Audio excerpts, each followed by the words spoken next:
even without being vaporized. Aaron met her gaze, unflinching. There's a weakness in their detection grid, an asteroid belt that runs parallel to the colony's orbit. It creates blind spots in their sensors. Your ships can slip through unnoticed. Grant studied the holotable in silence, his mind piecing together the fragments of a plan. Finally, he straightened, his voice a quiet command. "Assemble the team. I'll lead them myself." "Sir," Ward protested, her voice rising, "you're too valuable to risk on a mission like this. Let someone else—" "This isn't up for debate," Grant said, his tone cutting through her objection like a blade. "If this mission fails, we're dead anyway. I'm going." Ward's jaw tightened, but she said nothing. She knew better than to argue when Grant's mind was set. Instead, she nodded curtly and turned to relay his orders. Hours later, the stealth cruiser Shadow's Edge slipped silently from the Vanguard's hangar, its matte black hull blending seamlessly with the void. The ship's interior was dimly lit, the only sounds the soft hum of its engines and the occasional murmur of the crew. Grant sat in the command chair, his hands gripping the armrests as the ship navigated the asteroid field with surgical precision. The cockpit was filled with the faint smell of ozone and heated metal, a reminder of the ship's delicate dance through the debris. The view screen displayed a chaotic ballet of tumbling rocks, some small as fists, others as large as city blocks. Each one glittered faintly with icy reflections, their jagged surfaces casting shadows that danced across the ship's hull. "Approaching Oranon Prime," the pilot announced, her voice steady despite the tension in the air. "We're within their detection range." "Hold course," Grant ordered, his voice low but firm. "Keep us in the blind spot." The crew worked in silence, their movements precise and deliberate. The atmosphere was taut, the weight of the mission pressing down on everyone. The faint scent of sweat mingled with the recycled air, and Grant could feel the subtle vibration of the ship's thrusters through his boots.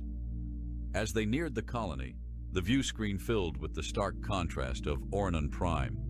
The planet's surface was a hellscape of industrial sprawl, towering refineries belching plumes of smoke into a crimson sky, their skeletal structures illuminated by the flicker of molten rivers that crisscrossed the ground. Orbiting the planet were several Empire warships, their angular forms bristling with weapons that glinted ominously in the dim light. "Stealth systems holding," the pilot reported, her fingers dancing across the controls. "We're undetected." Grant nodded, his eyes fixed on the view screen. "Good. Bring us into position above the colony's southern quadrant. That's where we'll infiltrate." The landing was smooth, the Shadow's Edge settling into a shadowed crevice on the planet's surface. The team disembarked quickly, their boots crunching against the rocky terrain. The air was thick and acrid, stinging their lungs with every breath. Overhead, the sky churned with smoke and ash, casting the world in a perpetual twilight. Grant led the team, his rifle held at the ready as they moved toward the refinery complex. The sound of machinery echoed across the landscape, a cacophony of grinding gears and hissing steam that made it impossible to hear anything else. The acrid scent of burning metal filled the air, clinging to their clothes and skin like a second layer. They reached the perimeter of the refinery, crouching behind a jagged outcrop of rock. Ahead, the complex sprawled like a mechanical behemoth, its labyrinthine corridors patrolled by Empire soldiers in gleaming silver armor. Drones buzzed overhead, their lights scanning the ground with clinical precision. "Timing is everything," Grant whispered, his voice barely audible over the din. "Wait for the drones to pass, then move." The team nodded, their movements synchronized as they advanced in short, controlled bursts. Each step was calculated, each breath held as they navigated the maze of pipes and catwalks. The refinery pulsed with heat, the metal underfoot radiating a stifling warmth that seeped through their boots.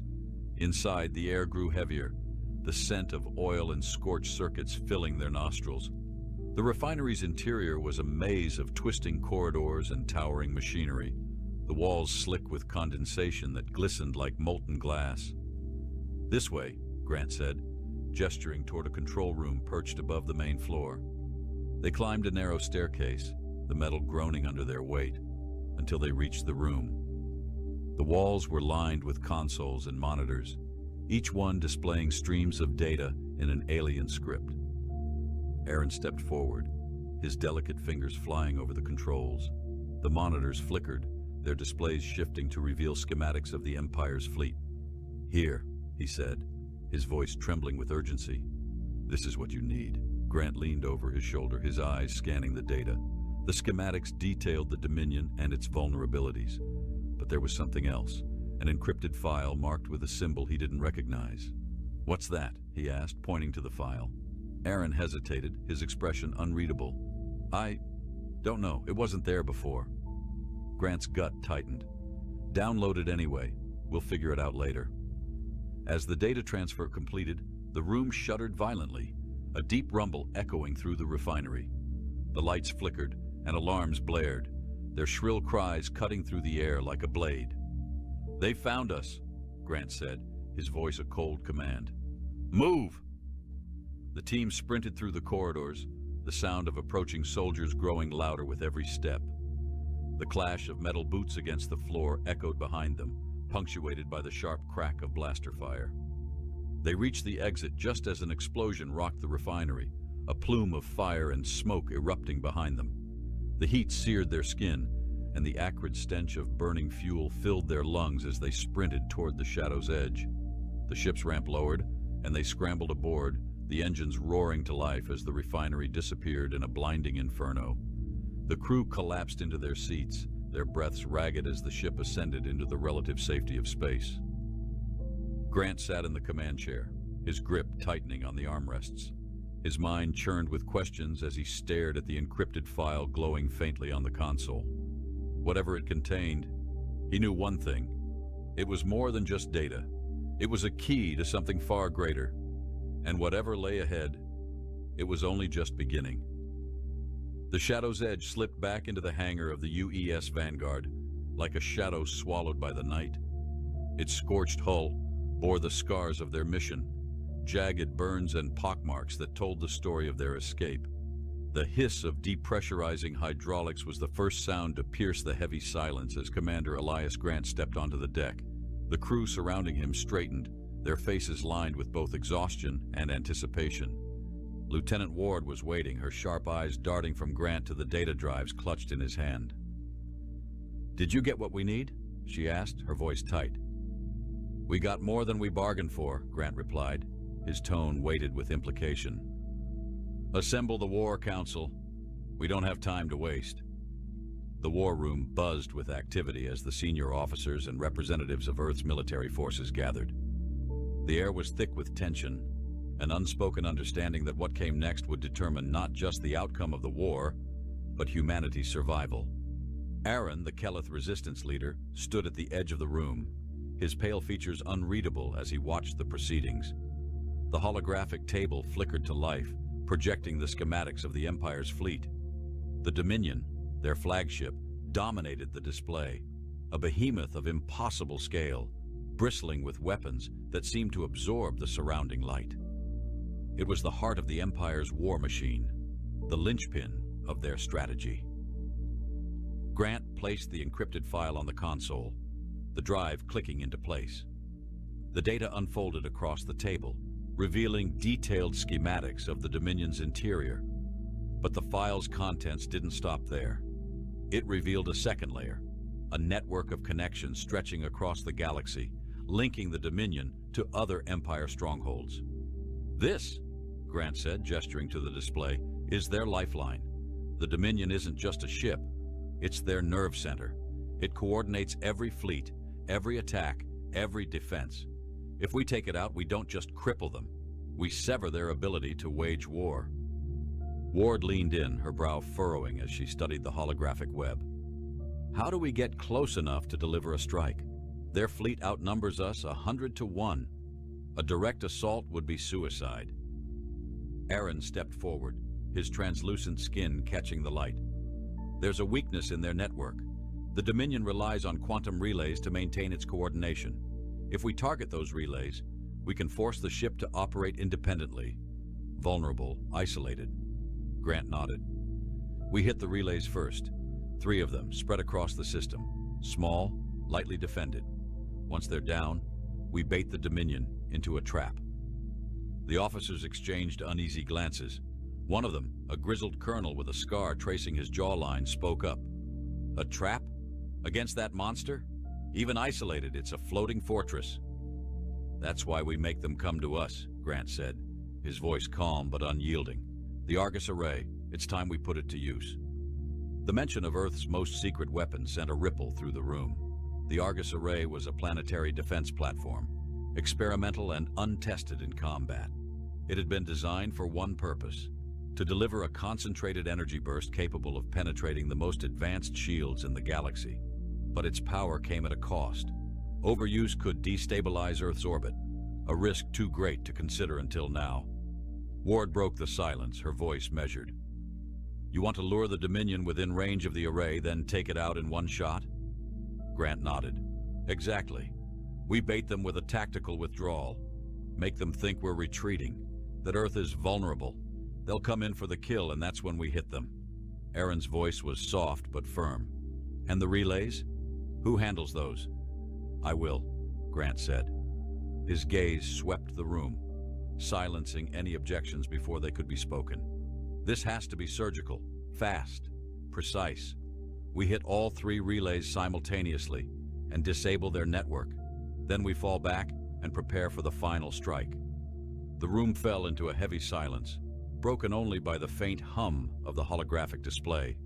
The enormity of the plan settled over them like a leaden weight. It was bold, reckless even, but it was also their best chance.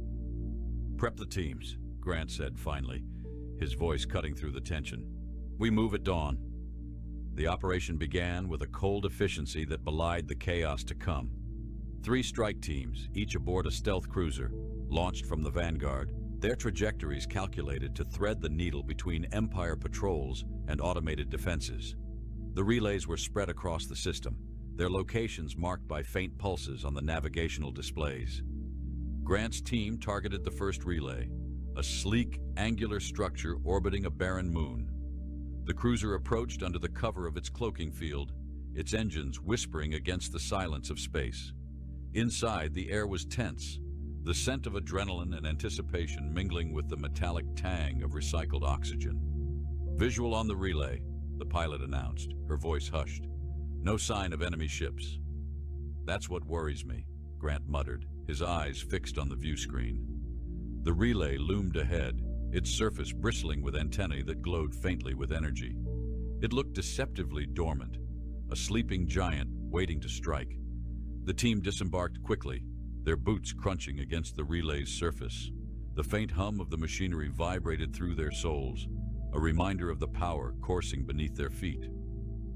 Grant led the way, his rifle at the ready, as they moved toward the control hub.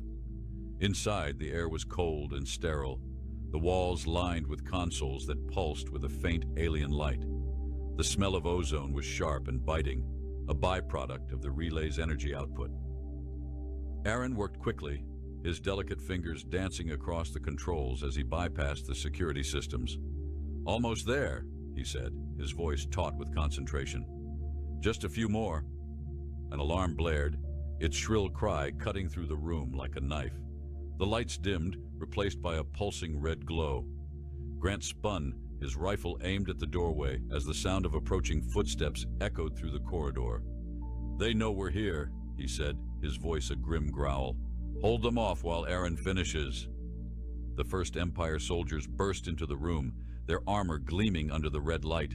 Grant fired, the crack of his rifle deafening in the confined space. The air filled with the acrid scent of burnt metal and ozone as the team fought to hold the line. Done! Aaron shouted, his voice cutting through the chaos. We're clear!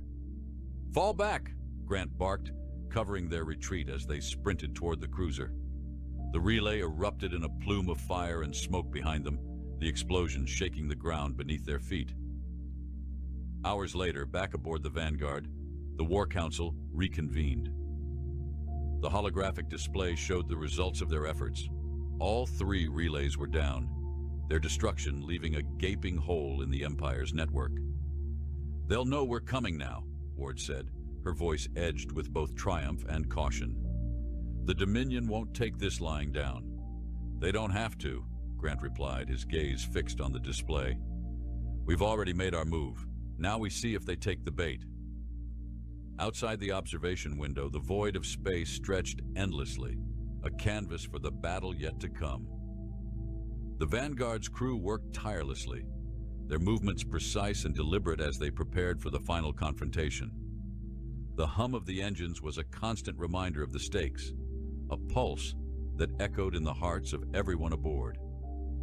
As Grant stood at the window, the weight of the plan pressing against his shoulders, he allowed himself a brief moment of reflection. The Empire thought it had humanity cornered, but they had underestimated one simple truth. Cornered animals didn't surrender. They fought. The UES Vanguard drifted silently through the void, its exterior lights dimmed to blend with the endless expanse of stars. The silence inside the war room was suffocating, punctuated only by the faint hum of machinery and the low voices of officers discussing final preparations. Commander Elias Grant stood at the center, his gaze fixed on the holographic projection of Earth's orbit. Every flickering light, every marker, was a representation of humanity's resistance. Lieutenant Ward leaned over the table, her brow furrowed as she studied the tactical readouts. "The Dominion is moving," she said, her voice sharp. "They're regrouping near the inner system. If they engage at full strength, we won't have time to reposition the array." "They'll engage," Grant replied, his voice a calm contrast to the tension surrounding him. "We've forced their hand. The relays are gone. They're blind and angry, and that's when they're most vulnerable." Aaron, the Keleth resistance leader, stepped forward, his translucent features illuminated by the glow of the display. "And if they see through the ruse, if they suspect the array, then we adapt," Grant said. His tone left no room for doubt, but there was an edge to his words, a quiet admission that there were no guarantees. The display shifted, zooming in on the Argus array, a towering construct of interconnected satellites and ground stations. It glimmered faintly against Earth's shadow, its massive energy conduits pulsing like the veins of a sleeping giant. The array was humanity's secret weapon, its last hope, but its activation carried risks no one fully understood. "Positioning is critical," Ward said, gesturing to the Dominion's projected trajectory. "If we fire too early, their shields will absorb the blast. Too late, and the recoil could destabilize the planet's orbit." "Then we don't miss," Grant said, his gaze hard as steel. "We draw them in, force them into the kill zone. The Vanguard will lead the charge, supported by the lunar defense grid. Once the Dominion is in range, we retreat, and the array takes the shot." Aaron tilted his head, his reflective eyes narrowing. "And what of the rest of their fleet? They won't simply stand idle." "We'll deal with them in pieces," Grant replied. He gestured to the holographic display, highlighting a series of defensive positions across the inner system. "Mars, Luna, and the orbital platforms will provide cover fire. It won't stop them, but it'll buy us the time we need." The room fell into a tense silence as the enormity of the plan settled over them. Each phase was precise, dependent on timing and coordination. A single misstep could spell disaster. Ward broke the silence, her voice low. "We're cutting it razor thin, sir." "That's where we shine," Grant said, a faint flicker of a smile crossing his lips. "Humans don't fight fair. We fight smart." The hours before the battle were a blur of preparation. Crews swarmed the Vanguard's corridors, their boots echoing against the metallic floors. The scent of machine oil and sweat hung heavy in the air as engineers double-checked systems, their hands stained with grease and grime. Weapons bays buzzed with activity as technicians calibrated railguns and missile arrays. In the hangar, fighter pilots prepared for launch, their helmets clutched under their arms. The sharp tang of ozone from the charging engines filled the space, mingling with the faint vibrations of the ship's core. Conversations were brief, punctuated by the occasional bark of an officer or the hiss of hydraulics. Grant walked the length of the hangar, his presence a steadying force. He paused near a group of soldiers, their faces hardened with resolve. "You know the stakes," he said, his voice carrying over the din. "This isn't just about Earth. It's about showing the Empire that we don't break, that we don't run. We fight because we have something worth protecting." The soldiers straightened, their eyes blazing with determination. Yes, sir, they replied in unison. Grant nodded, moving on.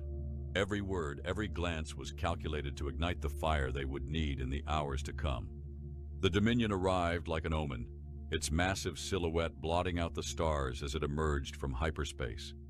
Its angular hull glowed faintly, reflecting the light of distant suns, and its weapons bristled with an energy that seemed to vibrate through the very fabric of space. Surrounding it were hundreds of smaller ships, their formations tight and disciplined. On the Vanguard's bridge, the atmosphere was electric. Officers moved with a deliberate urgency, their eyes darting between consoles and displays. The faint hum of the engines was drowned out by the low murmur of voices and the occasional burst of static from the comms. "They're here," Ward said, her voice steady but tense, exactly as predicted.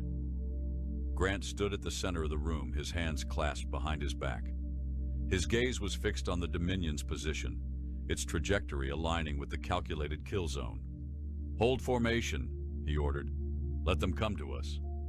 The first exchange came moments later. The Empire's ships surged forward, their weapons lighting up the void with bursts of plasma and ion fire. The Vanguard's shields flared under the assault, their energy rippling like water against a storm. The scent of ozone filled the air as the system strained under the pressure. "Return fire," Grant commanded. The Vanguard's railguns roared to life, their projectiles streaking through space with devastating precision. Explosions dotted the Empire's ranks as smaller ships were torn apart, their debris scattering like embers in the wind. The lunar defense grid joined the fray, its beams slicing through the darkness with surgical accuracy. On the ground, the Argus array hummed to life. Energy conduits glowed with an otherworldly light, their pulse matching the rhythm of the battle above. Technicians worked feverishly, their faces slick with sweat as they monitored the system's output. The room buzzed with tension, the air thick with the metallic tang of superheated circuits. "They're closing in on the kill zone," Ward reported, her voice cutting through the chaos. 15 minutes until optimal range. Grant nodded, his mind a storm of calculations. The Dominion was inching closer, its weapons tearing through Earth's defenses like a predator closing in on its prey. The Vanguard trembled under the assault, its shields flickering with each impact. "Keep them focused on us," Grant said. "If they sense the array, this is over." The minutes crawled by, each second a knife edge of anticipation. The Dominion loomed larger on the display, its weapons glowing with an intensity that seemed to bleed through the screen. The smell of scorched metal filled the bridge as systems overloaded, the hum of the engines rising to a fever pitch. "Range confirmed," Ward said, her voice steady despite the tension. "The array is ready." Grant's gaze hardened. "All ships, fall back. Draw them in." The Vanguard and its remaining allies began a calculated retreat, their movements precise as they lured the Dominion deeper into the kill zone. The Empire's ships pursued relentlessly, their formations tightening as they prepared for a final push. On the surface, the Argus array reached critical capacity. Its conduits blazed with light, the air around it shimmering with heat. The ground trembled as the weapon prepared to fire, its energy focused into a single devastating point. "Now," Grant said, his voice a razor's edge. The array unleashed its fury. A beam of pure energy lanced through space, its brightness rivaling the sun. The Dominion's shields flared desperately, their energy bending and breaking under the assault. The beam tore through the ship's core, a chain reaction of explosions ripping it apart from within. On the bridge, a deafening silence followed. The Dominion's remains drifted into the void, its once mighty presence reduced to glowing debris. The Empire's fleet faltered, their movements disjointed as panic set in. Grant exhaled slowly, his grip on the armrest loosening. The bridge erupted in cheers, the sound a wave of relief and triumph. But his gaze remained fixed on the display, where the remnants of the battle still played out. "They'll be back," he said quietly, "but they'll think twice before underestimating us again." Ward stepped beside him, her expression softening. "We did it, sir." Grant nodded, the faintest hint of a smile crossing his lips. "Today, we showed them what it means to be human." The shattered remnants of the Dominion drifted through space, a silent testament to humanity's defiance. Yet Commander Elias Grant knew the battle was far from over.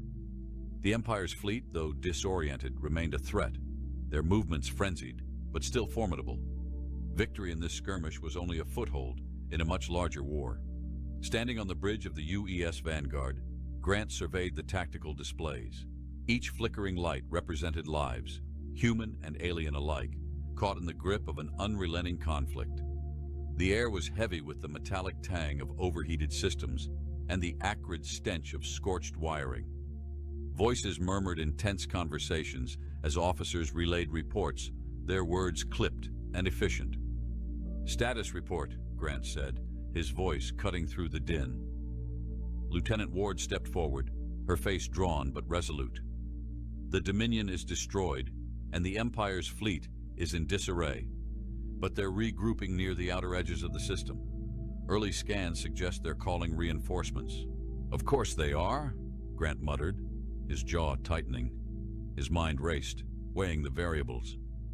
"We don't have the resources to hold them off indefinitely. We need to finish this now." Aaron, the Calith resistance leader, stood nearby, his reflective eyes narrowing as he studied the displays. "Their reinforcements will be vast," he said, his voice soft but grave. "If the Empire regains control, your victory here will be meaningless." "Which is why we're going after their heart," Grant replied, his tone sharpened with determination. "The Dominion was their linchpin, but their command structure is more resilient than we'd like. We need to strike at the core of their operations." Ward frowned, her skepticism evident. "You're talking about their central command hub, deep in Empire territory, surrounded by fleets and planetary defenses." "Exactly," Grant said, his gaze unyielding. "If we take it out, we shatter their ability to coordinate across the galaxy. They'll lose control, and their war machine will crumble." Aaron tilted his head, his bioluminescent skin shimmering faintly. "And how do you propose to breach their core?" "It's hidden within the Veil Nebula, a region heavily fortified and notoriously unstable." Grant turned to the holotable, activating a new projection. The nebula swirled into view, its gaseous tendrils glowing with eerie hues of green and purple. Surrounding it were dense formations of Empire warships and orbital defense platforms. At its center, a sprawling fortress bristled with weaponry, a monolithic structure that seemed to pulse with malevolent energy. "We won't go in guns blazing," Grant said, his voice steady. "We'll use stealth and misdirection. A small strike team infiltrates the fortress, plants charges at key structural points, and takes out their command node. Meanwhile, the Vanguard and our remaining forces stage a diversionary assault at the outer perimeter, drawing their attention." Ward crossed her arms, her tone cautious but intrigued. "A diversion that big will cost us. If they call our bluff..." "They won't," Grant said, cutting her off. "We'll make sure they believe the attack is real. They'll commit their forces to defend the perimeter, leaving the core vulnerable." Aaron studied the plan in silence before nodding slowly. "It's risky, but with precise timing it might work." "Risk is all we have left," Grant replied, his tone dark but resolute. "Prep the teams. We leave in 6 hours." The UES Vanguard and its fleet moved toward the Veil Nebula like phantoms, their engines running low to avoid detection. The ship's interior buzzed with activity, a controlled chaos of final preparations. Soldiers double-checked their gear, the scent of gun oil and freshly charged plasma cartridges filling the air. Engineers moved between consoles, their fingers dancing over keyboards as they calibrated systems for the coming assault. Grant walked the length of the ship, his boots echoing against the deck. Every glance, every nod was a silent acknowledgement of the stakes. He paused near a squad of soldiers loading equipment into a dropship. "Listen up," he said, his voice carrying over the clatter of crates. The soldiers stopped, their eyes fixed on him. "This mission isn't about glory or revenge. It's about survival. Every second we buy, every distraction we create, gives the strike team a chance to succeed. Trust in your training, trust in each other, and remember, Earth is counting on you." The soldiers saluted, their faces set with grim determination. Grant moved on, his thoughts a storm of strategy and consequence. He knew the risks better than anyone, but there was no alternative. Humanity couldn't afford to falter. As the fleet reached the edge of the nebula, the Vanguard sensors lit up with activity. The Empire's defenses were formidable, waves of patrolling ships and automated turrets that bristled with readiness. The nebula itself was a swirling chaos of ionized gas and electromagnetic storms, its shifting currents a natural labyrinth. "Diversion team, prepare for engagement," Grant ordered. "Strike team, you're clear to move." The strike team's cruiser, cloaked in adaptive camouflage, slipped into the nebula like a wraith. Inside, Grant sat alongside Ward and Aaron, their faces illuminated by the faint glow of the controls. The cockpit was silent save for the soft hum of the engines and the occasional crackle of static from the comms. The nebula enveloped the ship in a kaleidoscope of colors, its shifting light casting eerie shadows across the interior. The air was heavy with tension, every movement deliberate. The scent of ionized gas seeped through the filtration systems, a metallic tang that clung to their senses. "Approaching the fortress," the pilot reported, her voice low but steady. "Activating stealth systems." The fortress loomed ahead, a hulking mass of metal and energy that seemed to pulsate with its own malevolent rhythm. Turrets rotated lazily, scanning the void for threats, their mechanical movements precise and menacing. "Keep us in their blind spots," Grant said, his voice a whisper. "We only get one shot at this." The cruiser weaved through the fortress's defenses, its movements a delicate dance between detection and destruction. The tension inside the ship was palpable, every breath shallow, every heartbeat a countdown. They docked at a maintenance port, the hiss of the airlock a sharp contrast to the suffocating silence. The strike team disembarked quickly, their boots silent against the cold metallic floor. The air inside the fortress was oppressive, thick with the faint hum of energy conduits and the acrid scent of burning fuel. "Split up," Grant ordered, his voice low but firm. "Plant the charges at the designated points. We regroup in 10 minutes." The team moved with precision, their footsteps barely audible as they navigated the labyrinthine corridors. Each turn revealed new dangers, patrolling guards, surveillance drones, and walls lined with pulsating cables that seemed almost alive. The air vibrated with tension, the faint hum of the fortress's systems a constant reminder of the stakes. Grant and Ward reached the central control room, its walls lined with consoles that glowed with alien symbols. The air was cold and sterile, the faint scent of ozone biting at their senses. "This is it," Ward said, her voice barely above a whisper. She began planting charges along the structural supports, her movements quick and efficient. Grant's attention was drawn to the main console, its display flickering with streams of data. He hesitated, then accessed the system, his fingers flying over the unfamiliar interface. "What are you doing?" Ward asked, glancing at him. "Looking for leverage," Grant replied. His gaze narrowed as he uncovered encrypted files detailing the Empire's fleet movements and supply chains. This could change everything." Before he could delve further, an alarm blared, its shrill cry echoing through the corridors. The walls pulsed with red light, and the sound of approaching footsteps grew louder. "They know we're here," Ward said, her voice tense. "We need to move." Grant nodded, downloading the data onto a portable drive before turning to Ward. "Charges set?" "Ready," she replied. "Then let's blow this place to hell." The strike team regrouped at the docking port, their movements hurried but controlled. As they boarded the cruiser, the fortress trembled, the charges detonating in a chain reaction that sent plumes of fire and smoke cascading through its structure. "Get us out of here," Grant ordered, his voice calm despite the chaos. The cruiser shot into the nebula, the fortress collapsing behind them. Explosions rippled through its core, illuminating the swirling gases with bursts of red and orange. As the ship cleared the nebula, the comm crackled to life. "Diversion team is holding the line," came the report, "but we've taken heavy losses." Grant exhaled slowly, the weight of the mission pressing against him. The data they had recovered was invaluable, but the cost of the battle was a reminder of the war's relentless toll. "We're not done yet," he said, his voice a mix of determination and weariness. "But today, we've taken their heart. Let's make sure they feel it."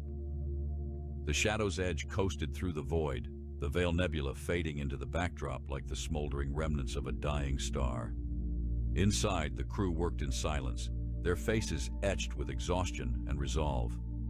Commander Elias Grant stood at the cockpit's edge, the soft glow of the controls casting his features in sharp relief. The weight of the data drive in his pocket felt heavier than its size, a silent reminder of the lives traded for its acquisition. "Comms online," Lieutenant Ward announced from her station, her voice cutting through the hum of the engines. "The Vanguard is signaling. They're holding position at the fallback point." "Patch them through," Grant said, his gaze never leaving the viewport. The image of Admiral Kairos filled the console, his expression grim but resolute. Behind him, the UES Vanguard's bridge buzzed with controlled chaos. "Report," the Admiral demanded, his tone as sharp as the edge of a blade. Grant's voice was steady, his words precise. "The mission was a success. The Empire's core fortress is destroyed, and we've recovered critical data on their fleet and supply lines. But the cost was high. The diversion team sustained heavy casualties." Admiral Kairos nodded, his expression softening for a moment. "Understood. Those sacrifices won't be in vain. What's the status of the strike team?" "All accounted for," Grant replied. "We're en route to rendezvous with the fleet. Once we're back, we'll analyze the data and plan our next move." Kairos's gaze hardened. "Make it fast. Intel suggests the Empire is already rallying reinforcements. We don't have much time." The transmission ended, leaving the cockpit in tense silence. Grant turned to Ward, his voice low but firm. "How long until we reach the fleet?" 4 hours if we maintain this trajectory," Ward replied. Her fingers danced over the controls, adjusting their course. "We'll be cutting it close." "Close is all we've got," Grant said, his tone unyielding. He turned back to the viewport, his thoughts already racing ahead to the battle to come. The UES Vanguard loomed large as the Shadow's Edge docked, its massive hull bearing the scars of relentless combat. The hangar buzzed with activity as engineers and medics swarmed the returning strike team. The air was thick with the acrid stench of plasma burns and the sharp tang of spilled hydraulic fluid. Grant stepped onto the deck, his boots clanging against the metal floor. Ward followed close behind, the data drive clutched tightly in her hand. They moved through the chaos with purpose, their destination clear. The war room was alive with activity. Officers crowded around the central holotable, their faces illuminated by the glow of tactical displays. The tension in the air was palpable, a charged current that seemed to vibrate through the walls. Grant placed the data drive on the console, the display flaring to life as its contents unfolded. The room fell silent, as schematics, fleet movements, and supply chain details filled the holographic space. Every eye was fixed on the display, the magnitude of the information sinking in. "This is it," Grant said, his voice cutting through the quiet. "The key to turning the tide." Admiral Kairos stepped forward, his sharp eyes scanning the data. "What are we looking at?" Grant gestured to the display, his movements precise. "Supply routes, refueling stations, command nodes. This data exposes every weakness in their logistical network. If we target these points, we can cripple their ability to sustain their forces." Ward chimed in, her voice steady. "It's not just about supply lines. The data suggests internal fractures within the Empire, splinter factions, dissent among their ranks. If we exploit these divisions, we can sow chaos from within." Kairos's gaze was unyielding, his mind clearly working through the possibilities. "What's your plan?" Grant straightened, his voice taking on the tone of command. "We launch a two-pronged offensive. First, we hit their supply lines, hard and fast. We target key refueling stations and disrupt their logistics. Meanwhile, we deploy infiltration teams to spread disinformation among their forces, amplifying their internal divisions." "And the fleet?" Kairos asked. Grant's expression hardened.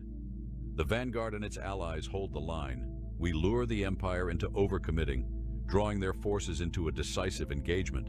Once they're spread thin, we strike at their command nodes and cut off the head of the serpent. Cairo studied him for a long moment, then nodded. It's bold, risky, but it's the best chance we have. The fleet mobilized with precision, their movements coordinated like a symphony of war. Fighters swarmed through the hangars, their engines roaring to life as pilots climbed into cockpits. The scent of ozone and fuel filled the air, mingling with the faint vibration of charging weapon systems. On the bridge of the Vanguard, Grant oversaw the preparations. The tactical displays showed the fleet's formations, their paths converging on the Empire's key supply routes. The plan was ambitious, requiring perfect timing and flawless execution. Strike teams are in position, Ward reported. Infiltration units are standing by. Good, Grant said. His voice carried the weight of command, steady and sure. Let's show them what it means to fight for survival. The first engagement was a storm of fire and steel.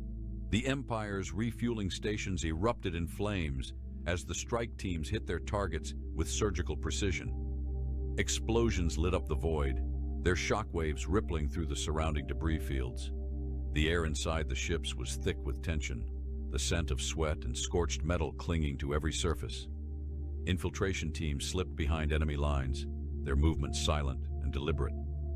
Disguised as Empire officers, they spread false orders and manipulated communications, sowing confusion and mistrust among the ranks. The Empire's forces faltered, their cohesion unraveling like a thread pulled taut until it snapped. On the front lines, the Vanguard led the charge. Railguns and missile arrays roared to life, their projectiles streaking through space with deadly precision. Empire ships crumbled under the onslaught, their formations breaking as chaos took hold. Grant stood at the bridge's helm, his voice a constant presence over the comms. Hold the line. Focus fire on their flanks. Don't give them room to regroup. The ship shuddered as enemy fire struck its shields, the impact sending vibrations through the floor. The faint scent of burning circuits filled the air, a reminder of the stakes. Ward's voice cut through the din. We've got incoming reinforcements on the left flank.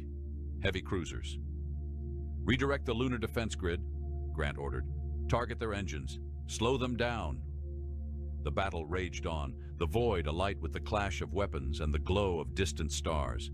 Every movement, every shot, was calculated, the stakes pressing against the crew like the weight of a collapsing star. Hours later, as the dust of the engagement settled, the results of the offensive became clear. The Empire's forces were in disarray, their supply lines severed, and their command structure fractured. Reports from the infiltration teams confirmed widespread dissent among their ranks. Grant stood in the war room, the tactical display showing the aftermath of the battle. The fleet was battered but victorious, their efforts yielding a critical advantage. Admiral Kairos entered, his expression grim but resolute. We've dealt them a heavy blow, but they're not finished. No, Grant agreed. But they're weakened, vulnerable, and now we have momentum. Kairos nodded. What's your next move? Grant's gaze hardened. We take the fight to them, directly. This ends with us standing over the ashes of their empire. The room fell silent, the weight of his words settling over them like the calm before a storm. The tide had turned, but the final battle loomed, its shadow stretching across the stars. The final battle began in silence, the void vast and empty, the stars watching like distant, indifferent gods. Humanity's fleet, led by the UES Vanguard, hung on the edge of the Empire's home system, a single spark against the looming darkness of the enemy's stronghold. The Imperial forces were already mobilizing, their fleets casting shadows that swallowed the light of nearby stars. Commander Elias Grant stood on the bridge, the faint glow of the tactical display reflecting in his eyes. The room was tense, the air heavy with the weight of countless lives resting on the next few hours. Every officer was at their post, their movements deliberate, their faces set. The Vanguard's engines thrummed beneath their feet, a steady heartbeat against the quiet storm of anticipation. They're coming, Lieutenant Ward said, her voice low but taut with energy. She pointed to the tactical display, where the Empire's massive armada was forming into a battle line. Thousands of ships moved with deadly precision, their sleek, angular forms bristling with weapons. "Good," Grant replied, his voice calm yet firm. "Let them come. We'll meet them head-on." Admiral Kairos' voice came through the comms, steady but edged with urgency. "Grant, we need to be sure. If this fails, if they break through, we'll lose everything." "It won't fail," Grant said, his gaze never leaving the display. "We've planned for this, we've paid for this, and now we finish this." The silence on the line was brief but heavy, a testament to the trust placed in him. "Understood. Godspeed, Commander." The Vanguard surged forward, its fleet spreading out into a wedge formation. Fighters screamed out of their hangars, their engines blazing trails through the dark.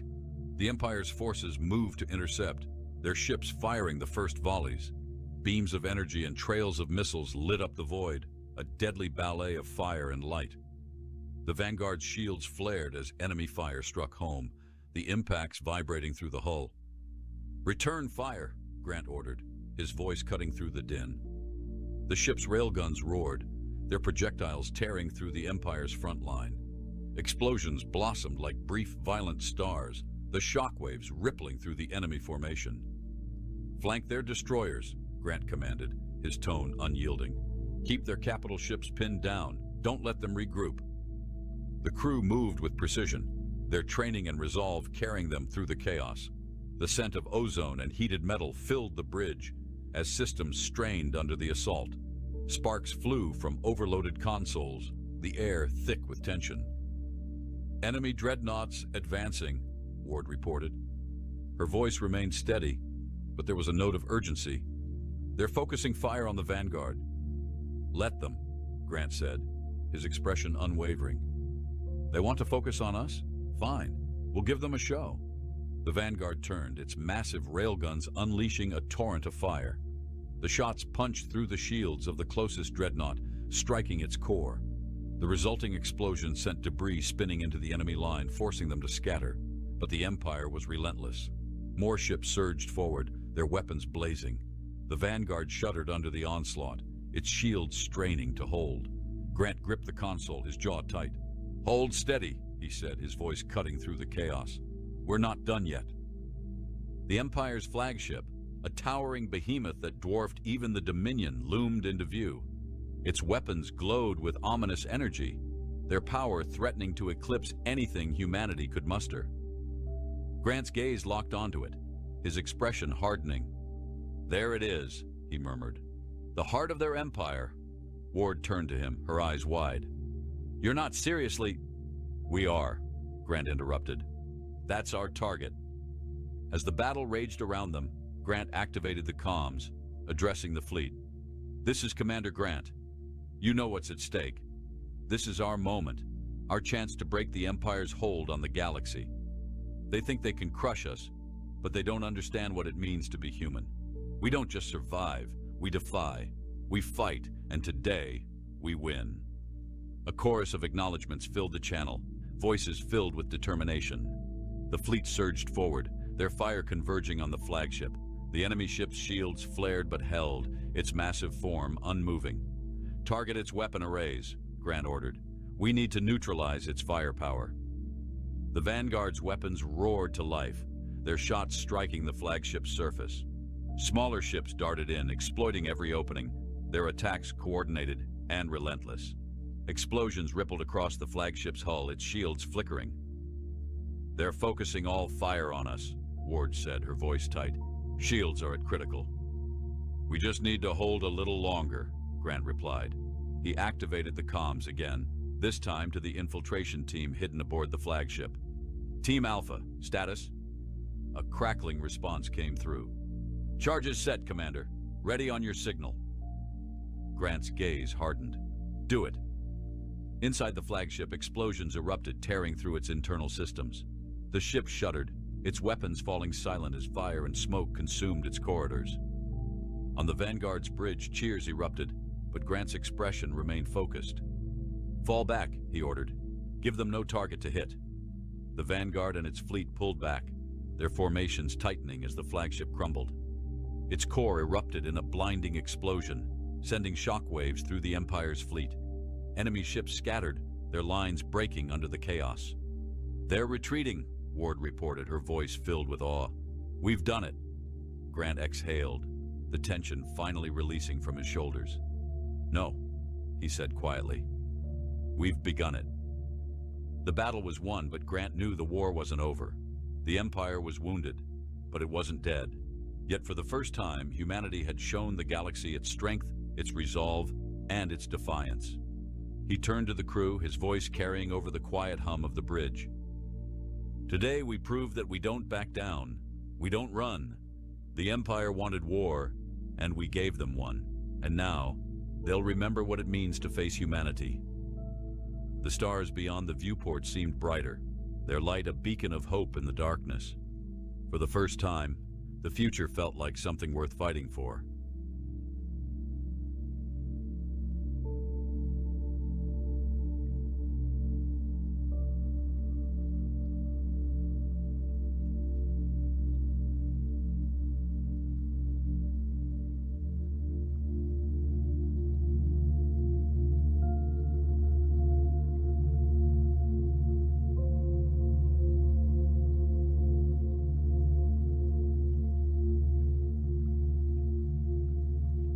Admiral Kfax adjusted the sensitivity of the quantum scanner for the third time, their four-fingered hands moving with practiced precision across the holographic controls. Something about the energy readings from the third planet wasn't making sense. The Admiral had supervised hundreds of pre-contact surveys across this spiral arm of the galaxy, but never had they encountered anything quite like this. "Analysis subsystem. Confirm pattern match," Kfax commanded, their translator converting the melodic stellar tongue into data the ship's AI could process. The response came immediately. "Confirmed, Admiral. Energy signature matches theoretical calculations for advanced stellar navigation patterns. Correlation coefficient, 98.7%. Kfax's secondary eyes blinked rapidly while their primary set remained fixed on the data stream. These patterns weren't just similar to advanced spaceflight maneuvers. They were perfect replications of theoretical models that the finest minds at the Stellar Academy had only recently formulated. "Locate source," Kfax ordered, expecting the coordinates to lead to some hidden military installation or secret research facility. The humans weren't supposed to have this level of theoretical understanding yet. Their primitive chemical rockets and orbital stations suggested they were at least a century away from true stellar navigation. The ship's AI highlighted a location on the western coast of the northern continent. Kfax zoomed in, then zoomed again, certain there must be some mistake. The signal was coming from a residential area in what the humans called Seattle. "Deploy observation drone, stealth protocols maximum." Kfax commanded, curiosity now fully engaged. The small probe detached from the cloaked survey vessel, its quantum field rendering it completely undetectable to Earth's current level of technology. As the probe's feed appeared on the main viewing screen, Kfax leaned forward in their command chair. The source of the energy signatures was a two-story house with warm yellow light spilling from its windows into the gathering dusk. Gardens lined the front walkway, and a small ground transport vehicle, a car, according to the cultural database, sat in the driveway. "Scan for energy shielding or hidden structures," Kfax ordered, still expecting to find some secret facility beneath this peaceful domestic facade. "Negative on both counts, Admiral," the AI responded. "Structure is standard Earth residential construction. However, energy signature is strongest from the upper level, second window from the left." Kfax guided the probe closer, its sophisticated sensors penetrating the window while remaining completely undetectable. Inside was a bedroom, walls covered with what humans called posters showing various stellar phenomena and spacecraft. Some real, some clearly products of human imagination. And there, sitting at a desk before a computer screen, was a young human child. Kfax's four eyes widened simultaneously. The source of these incredibly advanced theoretical space flight patterns was coming from whatever this small human was doing on their computer system. The Admiral watched as the child's fingers moved across input devices, controlling what appeared to be spacecraft on the screen. "Run full spectrum analysis on the computer system," Cathax ordered softly, not wanting to miss a moment of observation. The AI's response was immediate. "System is standard Earth entertainment computer, Admiral. The human is running what their culture designates as a video game." Title translation: Stellar Frontier, Navigator's Edition. Thax watched in growing amazement as the human child executed a perfect solar wind hacking maneuver, a technique that had taken the Stellar Academy's best pilots decades to master. And the child was smiling, occasionally reaching for a sweet food item while manipulating the controls with casual expertise. This is impossible," Cathax whispered, their translator not even bothering to convert the words to data speech. "They've turned it into a game. They've actually turned the most complex principles of stellar navigation into a form of entertainment for their young." The Admiral settled in for a longer observation session, their report to the Stellar Council already taking shape in their mind. This required further study. Much further study indeed.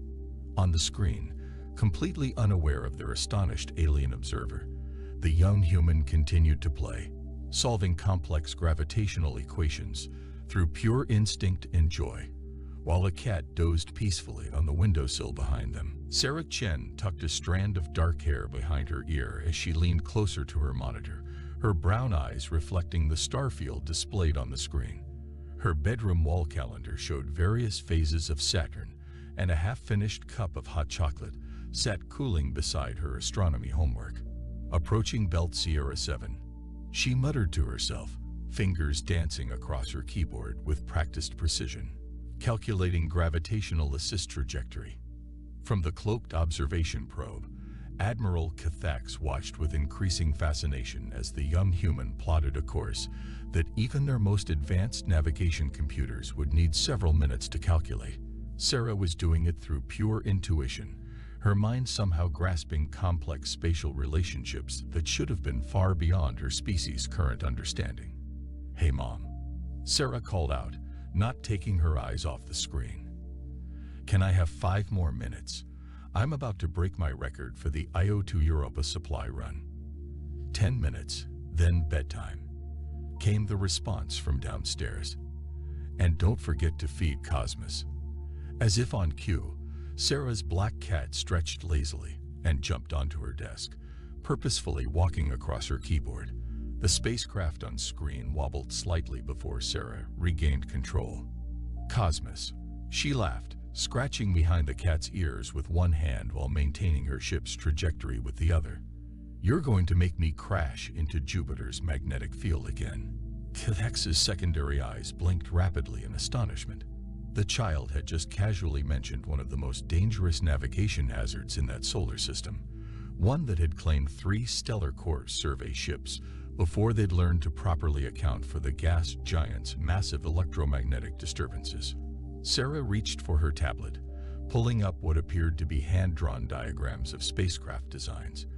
Fax zoomed the probe's sensors in, analyzing the sketches.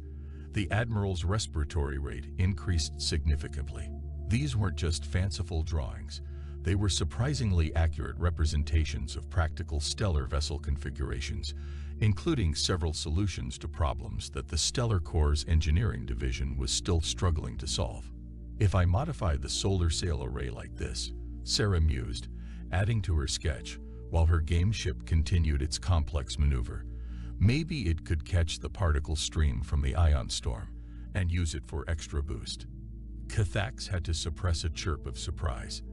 The child had just outlined the basic principle of quantum wake sailing, a theoretical propulsion technique that the Stellar Academy had only recently begun to explore. Sarah's game ship smoothly executed a slingshot maneuver around Io, using the moon's gravity well to accelerate while simultaneously harvesting energy from Jupiter's radiation belts. On her second monitor, a score counter ticked upward, and a small celebratory animation played. "New record." Sarah pumped her fist in the air, then immediately reached for her notebook. "Okay, So the trick was timing the atmospheric skip just right. She began sketching out the trajectory she just executed, adding mathematical annotations that made Kethax's translator struggle to keep up. The Admiral signaled their ship's AI to record everything. The Stellar Council would need to see this. The child wasn't just playing a game. She was actively theorizing and improving upon advanced stellar navigation concepts, treating them with the same casual enthusiasm that her peers might apply to learning a new dance or mastering a simple ball game. "Time for bed, Sarah." Her mother called up again. "Coming." Sarah saved her game and gave Cosmos one final pat. As she stood, she paused to adjust a small model solar system hanging from her ceiling, carefully tweaking Mars' orbit to make it more accurate. "Good night, stars," she whispered to her window view of the night sky, a ritual she'd maintained since she was much younger. Kethax watched as the lights dimmed, their 4 eyes collecting every photon of data possible. In just one evening, this human child had demonstrated mastery of principles that took their finest academy's years to teach, and she had done it all while chatting with her cat, sipping hot chocolate, and treating it as nothing more extraordinary than any other evening's entertainment. The Admiral's report would need significant revision.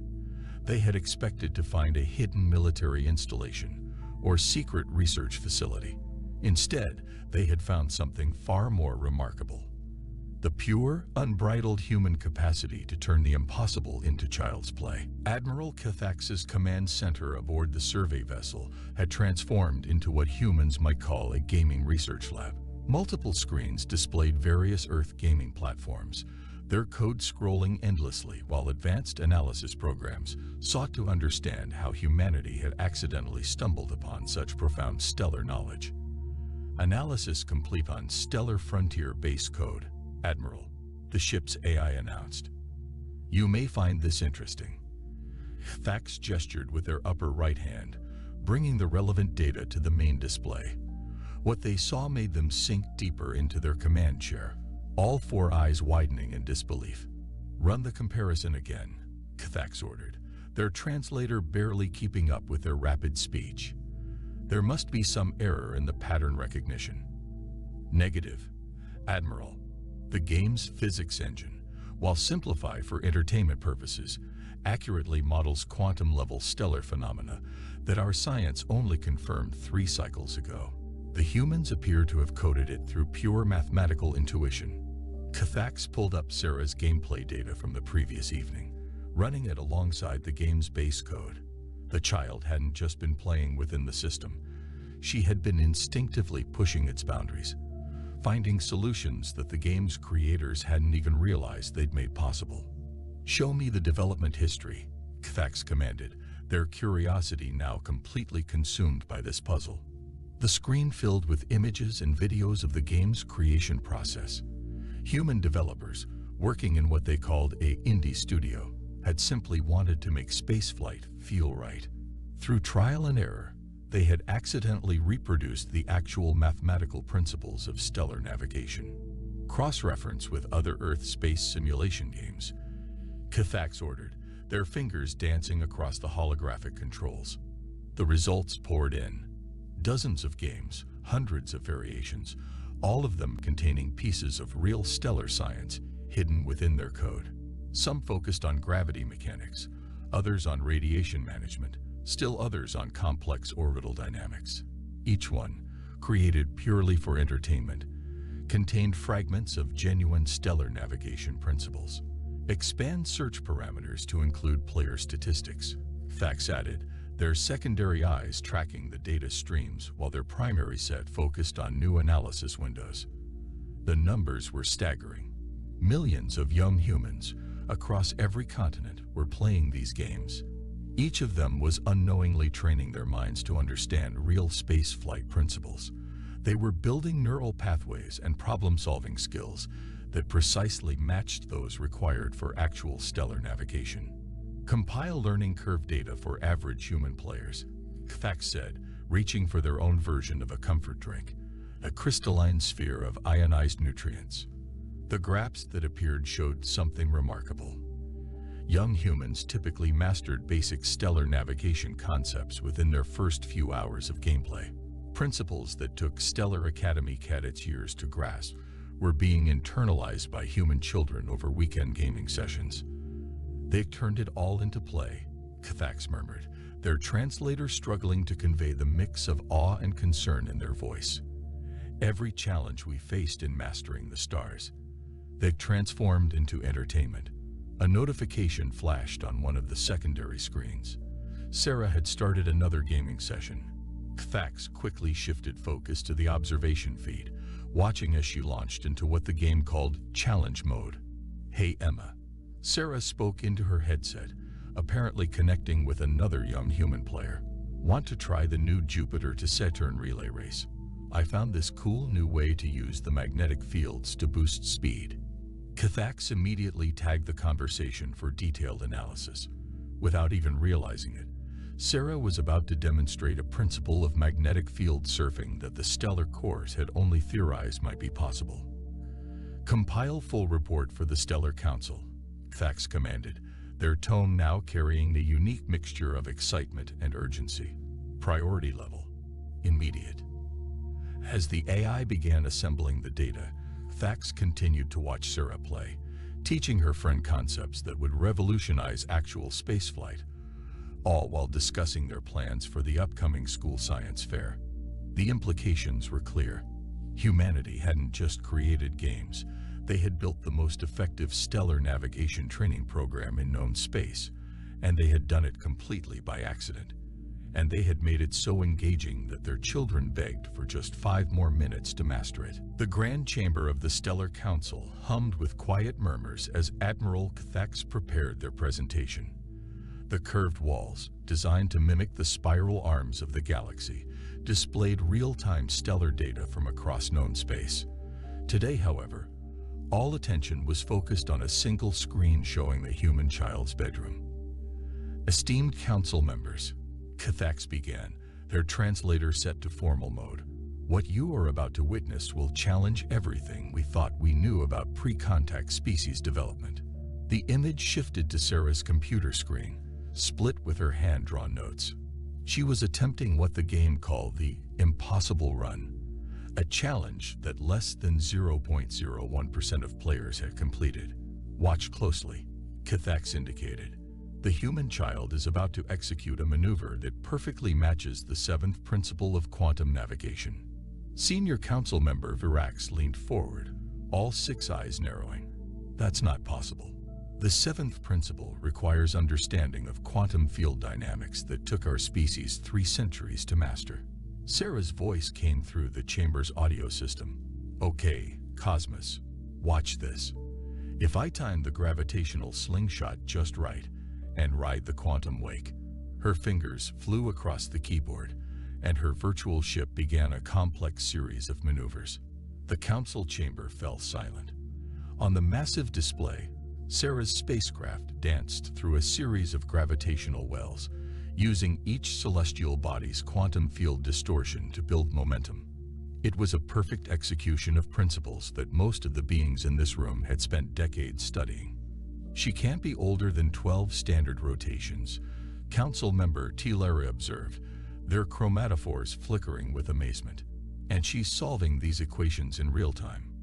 "She's not solving them at all," Cathax replied.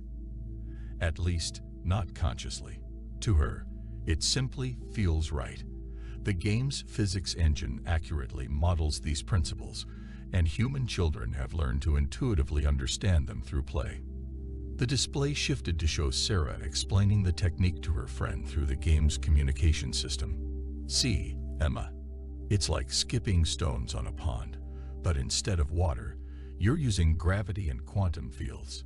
Each bounce has to be perfect, or you'll lose momentum." Several council members exchanged concerned looks.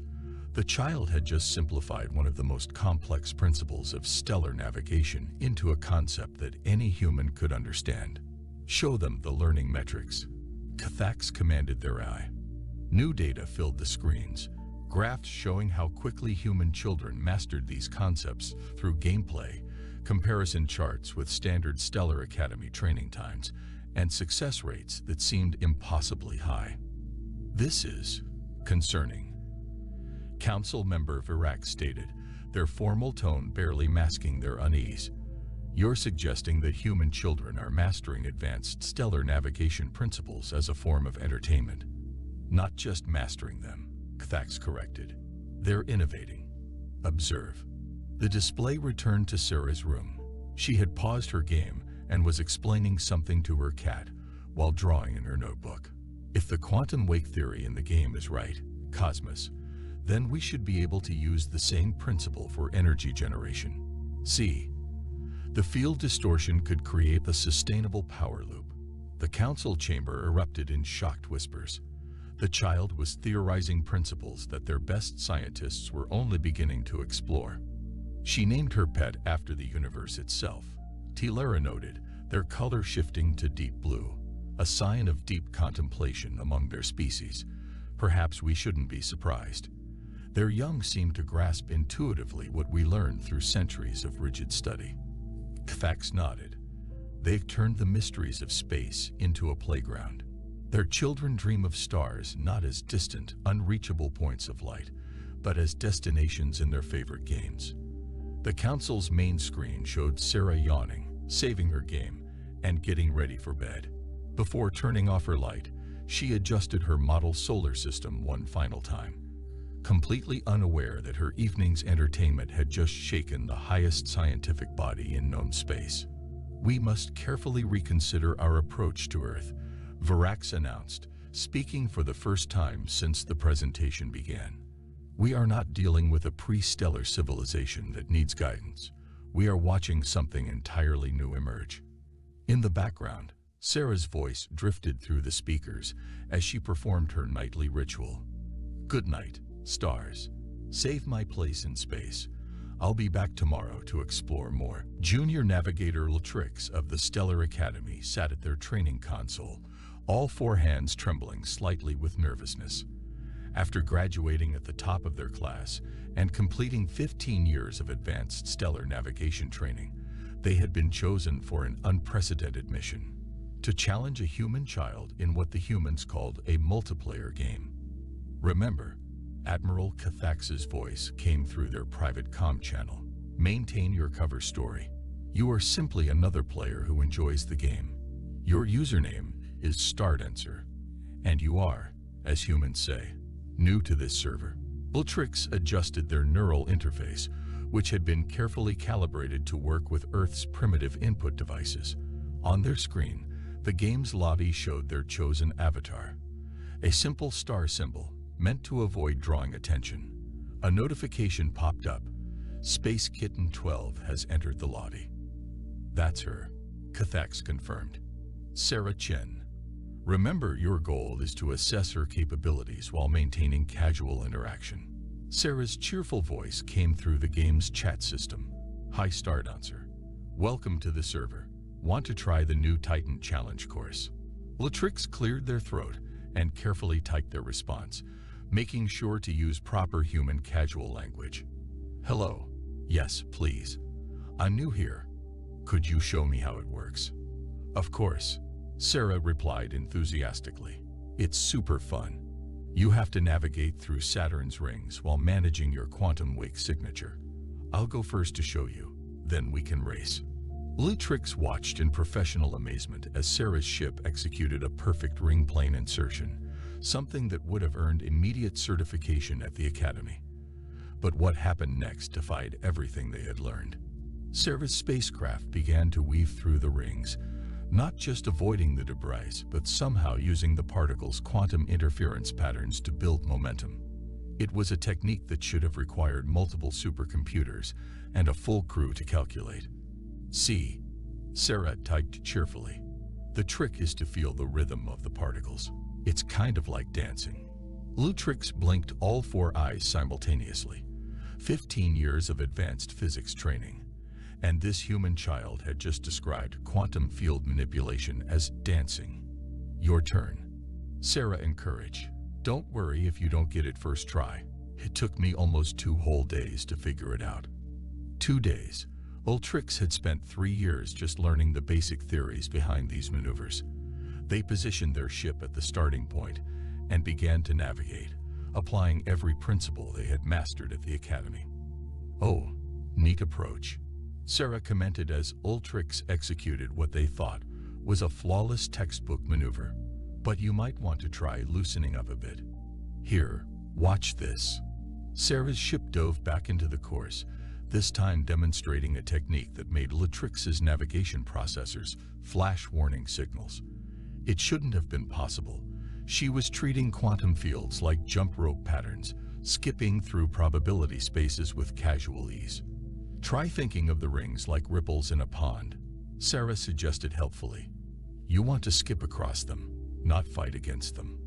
Ultrix glanced at their terminal secondary screen, where complex quantum equations were failing to explain how Sarah's technique worked. Yet when they followed her advice, thinking of it as skipping stones rather than calculating field densities, their ship began to move more smoothly through the course. "There you go," Sarah cheered as Ultrix completed their run. "You're getting it. Want to try the advanced course? I found this really cool shortcut through a quantum eddy that saves like 3 whole seconds." In their command center, Admiral Kthax watched the exchange with growing fascination. The Stellar Academy's finest graduate was being tutored in advanced quantum navigation by a human child who was simultaneously texting her friend about weekend plans and sharing pictures of her cat. "Having fun," Sarah typed. "I love teaching new players. It's amazing how everyone sees the patterns differently. Makes space feel less big and scary, you know." Ultrix, despite their mission parameters, found themselves genuinely enjoying the lesson. "Yes," they typed back. "You make the impossible seem simple." "That's what's so great about space," Sarah replied, adding a smiling emoji. "Everything's impossible until someone tries it." The Seattle Space Science Center buzzed with excitement as dozens of young players gathered for the Regional Space Simulator Championship. Admiral Kthax, now accompanied by 3 members of the Stellar Council, observed through their most advanced stealth drones, each positioned strategically around the tournament area. "Remember," Kthax reminded their colleagues, "we're about to witness something unprecedented in galactic history." Sarah sat at her designated station, setting up her custom controller while Cosmos peeked out of her favorite NASA backpack. Her parents stood nearby, her mother adjusting Sarah's space enthusiast badge, while her father checked the tournament schedule. "Look at their setup," Council member Tilara whispered, their chromatophores shifting to a deep purple of astonishment. "These gaming stations are less sophisticated than our food replicators, yet they're about to demonstrate mastery of stellar physics." The tournament organizer stepped onto the small stage. "Welcome to the 5th Annual Junior Space Navigator Championship. Today's challenge, the Kuiper Belt Express route." Kthax's translator almost glitched at the implications. The Kuiper Belt was one of the most navigationally complex regions in any solar system. The stellar courts had mapped only 3% of safe routes through Earth's belt over 3 centuries of study. "First round begins in 5 minutes, the organizer announced. "Remember, points for speed, efficiency, and creative problem solving." Sarah turned to the boy at the next station. "Good luck, Marcus. Did you practice that quantum slipstream technique I showed you last week?" Marcus grinned, adjusting his glasses. "Yeah, it's amazing for navigating through the denser regions. Want to team up if we make it to the doubles round?" The alien observers watched in fascination as the children casually discussed concepts that had earned multiple Nobel Prizes in their simulation's physics engine. Competition beginning in 3, 2, 1, launch. 30 screens lit up simultaneously as virtual ships launched into the simulated Kuiper Belt. The Stellar Council members found themselves leaning forward, all eyes fixed on the displays. "Impossible," Virax breathed as the children began navigating. "They're plotting courses through quantum probability fields that our computers take hours to calculate." Sarah's hands moved across her controls with practiced ease, her ship dancing between objects while surfing gravitational eddies. But what amazed the observers even more was how the children collaborated. "Hey Sarah, called a girl 3 stations down. Try that weird spiral thing near the Plutino cluster. Thanks, Emma. Sarah adjusted her course, finding an efficient route that the stellar court hadn't even theorized might exist. These children, Tilara observed, their color now a bright azure of excitement. They're not just playing. They're collectively mapping one of the most complex regions of space through pure intuition and shared discovery. The tournament progressed through its rounds, each challenge more complex than the last. The alien observers watched as the young players casually solved problems that had stumped their best scientists for generations. During a break between rounds, Sarah shared her snacks with fellow competitors while they discussed different navigation techniques as casually as they might trade tips about their favorite books or shows. The spiral approach works great, she explained, drawing a quick diagram on her tablet, but only if you time it with the orbital resonance patterns, like double Dutch jump rope, but with gravity. Kithax noted how the other children immediately grasped the concept, adapting it to their own playing styles. In minutes, they had collaboratively refined a technique that would have taken the Stellar Academy years to develop. Finals beginning in 2 minutes, the organizer called out. As the children returned to their stations, Council Member Varax turned to Kithax. We've been approaching this all wrong. We saw their games as simplified simulations of our advanced knowledge. But it's the opposite. Kithax finished the thought. Their games have become laboratories of innovation, where children's unfettered imagination solves problems our logical approach couldn't grasp. The finals began, and the alien observers watched in respectful silence as Earth's children charted new paths through the cosmos, their laughter and excitement echoing through the Science Center's halls. None of them noticed the small black cat, Cosmos, watching the proceedings with what seemed to be unusual interest, as if perhaps understanding far more than any cat should. The development studio of Stellar Frontier Games occupied a converted warehouse in downtown Seattle. Sunlight streamed through tall windows, illuminating walls covered in space art and whiteboards filled with physics equations. Sarah sat in what seemed like an oversized gaming chair, her feet barely touching the ground, while Cosmos curled contentedly in her backpack nearby.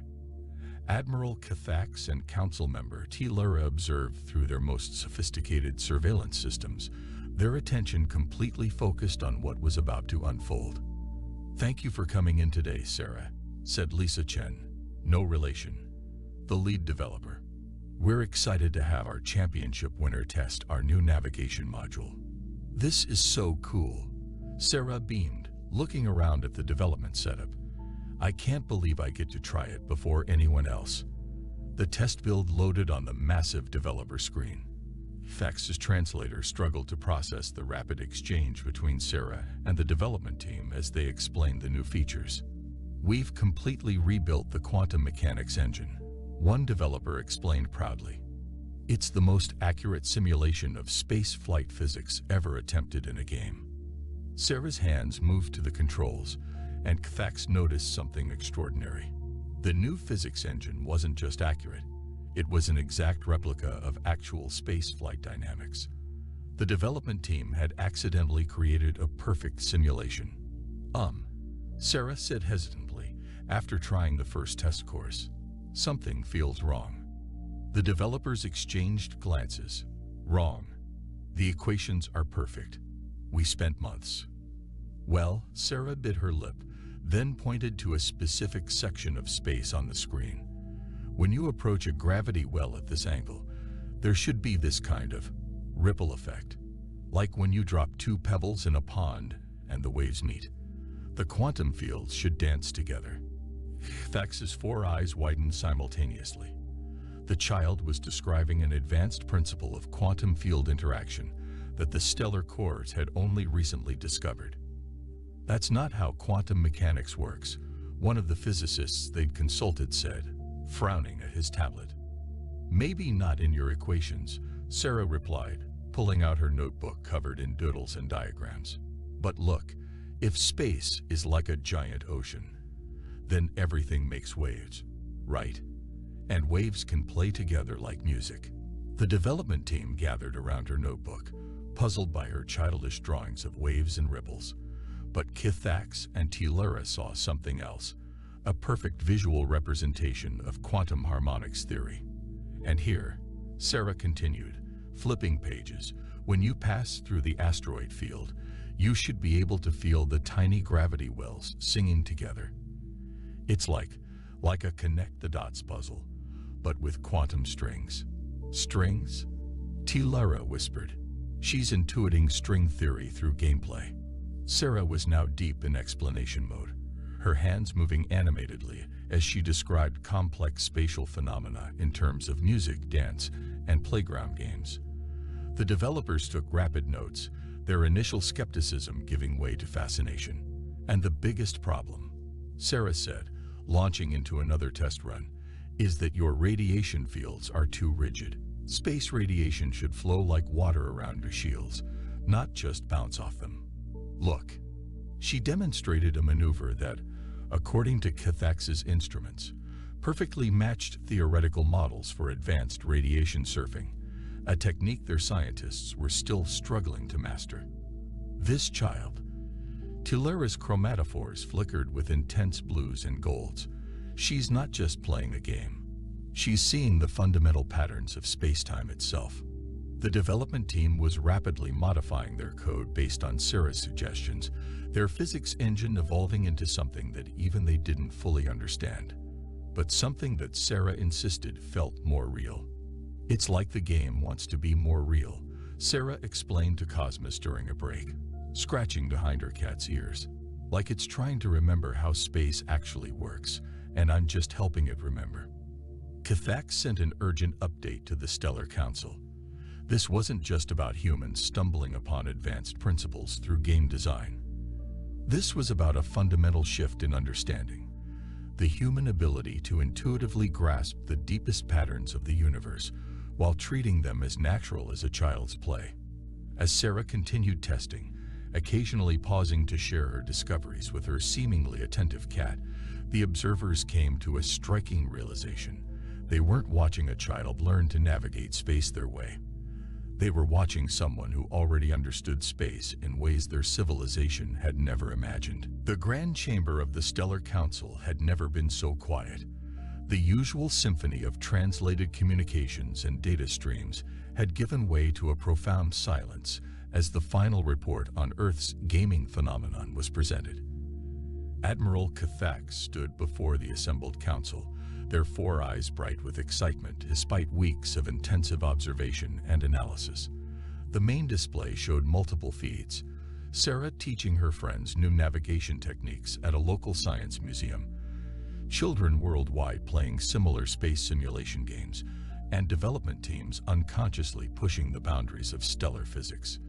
Esteemed Council, Kithax began, what we have witnessed demands a fundamental shift in our understanding of species development.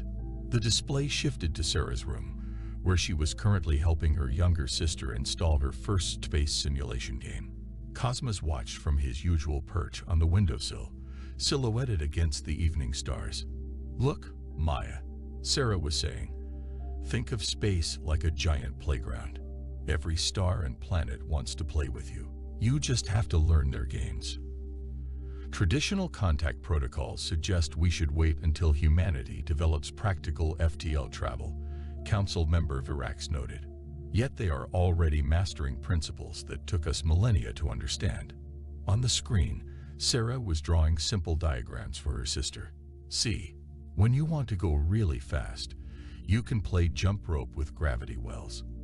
The bigger the planet, the better the swing. Tellura's chromatophores shifted through patterns of deep thought.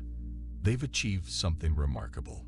Not just understanding space, but making it accessible, turning its most complex mysteries into children's entertainment. The display showed other feeds, gaming tournaments in Tokyo, where children casually solved quantum navigation problems, development teams in Brazil incorporating advanced stellar physics into their games, young players in Nigeria discovering new orbital mechanics principles through collaborative play. We've been approaching space travel from a position of conquest, Kithax observed, treating every principle as something to be mastered through rigid study. But these human children, they treat space as a friend to dance with. The council watched as Sarah's sister successfully completed her first navigation challenge. The joy on her face mirrored the same expression they'd seen on countless young humans as they discovered the wonders of space through play. I propose, K'Thax continued, that we designate Earth as a sphere of innovation, not because of their technology, but because of their perspective. Their children don't see space as a hostile environment to be overcome. They see it as a playground filled with endless possibilities. The feeds showed more examples. Children drawing spacecraft designs that accidentally solved complex engineering problems. Young players developing new navigation techniques while chatting about homework. Gaming communities collaboratively mapping quantum phenomena they didn't even know they were discovering. More importantly, K'Thax added, I recommend we revise our own teaching methods. Perhaps there's something to be learned from their approach. The display returned to Sarah's room, where she was now sitting at her window with Cosmos in her lap, looking up at the stars while her computer ran a new simulation in the background. What do you think is out there, Cosmos? She asked her cat. I bet there are so many cool new space games we haven't even imagined yet. The council members watched as she pulled out her notebook, sketching new ideas for space travel that their most advanced scientists were only beginning to theorize. Her cat purred, seeming to approve of each new design. We will adapt our contact protocols, Varax announced finally. When humanity reaches for the stars in earnest, we will not be greeting them as students or teachers, but as fellow explorers who found their own unique path to the cosmos. As the council session concluded, the final feed showed Sarah getting ready for bed, carefully adjusting her model solar system one last time. Good night, stars, she whispered, performing her nightly ritual. Save my place. There's so much more to explore tomorrow. In the darkness of her room, Cosmos sat on the windowsill, his eyes reflecting starlight in a way that might have seemed unusually knowing to any observer. Perhaps he too understood that the future of space exploration would not be written in rigid academic papers, but in the joyful play of children who saw the universe not as a frontier to conquer, but as a friend inviting them to dance among the stars.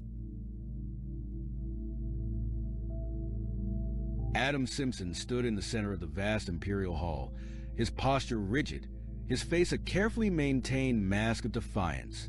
Before him, seated atop an obsidian throne carved with the sigils of conquered worlds, was Emperor Karvek Zolith of the Zelzorid Empire. His golden eyes, slit like a serpent's, bore into the human diplomat with amused contempt. The air hummed with tension, the vast chamber filled with the silent weight of a dozen high-ranking officials and military commanders. Adam took a slow breath, choosing his words with precision. I am here as a courtesy, he said, his voice steady. Humanity has no interest in war, but if you do not turn your fleet back from our borders, you will regret it. Laughter rippled through the hall. The reaction was immediate and expected. The Zelzorth, the oldest and most powerful empire in the known galaxy, saw humanity as nothing more than a young, impudent race, barely worth acknowledging. Their fleets had crushed civilizations that had stood for millennia. Compared to them, Earth was an infant playing at war. High Commander Volek SYTH leaned forward, the sharp ridges of his pale blue face catching the dim light. Regret it? His lips curled. Do you truly believe your kind can stand against the might of the Empire? That your pitiful fleets, your laughable technology, could do anything but be swept aside? Adam met his gaze. It's an opportunity. Back now. Because when the fighting starts, there won't be a second chance. The Emperor's voice, rich and deep, silenced the murmurs. I find your arrogance fascinating, human, Karvek Zolith said, fingers drumming idly against the arm of his throne. You believe yourselves dangerous, yet you have done nothing to prove it. Where are your war fleets? Where is this great power you claim to wield? Adam exhaled through his nose. They still didn't understand. You assume because you do not see our strength, we do not have it. His voice dropped, the weight of certainty behind it. That mistake will cost you everything. Volek chuckled, shaking his head. Enough of this. Emperor, with your permission, I will take the fleet and raise their homeworld. The humans are weak. Let's rid ourselves of their delusions. Karvek tilted his head, considering. Very well. You may proceed.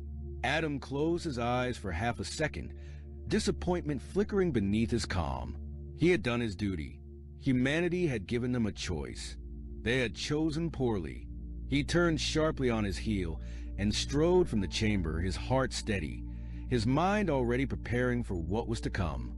As Adam's shuttle lifted from the Imperial Palace, the Zelzor fleet prepared for war. The Imperial Armada, 500 warships strong, gathered in the vast reaches of space. Flagships the size of cities, bristling with weapons capable of reducing planets to rubble, stood ready. At their center was Volek SYTH's personal battleship, the Dominion's Wrath, an immense dreadnought that had crushed fleets many times larger than humanity's entire military force. Standing on the bridge, Volek watched as the final battle formations locked into place.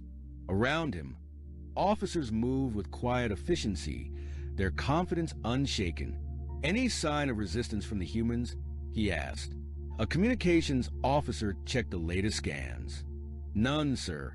No fleet movements, no defensive structures deployed. Their borders are empty. Volek smirked. Cowards. They know they are beaten. Grand Admiral Drosk Vynen, a veteran strategist, observed the readouts with mild curiosity. It is strange, he admitted. Humans are unpredictable, yet they offer no resistance. He glanced at Volek. You do not find that odd? Volek exhaled, rolling his shoulders. Their arrogance has finally been crushed by reality. They see our power and understand they are doomed.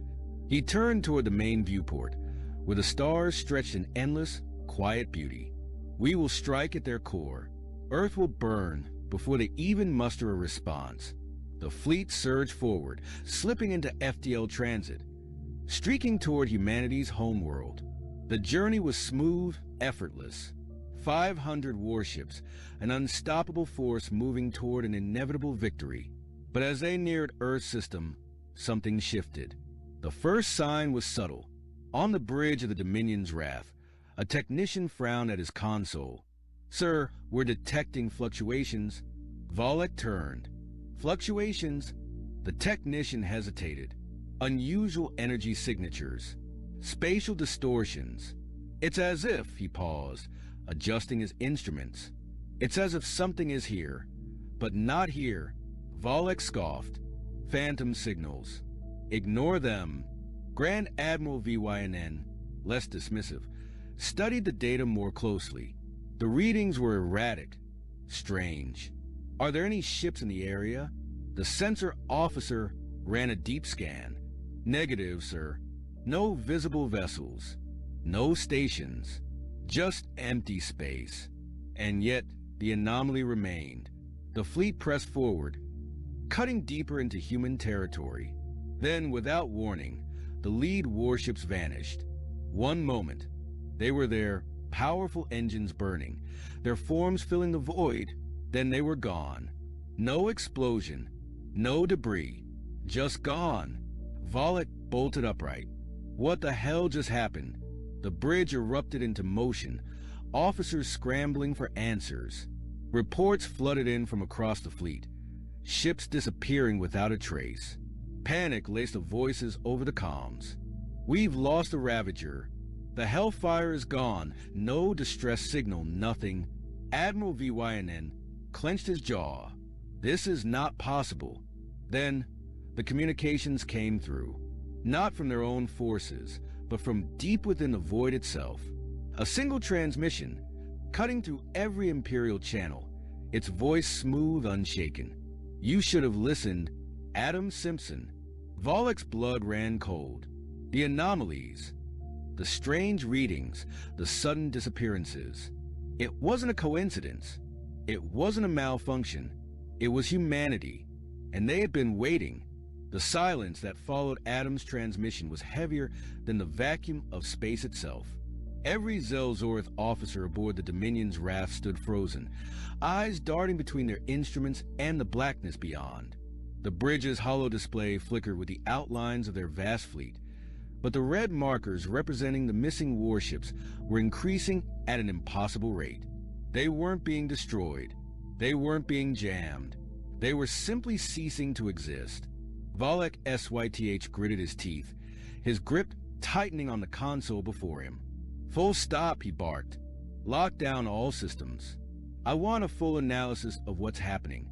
His voice remained steady, but deep inside, something gnawed at him, an unfamiliar sensation clawing at the edges of his mind. Uncertainty. Admiral Dros Voenen's fingers danced over the control panel as he manually accessed the ship's external feeds, bypassing automated processing. He needed raw data. The answer had to be there, hidden within the cold, sterile numbers. But what he saw sent an involuntary shudder through him. The space around us, Voenen hesitated. "It's not empty." Volek spun toward him. "Explain." Voenen magnified the last recorded frames of the missing warships. The image was distorted, but barely perceptible within the cosmic haze were faint, shifting patterns. Ripples in the void, like disturbances on the surface of a dark ocean. Shadows that weren't cast by any physical object. "There's something out there," Voenen murmured. "A presence, undetectable by conventional scans. Something that was waiting for us." Volek refused to believe it. "That's impossible. If they had weapons of the scale, we would have known." "They wanted you to think that," came a voice from the ship's main display. The transmission was clear, untraceable, as if the voice were speaking from the bridge itself. Adam Simpson, face materialized, his expression unreadable. His suit was no longer the pristine diplomatic attire he had worn before the Emperor, but a matte black tactical uniform with no insignia. His eyes, once full of careful diplomacy, now held something far colder. "You were so confident," Adam continued, his tone calm, almost pitying. "So certain that humanity was a species to be conquered. And yet, here you are, unable to even see the weapon that will end you." Volek's hands curled into fists. "What are you playing at, human?" Adam tilted his head slightly, as if considering how much to reveal. Then he simply said, "This." The lights on the bridge flickered. The Dominion's raft shuddered, not from an impact, but something far more insidious. Its system seizing, its power draining. The same reports echoed from every remaining ship in the fleet. The displays dimmed, and for the first time in Volek's long military career, he realized what true powerlessness felt like. A whisper of motion flickered outside the viewport. At first, it seemed like an illusion, the afterimage of distant starlight. Then, the shadows coalesced and impossibilities took shape. A fleet, not just a fleet. An armada that dwarfed the might of the Zelzoreth. Their ships did not shine with the harsh metallic glow of Imperial warships. Instead, they moved like phantoms, their surfaces shifting between the visible and the unseen, their edges blurred as if reality itself struggled to define them. They had been there the entire time, hidden just beyond perception. The Phantom Fleet. Isaac Renner sat aboard the bridge of the UNS Valkyrie, the spearhead of humanity's unseen force. His expression was one of quiet satisfaction, the product of years of preparation finally culminating in a single, decisive moment. His crew remained silent, waiting on his command. Every officer on board had been trained for this, facing an enemy that thought itself untouchable. "They still don't get it," Renner mused as he watched the chaos unfold. "All this power, all this arrogance, and they still don't understand what just happened." His second-in-command, Lieutenant Calloway, allowed himself a tight smirk. "Shall we educate them, sir?" Renner leaned forward, voice smooth, unhurried. Fire. Across the Phantom Fleet, silent lances of light erupted into the void, weapons far beyond the comprehension of the Empire. No energy trails, no conventional missiles, just pinpoint devastation. Zelzoreth warships collapsing on themselves as their molecular bonds unraveled, their hulls simply ceasing to hold together. Explosions did not bloom in space. Instead, the affected vessels seemed to dissolve, their once impervious armor turning to dust before vanishing completely. On the Dominion's Wrath, Volek watched in horror as ship after ship disappeared. This wasn't warfare. It was annihilation. "This isn't possible," one of his officers shouted, panic breaking the rigid discipline of the bridge. "They have no mass readings, no energy signatures, no..." His voice cut off as the Dominion's Wrath jolted violently. "They've locked onto us," VYNN breathed. Adam's voice returned, impassive. "You had your chance."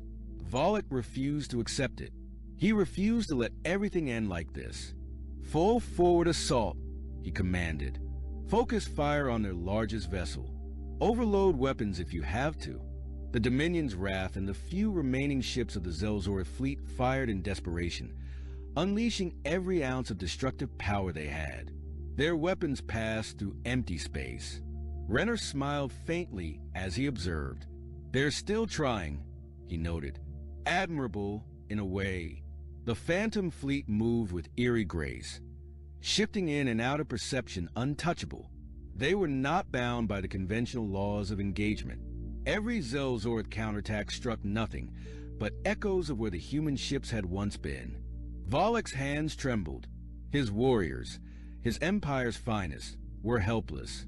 He had mocked the humans for their invisibility, their lack of presence, but now, as his fleet crumbled, he realized his mistake. They had not been absent. They had been watching.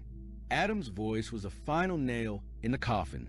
"The difference between us, Volek, is that you fight for conquest. We fight for survival. That means we don't just prepare for war. We prepare to end it before it begins." Renner raised a hand. "Shut them down." The Phantom fleet sent out an invisible pulse, and every remaining Zelzorth ship flickered.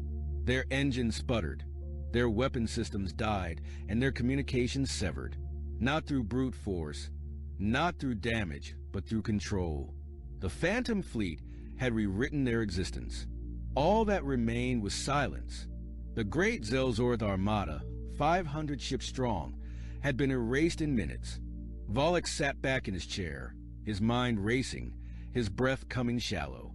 There was no retaliation. There was no counterstrike. They had already lost before the first shot was fired. Adam's voice was soft now. "I tried to warn you."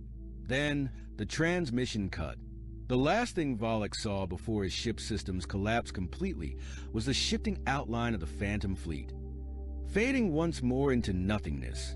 They were not invaders. They were not conquerors. They were shadows. And they had already won. The Zorth Prime, the heart of the Zelzorth Empire, had never known silence. It had always been a symphony of military power. Warships docking, fleets mobilizing, strategic transmissions crackling across the void. Now, that silence was absolute, a hollow, suffocating void. Volek SYTH stood rigid on the bridge of the Dominion's Wrath, his gaze locked on the swirling marble of the Zelzorth homeworld below. His ship, once the pride of the Imperial Armada, drifted powerless, held in the unseen grip of humanity's Phantom fleet.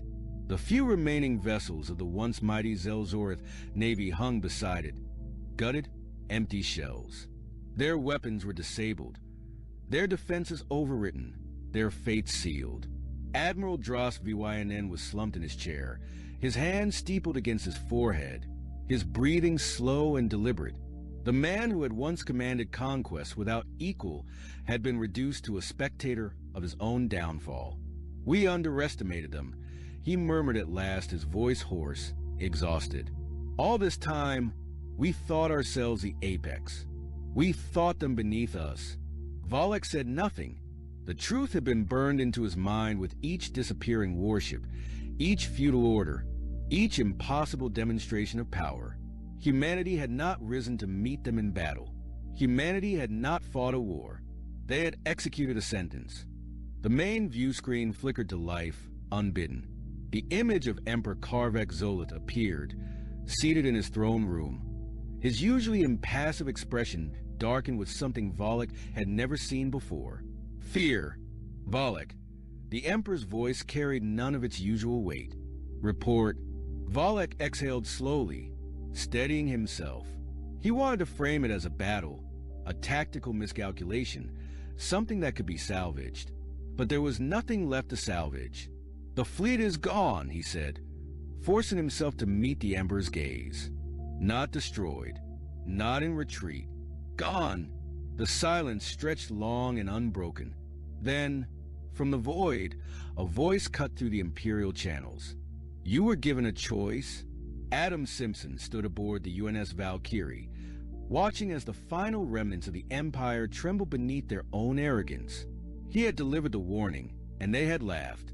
Now, there was no laughter, no mockery. There was only understanding, hollow and too late. The Phantom Fleet did not loom over Zorth Prime like an occupying force. It did not posture. It simply existed, waiting in the unseen spaces, as it always had. The Empire's eyes were blind to it, their weapons useless against it. The Emperor straightened, summoning whatever dignity he could muster. What are your demands? Adam tilted his head slightly, as if amused by the question. Demands? He glanced toward Commander Isaac Renner, who stood beside him, arms crossed, gaze impassive. Then he turned back to the transmission. You assume this is a negotiation. The Emperor's golden eyes flickered with something dangerous. You think because you have the power to destroy us, you can dictate the fate of my people. Adam leaned forward. You misunderstand. We aren't here to dictate anything. We're here to end an era. On the surface of Zorth Prime, sirens howled to the capital city of Zelvoris. Imperial officials ran to the corridors of their once impenetrable bastion, scrambling to secure what little authority they had left. Panic rippled through the streets. The citizens of the Empire, who had only ever known their rulers as untouchable, now saw them desperate, afraid. Humanity had not fired a single shot at the planet. They hadn't needed to. Across the Empire, outposts and colonies received the same transmission. The Zelzorth fleet had been erased. The capital world stood defenseless. There was no external enemy to fight, no battlefield on which to prove their superiority. The war had not ended in combat. It had ended in inevitability. Grand Admiral VYNN finally rose from his chair, shoulders squared despite the weight pressing upon him. What happens now? He asked, his voice measured. You have your victory. What will you do with it? Adam considered him for a moment before responding. That depends entirely on the Empire. A new voice crackled into the open channel. The Empire is finished. The transmission came from an unexpected source. One of the Emperor's own High Chancellors. A second voice followed. Then a third. Across Zorth Prime. The realization was spreading like wildfire. Without its military might, the Empire was a hollow structure propped up by fear alone. And fear had lost its teeth. The Emperor's expression darkened as he listened to the voices of his own people turning against him. He had ruled through power, through dominance. But power was only as strong as its ability to enforce. And there was no enforcement left. Volek turned to VYNN, jaw clenched. If we surrender, they could wipe us out entirely. VYNN shook his head. If they wanted us extinct, they wouldn't be speaking to us now. He looked toward the view screen. They are not us, Volek. And that is precisely why they won. The Emperor's hands curled into fists, his body trembling with restrained fury. I will not. The transmission cut out. The throne room's lights flickered and died. The people of Zorth Prime watched as their Emperor, their rulers, their entire chain of command vanished from their screens, their communications, their networks. Not by an explosion, not by a coup, by something far quieter, far more precise. The Phantom Fleet had severed the Empire's head from its body with the press of a button. Aboard the UNS Valkyrie, Renner exhaled, watching the data stream confirming the complete neutralization of the Empire's command structure. It's done, he said quietly. Adam nodded. The Empire is broken. The galaxy will decide what comes next. There would be no occupation, No vengeful slaughter. Humanity had done what it needed to do, not to conquer, but to ensure the Zelzorth never threatened them again. Adam turned to Renner. Initiate withdrawal. One by one, the Phantom Fleet faded once more into the void. Ships vanished from perception, slipping back into the unseen corners of space, leaving behind only the shattered remnants of an empire that had thought itself invincible. Zor Prime's skies were clear. There was no enemy in sight. Yet the Empire would never be the same again, and as the last of humanity's vessels disappeared, the final message was broadcast across every world that had once feared the Zelzorth's rule. This was not war. This was not conquest. This was a lesson. The Empire had learned it too late. The galaxy, however, had just begun to listen. The Phantom Fleet was gone. The last of humanity's vessels had faded into the unseen void, vanishing as effortlessly as they had appeared. Yet their presence remained, an indelible scar carved into the fabric of the galaxy. The Zelzorth Empire, once the most feared power among the stars, lay in ruin, not by fire, not by conquest, but by something far worse: irrelevance. The Emperor was gone. His high command had been severed, their authority collapsing like brittle glass. For the first time in thousands of years, the great empire had no ruler, no structure, no guiding hand to wield its once unstoppable might. The absence of warships in its skies spoke louder than any fleet ever could.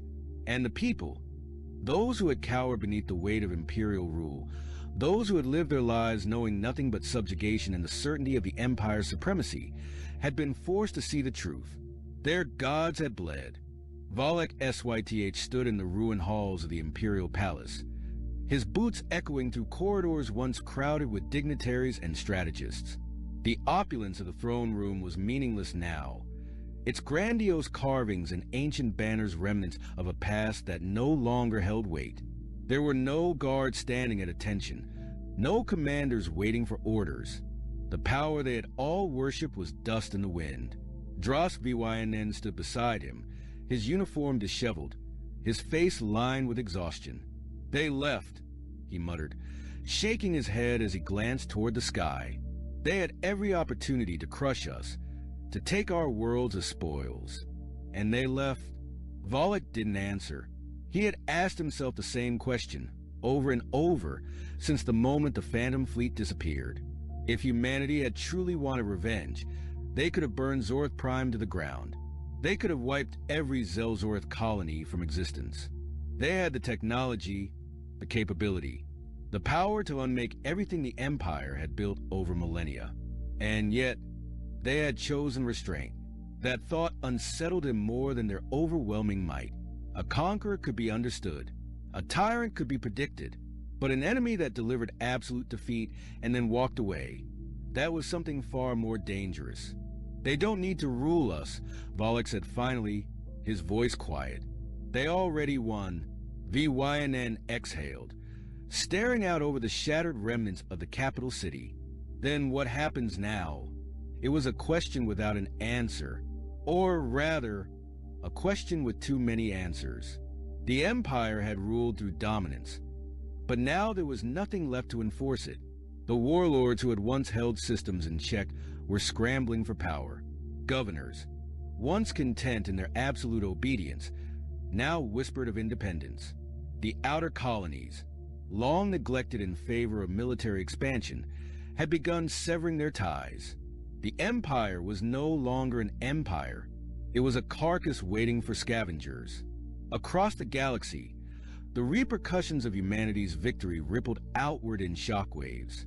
The other great powers, once fearful of provoking the Zelzorth, were now silent, hesitant, waiting.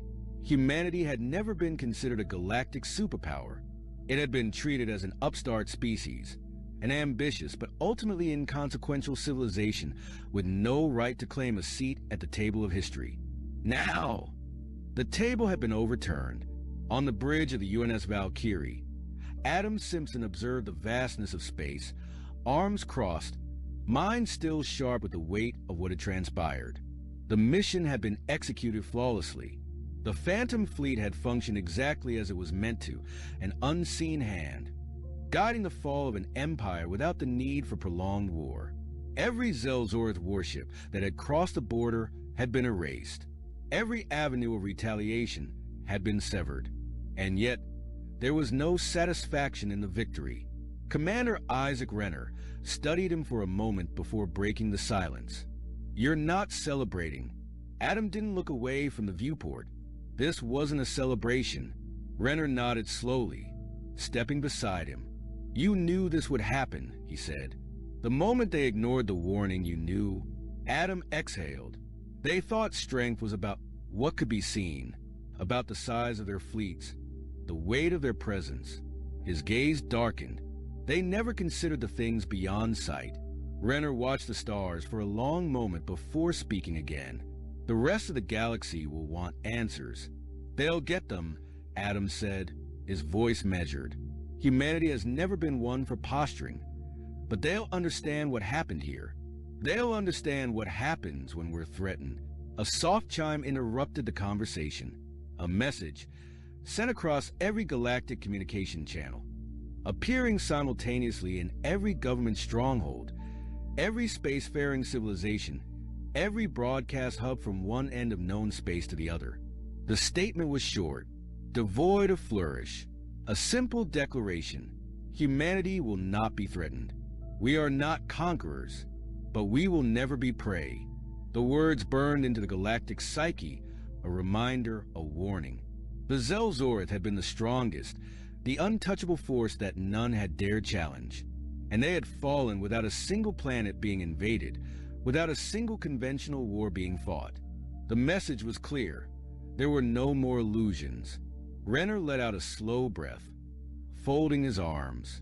"And if someone else doesn't take the hint?" Adam finally turned away from the viewport, his expression unreadable. "Then they make the same mistake." In the remains of the Zelzorth Empire, a new order was beginning to take shape.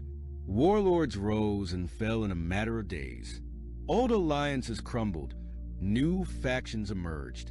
The species that had once ruled through absolute dominance now turned on itself, uncertain, divided. The very foundation of the Empire had been shattered, not by weapons, not by brute force, but by an idea. The idea that they were no longer the most powerful force in the galaxy. That knowledge alone was enough to dismantle them. On Zorith Prime, Volok SYTH watched as entire systems declared independence, as once loyal generals vanished into the void, seeking refuge in unknown corners of space. He knew, without a doubt, that the Empire would never rise again. But one thought lingered, gnawing at him in the quiet moments. They had never truly seen the Phantom Fleet, not with their own eyes. They had only seen the destruction left in its wake. If this was the power humanity had chosen to reveal, what else remained in the shadows? The Zelzorth had learned their lesson too late. The rest of the galaxy would have only one chance to understand it. And if they didn't, they would never see their end coming. Admiral Zextal shifted uncomfortably in the human-sized chair, his crystalline carapace clicking against the wooden frame. The cultural exchange program had seemed like a simple assignment. Observe human daily life, write reports, return to the fleet. Nothing in his 3 centuries of military service had prepared him for what he was currently witnessing. "Mom, can I have another sandwich?" Emily Anderson called out from her position on the living room floor, her eyes never leaving the holographic display floating above her gaming console. The device was primitive by galactic standards, yet something about the way she used it made his secondary heart skip a beat. Mrs. Anderson's voice drifted in from the kitchen. "Honey, you haven't even finished the first one." The Admiral's attention remained fixed on the tactical display. Emily's half-eaten peanut butter sandwich lay forgotten on a plate beside her as her small hands manipulated the controls with unconscious grace.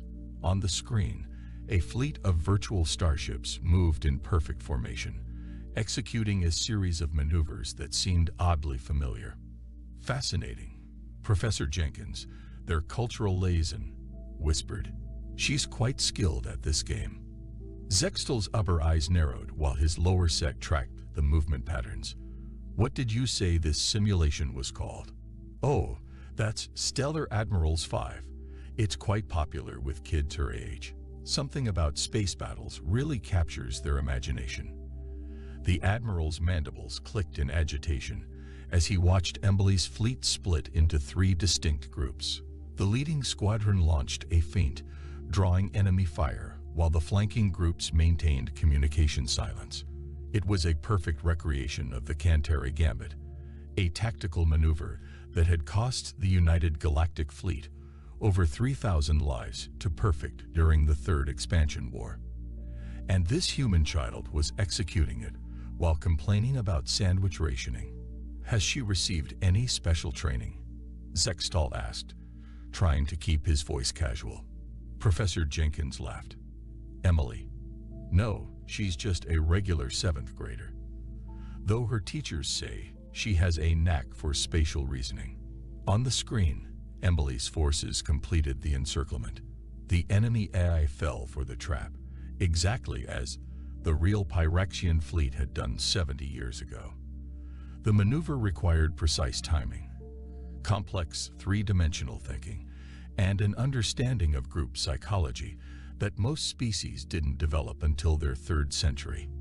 Yes, Emily pumped her fist in the air as victory signals flashed across the display. New high score.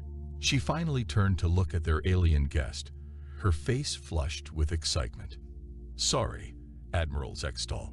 That level's been driving me crazy all week. The AI keeps trying to break through the upper quadrant, but if you bait them just right. She launched into a detailed explanation of her strategy, using terms like quantum wake signatures and gravitational drift patterns, concepts that weren't supposed to be known to pre-FTL civilizations. The Admiral's exoskeleton began to feel uncomfortably tight. Where did you learn these tactics? He interrupted. Emily shrugged, already starting a new game. I dunno.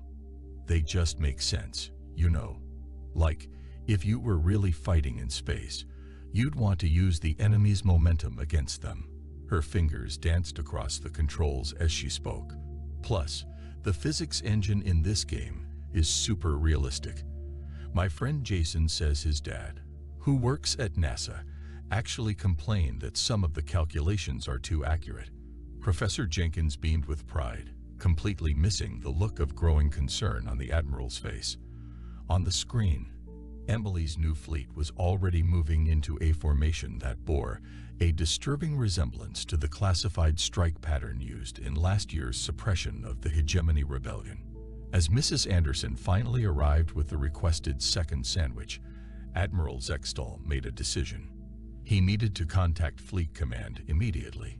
Either this game company had somehow acquired classified military data from multiple galactic nations, or something far more interesting was happening in the minds of human children. Emily just grinned, accepted her sandwich, and continued to casually rewrite everything the Admiral thought he knew about warfare. 3 days after his initial encounter with Emily Anderson, Admiral Zextal found himself back in the suburban home, this time accompanied by a quantum recording device disguised as a ceremonial medallion. The device was currently transmitting everything to a secure fleet intelligence server, though he doubted his superiors would believe what they were about to witness. You're back. Emily bounced on her heels, already reaching for her gaming console. Did you want to see the new expansion pack? They added these awesome gravitational slingshot mechanics. The Admiral's translator struggled with her rapid-fire enthusiasm, but he managed a polite mandible click. Indeed, I found your gameplay quite intriguing. Mrs. Anderson appeared with a tray of snacks, something called pizza rolls that the cultural briefing had mentioned as a staple of young human sustenance. Emily's been talking about your visit nonstop, she said proudly. It's not every day an alien admiral takes interest in her hobby. If only they knew. Emily had already booted up the game, her fingers flying over the controls with practiced ease. The holographic display showed a massive starfield, with two opposing fleets facing each other across a disputed asteroid belt. The Admiral's carapace tightened as he recognized the scenario. It was a perfect recreation of the Battle of Nexus Prime, right down to the distinctive radiation signature of the local pulsar. "Watch this," Emily said, shoving a pizza roll into her mouth. Most players try to secure the asteroids first, but that's totally a trap. Zextal watched in growing amazement as she split her fleet into 5 smaller groups, exactly matching the deployment pattern that had won the actual battle. But that was classified information, sealed by the highest levels of Fleet Command. Even his own battle computers needed special authorization to access those tactical files. "The trick," she continued, speaking around her snack, "is to make them think you're going for the resources, but really, her forces suddenly executed a complex spiral maneuver, using the asteroid belt's own rotation to mask their energy signatures. You're setting up the Ghost Fleet offensive." The Admiral's primary heart nearly stopped. The Ghost Fleet offensive was more than classified. It was legendary. The maneuver had turned the tide of the Nexus War, but at such a heavy cost that it had never been attempted again. Yet here was a human child, recreating it perfectly while contemplating her next pizza roll. "Emily," he asked carefully, "how did you develop this strategy?" She shrugged, her attention still fixed on the game. "Oh, I didn't. I learned it from my dad's old save files. He was super into these games when he was my age. Mom says that's where I get it from." "Your father, he's a military strategist." Mrs. Anderson laughed from the kitchen. "Bob? No, he's the head janitor at Roosevelt High School, but he did win some gaming tournaments back in the day." The Admiral's secondary brain struggled to process this information. A maintenance worker had mastered military tactics that had taken his species centuries to develop, and now his offspring was casually improving upon them. On the screen, Emily's forces completed their spiral assault. The enemy eye, despite being set to maximum difficulty, fell for the trap completely. Victory signals flashed across the display as her flotilla emerged from the asteroid belt's shadow, having used the precise gravitational calculations that had made the original Ghost Fleet offensive so devastatingly effective. "Yes," Emily pumped her fist. "New personal best. Want to see me try the hammer and anvil variation? Jason showed me this cool trick where you can use solar wind particles to..." "Emily," her mother interrupted, "don't forget you have soccer practice in 20 minutes. The girl's face fell. "Aw, Mom, I was just about to show Admiral Zextal the really good part." The Admiral watched in fascination as this military prodigy quickly saved her game, already shifting mental gears to something called soccer.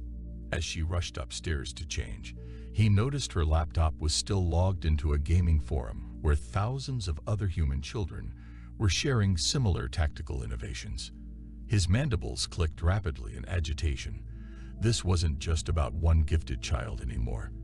This was something far more significant and potentially far more dangerous. The holographic display in Emily's room flickered with an ominous red glow as she guided her fleet through what the Admiral knew to be a perfect recreation of the Crimson Nebula. Fleet intelligence had approved his plan to feed her increasingly complex military scenarios, disguised as game updates from a fictional beta testing program. What they hadn't approved was his growing admiration for her abilities. "This is so cool." Emily's eyes sparkled as she manipulated the control interface. The new particle physics engine makes the plasma torpedoes actually follow relativistic curves. She paused, frowning. Though they really should account for quantum wake distortion in the targeting calculations. Behind her, Admiral Zextal exchanged glances with Professor Jenkins. The human scientist had been cleared to know the true nature of their observation, though he still seemed unable to process its implications. Quantum wake distortion wasn't supposed to be conceptually accessible to pre-FTL species, let alone their children. "Hey, everyone. MKiller 2011 here with another tactical breakdown." Emily spoke cheerfully into her headset, streaming to her growing audience of fellow gamers. "Today we're looking at this awesome new scenario they just dropped. The nebula's radiation makes traditional sensors useless, but check this out. The Admiral watched as she walked her viewers through a solution to a tactical problem that had cost his species a dozen ships and hundreds of lives to solve. She made it sound as simple as explaining the rules of a board game. See, if you calibrate your sensors to pick up graviton echoes instead of standard EM emissions, you can totally track enemy movements through the plasma clouds. Plus, it looks super pretty. She giggled as her fleet executed a perfect pincer movement, using the nebula's own electromagnetic currents as cover. Professor Jenkins scribbled furiously in his notebook. "Admiral, she's essentially recreating advanced stellar warfare techniques through pure intuition. The implications for human cognitive development are potentially catastrophic." Zextal finished quietly, his lower eyes tracking the viewer count on Emily's stream. 10,000 human children were currently watching her explain tactics that his own academy students took years to master. Oh man, the chat's blowing up. Emily bounced excitedly in her chair. Jason says he found an even better way to optimize the sensor arrays by using the nebula's own magnetic field as an amplification network. That's brilliant. Let me try that. The Admiral's carapace tightened as he watched her implement the suggestion in real time. The modified sensor configuration was actually more efficient than the one his fleet currently used, and now it was being shared freely among thousands of human adolescents who saw it as nothing more than an interesting game mechanic. "Emily," he ventured carefully, "how many of your friends play this game?" "Like everyone at school." She spun in her chair to face him, her fleet continuing its perfect attack pattern on autopilot. "We even started a lunch club to practice advanced techniques.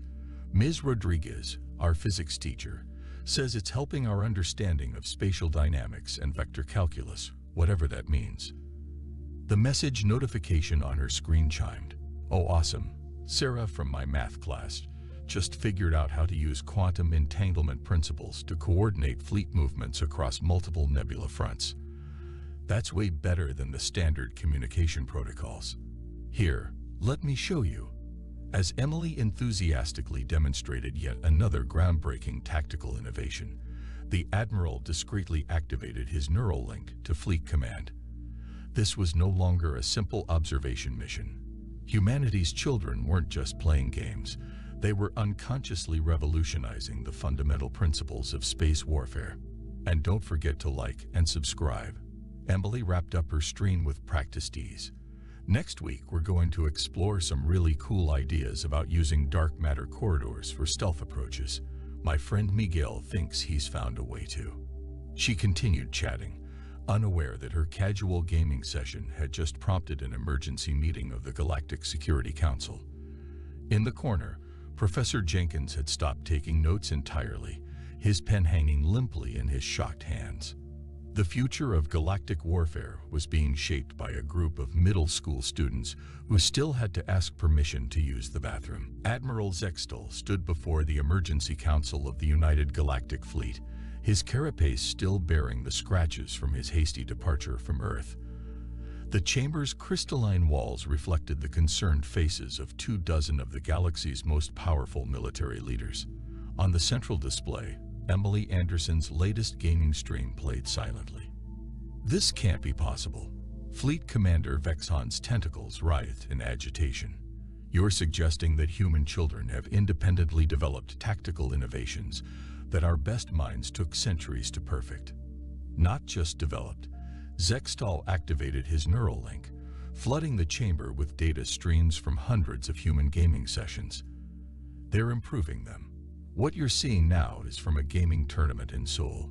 The assembled leaders watched as a 14-year-old Korean girl executed a theoretical battle maneuver that their own supercomputers had deemed impossible. She was eating instant noodles while doing it. This particular human, Zextal highlighted another stream, is an 11-year-old from Brazil. He's currently explaining to his viewers how to use quantum entanglement principles to coordinate fleet movements across dimensional barriers. His mother says his grades in science class are average. The chamber erupted in multilingual chaos. a Proximan admiral's bioluminescence flashed in distress patterns. But how? Their species hasn't even achieved practical faster-than-light travel. That's precisely what makes this remarkable. Zextal brought up Emily's profile. They have no preconceptions about what's impossible. To them, it's all just a game. Watch this. The display showed Emily's latest stream, where she was casually discussing advanced theoretical physics with her viewers. So if you align your shield harmonics with the enemy's weapon frequency, she explained while braiding her hair, you can actually convert their attack energy into bonus power for your engines. My friend Katie figured that out during lunch period. Katie, Zextal noted dryly, is 12 years old and primarily interested in horse riding. She discovered this technique while trying to improve her speed-running time for the game's third campaign mission. Fleet Commander Vexhan's secondary heart was visibly pulsing through his ceremonial armor. How many humans are playing these games? Conservative estimate: 20 million active players under the age of 18. They have entire streaming platforms dedicated to sharing tactics. They organize tournaments where children casually deploy strategies that would qualify as military secrets in 17 different star systems. The display shifted to a gaming convention in Tokyo, where thousands of young humans gathered to discuss combat techniques that would make veteran fleet commanders weep. A panel of 16-year-olds was currently debating the optimal use of gravitational lensing for stealth operations. Most disturbing of all, Zextal continued, their networking. Every major breakthrough is shared, refined, and improved upon by their collective consciousness. This clip is from yesterday. The chamber watched as Emily hosted a virtual meetup with players from 6 continents. They were collaboratively solving a tactical scenario that the Galactic War College used as its final graduation exam. The humans were treating it as a fun afternoon challenge. Look at these maneuvers. A Centaurian strategist's vocal sacs inflated with alarm. That formation pattern, it's a perfect optimization of the Hellfire Gambit. We lost an entire battle group developing that technique. Yes, Zextal's mandibles clicked grimly. The human who developed it, Jason Chen, came up with it while procrastinating on his history homework. He calls it the pizza roll strategy because he was hungry at the time. The chamber fell into stunned silence as they watched more footage. Millions of human children, through what they thought was simple entertainment, had created the largest and most innovative military training program in galactic history. So, Fleet Commander Vexhan's voice trembled slightly. What do we do with this information? Before Zextal could respond, his neural link chimed with an urgent message. His upper eyes widened as he read it. That, he said quietly, may have just been decided for us. The Swarm Collective has been detected on approach to the Sol system. It seems we're about to find out if these human games translate to real combat. The display still showed Emily's stream, where she was now explaining to her viewers why traditional Void Shield configurations were totally last season. Behind her, a star chart showed the exact sector where the swarm ships had just appeared. The emergency alert came during Emily's math class. Her phone buzzed with what looked like a routine game notification, but Admiral Zextal's encryption key made her pause. Bathroom emergency, she muttered to her teacher, already running for the hallway. In the relative privacy of the girls' bathroom, she opened the message. Her eyes widened as she saw the tactical overlay of Sol Systems' outer defense grid. This wasn't part of any game scenario she recognized. No way, she whispered, fingers flying over her phone's screen. Those energy signatures, they're real. The bathroom door creaked open. Emily. It was Jason, still wearing his debate club lanyard. Did you get the? Yeah. She showed him her phone. These are actual sensor readings from the Kuiper Belt. The admirals flagged them as priority 1. Jason pushed his glasses up his nose, squinting at the data. Those movement patterns, they look like the Swarm Collective, Emily finished. Just like in Scenario 7 of the Helios campaign. Except this time, it's not a simulation. Their phones buzzed simultaneously as more data poured in. The UGF fleet was mobilizing, but their response patterns were textbook, predictable. Emily could already see the flaws in their formation. "They're thinking like admirals," she groaned, pacing the bathroom tiles. "Look at these deployment vectors. It's exactly what the AI does in level 12, and we figured out how to counter that months ago." Jason was already running calculations on his own phone. The collectives using their standard hive mind tactics. If we could just show them. The bathroom door swung open again. Katie and Miguel slipped in, phones glowing with the same tactical displays. "Emergency gaming session," Katie grinned, but her eyes were serious. "Because that multi-layered quantum defense grid they're setting up is so last semester. Check this out." Miguel held up his tablet, showing a hastily sketched battle plan. "Remember that weird trick we discovered during the winter tournament? The one where you use solar flare radiation to mask your shield harmonics?" Emily's eyes lit up. The pizza roll gambit. But would that work against actual swarm ships? According to these specs the Admiral sent, Jason was cross-referencing data streams. Their sensor arrays are even more rigid than the ones in the game. They literally can't process randomized attack patterns. Their impromptu strategy session was interrupted by Mrs. Peterson's voice in the hallway. "Emily, Jason, is everything all right?" "1 minute," Emily called back, quickly creating a group chat. "Okay, everyone online at 7 p.m. Bring your raid teams." And somebody messaged Sarah. "She's the best at coordinating multi-pronged attacks." "What about that new Korean player?" Katie whispered. "The one who broke the record on the Nexus mission." Minji. Already texted her. She says her mom's making her finish homework first, but she'll be there. As they slipped back to their respective classes, Emily's mind was already racing through possibilities. The standard UGF response would take at least 6 hours to fully deploy. That gave them time to develop an alternative strategy, something the swarm's tactical eye would never expect. Her phone buzzed again. Admiral Zextal had sent more data, including full specifications of the actual UGF ships they'd been simulating in their games. The differences from their game versions were minimal, almost as if the game designers had known exactly what they were preparing humanity for. In English class, while her classmates discussed The Old Man and the Sea, Emily was quietly messaging gaming groups across 6 continents. The responses flooded in: Brazilian speedrunners, Russian strategy guilds, Australian raid teams, all recognizing the patterns in the data, all seeing the possibilities that the UGF's veteran commanders were missing. "It's just like a raid boss," she typed to Jason during study hall. "The swarm thinks they know all the possible moves, but they've never played against people who don't care what's supposed to be impossible." As the alien fleet approached the outer system, humanity's greatest military minds were gathering in secret bunkers to plan their response. But humanity's best hope might just be a group of kids who thought they were simply getting ready for the most exciting gaming session of their lives. Emily raised her hand.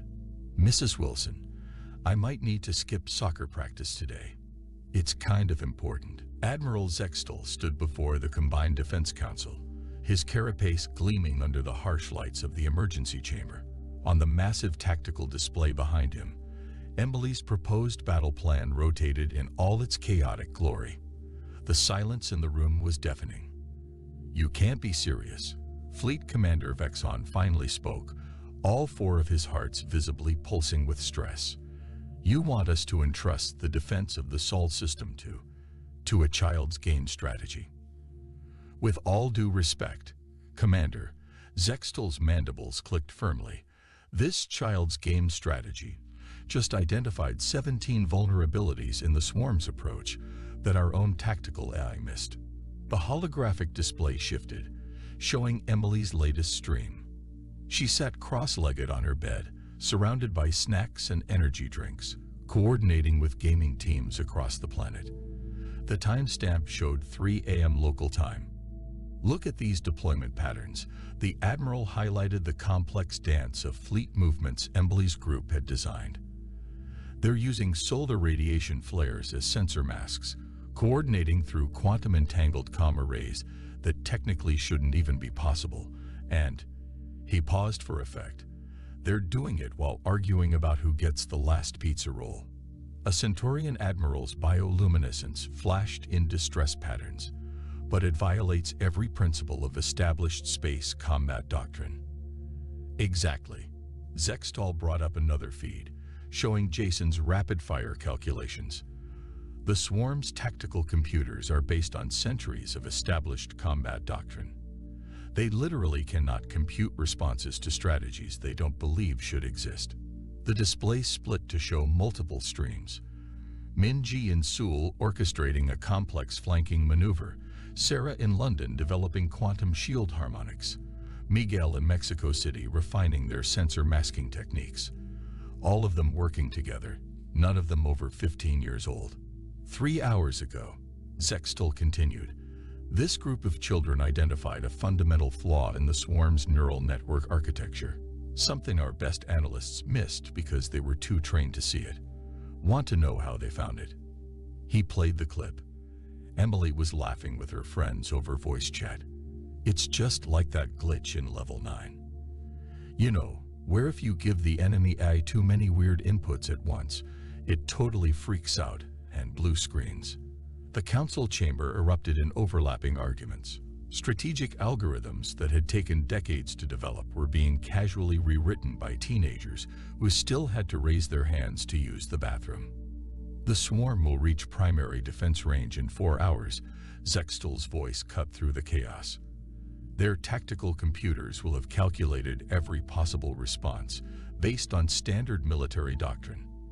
But they haven't calculated what happens when you let human children ignore the impossible.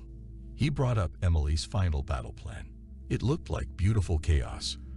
Fleets moving in patterns that defied conventional physics, attack sequences that read more like a dance choreography than military tactics. The Centaurian admiral's chief tactician actually fainted. Sir, a junior officer interrupted. The human children are. They're asking if they can start their raid early. Apparently, someone named Katie has a dentist appointment later and doesn't want to miss the boss fight. Fleet Commander Vexon's tentacles twisted in resignation. This is madness. Complete madness. Yes, Zextal agreed, watching as Emily's global gaming network finalized their preparations. But it might be exactly the kind of madness we need. The swarm expects us to think like military commanders. Instead, we're going to think like kids who don't know what they're not supposed to be able to do. On the main screen, Emily was sending out the final coordination messages, her voice bright with excitement. Okay, everyone, this is just like the tournament finals, except with real ships. Remember, weird patterns confuse the AI. Quantum shields go up before you burst fire the plasma cannons, and no fighting over kill counts until after we win. The fate of the Sol system now rested in the hands of a middle school gaming club, and somehow that was starting to feel like humanity's best possible defense. The combined fleet hung in the void of space, their formation unlike anything seen in 10,000 years of galactic warfare. Admiral Zextal's bridge crew watched in mixed horror and fascination as ships moved in patterns that seemed to defy both physics and sanity. Pizza Roll Squadron, you're drifting out of formation. Emily's voice came clear through the command channel, her tone the same as if she were coordinating a regular raid night. Remember, we need perfect timing on the solar flare burst. The Admiral watched as a battlecruiser group executed a maneuver that his tactical training insisted was impossible. They'd named it the Triple McTwist with extra cheese, a term that made his translator glitch every time he heard it. Minji's team is in position. Jason reported from his makeshift command center, his bedroom desk. Quantum shield harmonics are synchronized with the solar wind fluctuations. The swarm's advance fleet appeared at the edge of the system, their biomechanical ships moving in the perfect, predictable patterns that had conquered a dozen star systems. Their tactical computers began analyzing the human defense formation and crashed. They're rebooting their combat AI. Katie's excited voice filled the command channel, just like in the simulator. Quick, hit them with the spicy meatball maneuver while they're confused.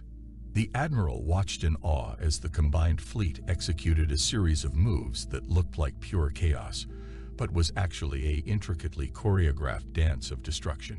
Ships weaved through solar prominences, using the plasma flows in ways that violated every principle of conventional space combat.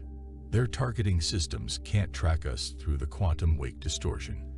Sarah reported from London, her voice slightly muffled by what sounded like a mouthful of chips.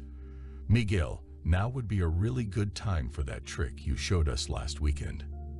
The Mexican teens battle group spun into action, their shields pulsing in a pattern that somehow transformed enemy weapons fire into bonus energy for their engines. The swarm's tactical computers attempted to analyze this impossibility and crashed again. They're doing that thing. Emily's voice rose with excitement. You know, like when you get the raid boss stuck in its animation loop. Quick, everybody spam the weird attacks while their AI is buffering. The combined fleet unleashed a barrage that defied classification. Ships moved in fractal patterns that shouldn't have been possible, firing weapons in sequences that read more like a jazz improvisation than a military assault. Admiral. One of his bridge officers spoke hesitantly. The human children are. They're arguing about who gets to name the new attack formations. Apparently, there's a dispute between Quantum Pepperoni Blast and Supernova Hot Sauce Strike. Before Zextal could respond, the main tactical display lit up with alerts. The swarm's primary battle computer, faced with input that contradicted every known law of combat, had initiated a complete system shutdown. Their ships hung motionless in space, their AI cores caught in an infinite loop trying to process strategies that their programming insisted couldn't exist. Big Boss is stunned. Emily's voice rang with triumph. Everybody spam your ultimate abilities now. The combined fleet struck as one, their attacks coordinated with the precision of teenagers who had spent countless hours practicing for this moment, even if they hadn't known it was real. The swarm's mighty armada, terror of a dozen star systems, fell to tactics developed by children who thought they were just getting better at their favorite game. Woo! New high score. Katie cheered. Oh wait, can I get a timeout? My mom's calling me down for dinner. Admiral Zextal stared at the tactical display, watching the remnants of the swarm fleet retreat in disarray. His most experienced officers were still trying to understand exactly what they had just witnessed. The after-action reports would take years to compile, and nobody would believe them anyway. Hey, Admiral. Emily's voice came through again. That was super fun. But can we wrap this up soon? I still have math homework to finish, and Ms. Johnson doesn't accept saving the solar system as an excuse for late assignments. The most decisive victory in the history of space warfare had just been coordinated by a group of kids who were now worried about their bedtime. 3 months after what historians would later call the Pizza Roll Offensive, Admiral Zextal stood before the Galactic Security Council in a scene that felt eerily familiar. This time, however, the mood was decidedly different. And so, he concluded his presentation.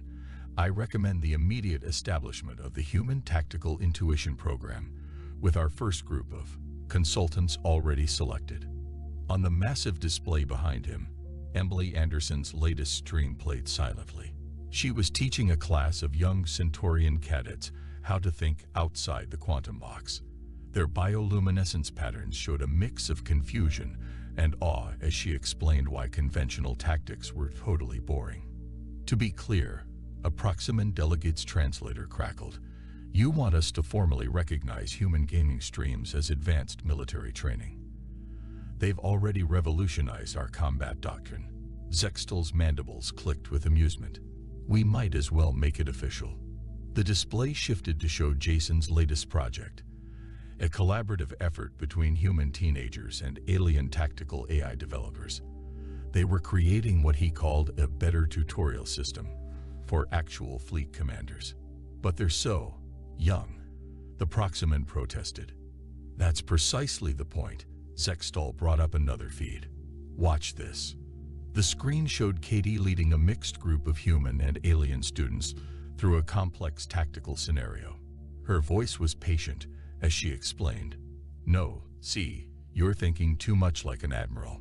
Try thinking like you're trying to beat your high score while also texting your friends about weekend plans. The results speak for themselves, the admiral continued. The first graduating class of the hybrid training program showed a 300% improvement in tactical innovation. Though we did have to ban energy drinks after the incident with the quantum singularity generator. In another window, Minji was demonstrating her latest strategic breakthrough to a group of stunned alien military theorists. She had discovered it while trying to find a faster way to complete missions so she could make it to her piano recital on time. What about their education? Another delegate asked. Surely these responsibilities interfere with their normal development. Zextal pulled up Emily's latest report card. Her grades have actually improved. Apparently, calculating quantum shield harmonics helps with advanced calculus, though her history teacher is still adjusting to hearing major space battles described as that really epic raid from last Tuesday. The display showed multiple feeds now. Sarah teaching alien cadets how to think creatively under pressure, Miguel explaining how to use glitches in reality to tactical advantage, and dozens of other young humans sharing their unique perspectives on space combat. There is one small problem, Zextal admitted. The human children have started rating actual space battles on their difficulty scale. The swarm invasion was apparently only a mid-tier boss fight. They're hoping for something more challenging next time. The council chamber erupted in nervous laughter. The idea that humanity's children saw galactic warfare as simply another game to master was simultaneously terrifying and reassuring. Oh, and they've renamed everything, the admiral added. Our standard fleet formations are now officially known as Classic Mode. The children insist it's more user-friendly. On the main screen, Emily was wrapping up her latest training session. A young Rigelian cadet raised an appendage. But Instructor Anderson, what if we encounter a situation not covered in the tactical database? Emily grinned, sharing a knowing look with Admiral Zextal through the video feed. That's the best part. If you don't know what's impossible, everything becomes possible. Now, who wants to learn about the tactical applications of cat videos in psychological warfare? As the council prepared to vote on the program's formal adoption, the Admiral's personal communicator chimed. It was a message from Emily. Hey, we're having a pizza party to celebrate Sarah's new quantum targeting algorithm. Want to come? We saved you some pizza rolls. Zextal looked at the waiting council, then at the message. The fate of galactic warfare had been forever changed by children who saw the impossible as simply the next level to beat. And somehow, that felt exactly right. Tell them to save me a seat, he typed back. But this time, no discussing tactical innovations with your mouths full. The future of space combat would be shaped by homework deadlines, pizza parties, and the unlimited imagination of those who never learned what couldn't be done. And that might just be humanity's greatest contribution to the galaxy. The grand hall was filled with a hum of whispered voices, the excited chatter of young minds eager to prove themselves. The Alien Academy had brought together students from across the galaxy, each from a different species, to be tested on their knowledge and abilities. The vast, crystalline structure of the Academy sparkled in the starlight, its walls covered in holographic projections of galaxies, distant stars, and planets. This was no ordinary school. This was a place where beings from all corners of the universe came to push their limits, where the best minds came to be sharpened. Here, knowledge was not just a pursuit, it was an honor, a responsibility. At the front of the room stood Professor Julgar, a being known across the galaxy for his intellect and vast understanding of cosmic science. His species, the Veltrians, were renowned for their encyclopedic knowledge of astronomy, physics, and the intricacies of the universe. They had studied the stars for millennia, tracing their movements with precision that few other species could even begin to comprehend. Julgar's reputation had made him both respected and feared among his students. His classroom was a mix of pupils from different worlds, each of them representing an advanced species with unique abilities, technologies, and philosophies. Some had seen the birth of stars, others had traveled across vast distances between galaxies in a mere moment. But despite their impressive feats, Jules Gare was known to have an edge over them all. His tests were notoriously difficult, designed not just to assess knowledge but to challenge the very essence of what his students thought they knew. Today was no different. The students sat in anticipation, their eyes fixed on their teacher, waiting for the challenge that would test their knowledge and skills. Jules Gare, with his luminous blue skin, sharp features, and penetrating yellow eyes, stood tall, his presence commanding the room.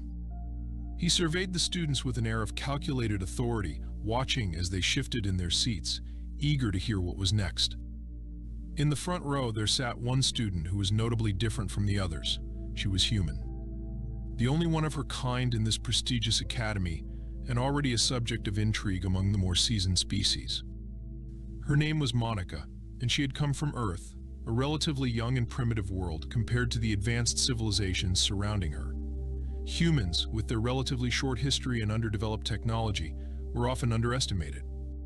Despite this, Monica had earned her place in this academy based on merit alone, having proven herself in earlier tests where many of her peers faltered. But today she was about to face her most difficult challenge yet. Jules Gare's voice broke the silence, reverberating through the room with a deep, melodic resonance that commanded attention. Today we test your understanding of the universe. I will ask you to demonstrate not only your knowledge but your ability to think creatively under pressure, he said, his words deliberate, precise. The students exchanged glances, some already preparing for what would undoubtedly be a complex task. Jules Gare continued, his gaze sweeping across the room. You will be tasked with something quite simple at first glance: draw a map of the solar system. But you are not just to trace the familiar planets, moons, and stars you know so well. No, your task is to accurately represent the celestial bodies that exist in our solar system, mapping their movements, orbits, and positions with perfect precision. A murmur rippled through the room. The challenge seemed easy enough, at least for those who were accustomed to the vastness of space. Most of the species here had access to advanced technology, star charts, and hyper-intelligent AI systems capable of mapping the stars with ease. But for Monica, the challenge was different. She had no such tools. She was human, a species that had only recently developed rudimentary space exploration technology. She had only ever seen the stars through the lens of a telescope, never having ventured beyond her own planet's orbit. The other students knew this well, and many of them exchanged skeptical looks. To them, the human's task seemed daunting, if not impossible. Jules Gare turned his attention to Monica. You young human, he said, his tone neutral but laced with an underlying challenge. You have earned your place here. Now show us what you can do. His yellow eyes locked with hers, assessing her every move. Monica, though feeling the weight of the moment, did not flinch. She stood up, her palms sweating slightly, but her gaze was unwavering. She had prepared for this, even if she had never quite expected it to be so daunting. Taking a deep breath, she walked to the front of the room, where a large holographic board hovered in midair, awaiting her instructions. It was a simple device, an interactive surface that could record and project images based on the user's gestures. Monica stood before it, ready to begin. The other students watched in silence, their eyes trained on her as she slowly extended her hand to the projection panel. She closed her eyes for a moment, collecting her thoughts. Then, with a steady motion, she began to draw. The first line she drew was simple, an outline of the sun. The other students nodded, some even muttering to themselves about how expected and standard the human's work was. It was an easy place to start, and they expected nothing more than the basics: the inner planets, the asteroid belt, and the outer giants. But as Monica's hand moved across the projection panel, something unusual began to happen. Instead of following the expected pattern of planetary orbits, Monica's map began to veer off in unexpected directions. She drew strange lines connecting distant stars, some of which were well beyond the solar system, well outside the realm of any known human knowledge. She traced paths that connected the sun to other systems, some containing planets not yet discovered, and others completely unknown to science. The other students looked on, their confusion mounting. Jules Gare, too, was taken aback. His eyes narrowed as he watched Monica's hand glide effortlessly across the board. She wasn't just mapping the planets of the solar system, she was creating a blueprint that extended far beyond the known territories of space. Her movements were deliberate, each stroke forming a new constellation, a new cluster of stars, and even distant, uncharted galaxies. There was a strange precision to it, as though she had some kind of hidden knowledge that no one had expected from a human. Monica paused for a moment, sensing the change in atmosphere. She glanced at the faces around her. The looks of surprise, disbelief, and awe were evident in the expressions of her peers. Her heart raced, but she focused on the task at hand, continuing to map the unknown regions of space with calm determination. As she drew the final lines, the map was no longer just a simple diagram of the solar system. It had expanded into something much greater. The human had created a map that was both beautiful and perplexing. It connected worlds and stars that the other species present had never heard of, stars that even Jules Gar had never seen in all his millennia of studying the cosmos. The room was silent now, the air thick with tension. The alien teacher, for the first time in his life, felt a sense of awe and confusion. Monica stepped back from the board, her hand trembling slightly from the effort. The room remained quiet, as if everyone was waiting for anything to explain what they had just witnessed. Jules Gar took a step forward, his voice unusually soft. "Tell me, human," he said. His words weighed with both curiosity and skepticism. "How do you know this?" Monica looked at him and smiled, though she had no answer to give. How could she explain it? How could she explain the dreams she'd had, the visions of distant stars and galaxies she had seen in her sleep? She wasn't sure if it was something natural or some hidden part of her mind unlocking an ancient knowledge. She simply knew what she had drawn was right, even if she couldn't fully understand it. The silence in the room deepened, but this time it was not uncomfortable. It was filled with wonder, and maybe, just maybe, the first seeds of respect. Monica had done something no one had expected from her, no one had anticipated. And for the first time, she had earned more than just the recognition of her peers. She had earned the awe of beings far beyond her own species. As the teacher stood there, his mind racing to understand what had just transpired, he couldn't help but wonder, had humanity always had this latent ability? Was there something about them, something that no one had recognized before? He had no answers. But one thing was clear: this was just the beginning of a far greater mystery. The stillness that followed Monica's mapping felt heavy, almost suffocating. The entire room was paralyzed by the shock of what had just transpired. The holographic projection of the map, Monica's map, hung in midair, its glowing lines shimmering softly in the dim light of the academy. The students, alien and human alike, were frozen, their eyes wide with disbelief. Even Professor Jules Gar, who had seen and studied the cosmos for eons, stood speechless, his once imposing presence diminished in the face of something he had never anticipated. But Monica, still standing before the projection, could feel the weight of their gazes. Her hands trembled slightly as she stepped back from the board, unsure of what she had just accomplished. She had drawn something far beyond the solar system, beyond any star map she had ever seen. It wasn't just the familiarity of the orbits and the planetary arrangements that had caused her hand to move with such ease. It was the sense of recognition that washed over her as she traced the paths, the stars, the distant galaxies. She had known these things, even if her mind couldn't fully comprehend how. It was as if something deep within her, some forgotten memory or instinct, had unlocked when she stood before the map. The silence lingered in the air, thick and oppressive. The other students, many of whom had never interacted with a human before, exchanged confused and anxious glances. Some looked at each other, as if seeking validation for what they had just witnessed. Others stared at the map, their eyes scanning the uncharted stars and planets, trying to make sense of the inexplicable. It wasn't just a mere coincidence, they thought. Monica's map was too accurate, too detailed to be the result of imagination alone. The lines she had drawn weren't just fanciful strokes, they were deliberate, precise. They represented something far more profound than anyone had expected from a human. Jules Gar, despite his shock, regained his composure first. His sharp eyes, usually cold and calculating, were now filled with an unmistakable mixture of confusion and curiosity. He stepped forward slowly, his long, slender fingers reaching out to the projection, hovering just above the map as if afraid to touch it. He traced the lines with his eyes, his mind racing to process the impossible. "Tell me, human," Jules Gar finally spoke, his voice low but filled with an intensity Monica had never heard before. "Where did you learn this?" His tone wasn't accusatory, but it carried the weight of a question that demanded an answer. The room seemed to hold its breath as the professor's gaze locked with hers, searching for any hint of a trick, any explanation that might offer a reasonable answer. Monica swallowed, her throat dry. She had no answer. She didn't know how she had known these things, how she had drawn the map with such precision. It wasn't just the solar system she had mapped, it was entire regions of space that should have been beyond human knowledge. Her hand had traced paths to distant stars, galaxies and nebulae that no one, not even the most advanced species present, could claim to have discovered.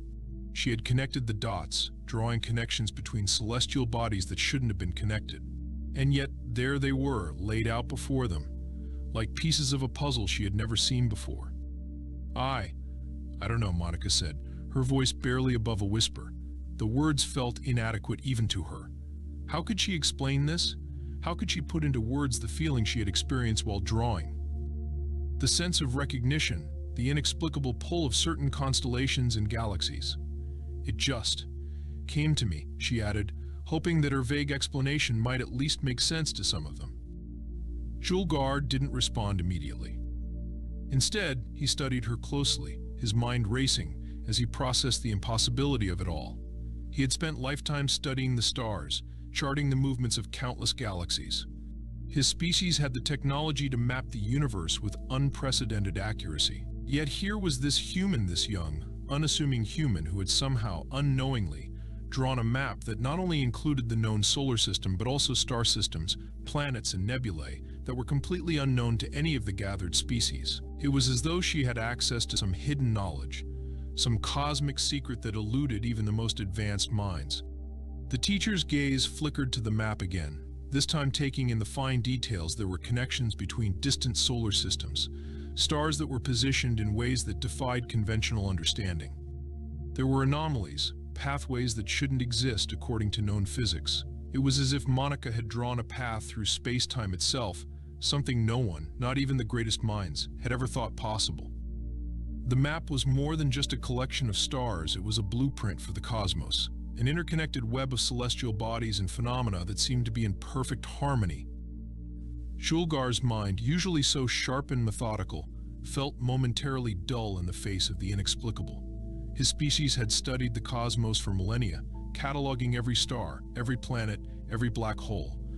Yet here was this human, an outsider, who had somehow pierced the veil of knowledge that had eluded the greatest minds for centuries.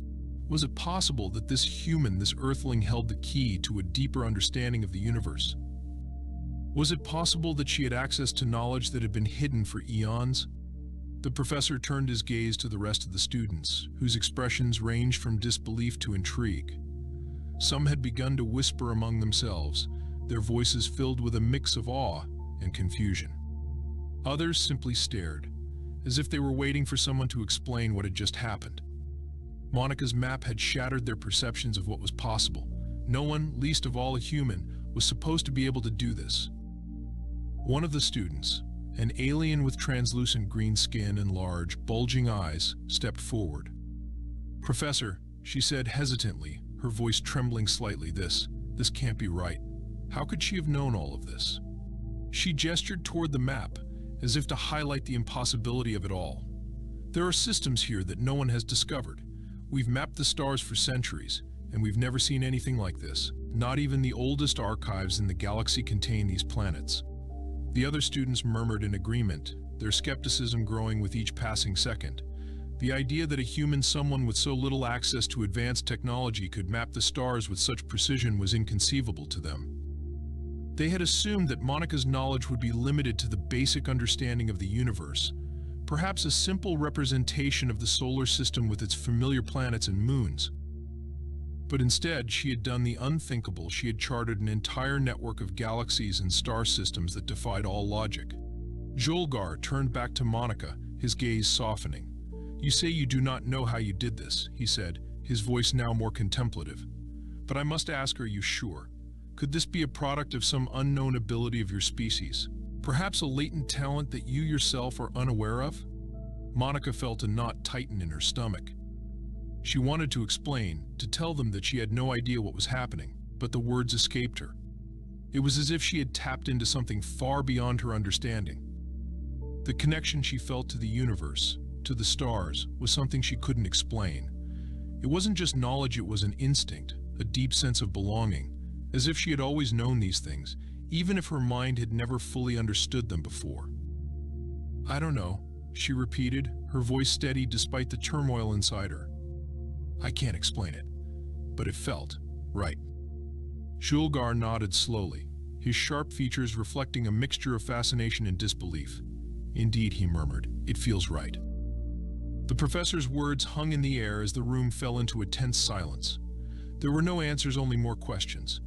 And the most pressing one of all was this: what had Monica just unlocked? What knowledge had she tapped into, and why was it hidden from the rest of the galaxy for so long? The mystery surrounding her map, her connection to the stars, was only beginning. And as Julgar stood there, contemplating the impossible, he couldn't help but feel that this was just the beginning of something far greater than anyone could have imagined. The tension in the room had not dissipated in the hours that followed. If anything, it had grown thicker, suffocating. Monica stood at the front, still reeling from her own discovery, her mind racing to process what had just occurred.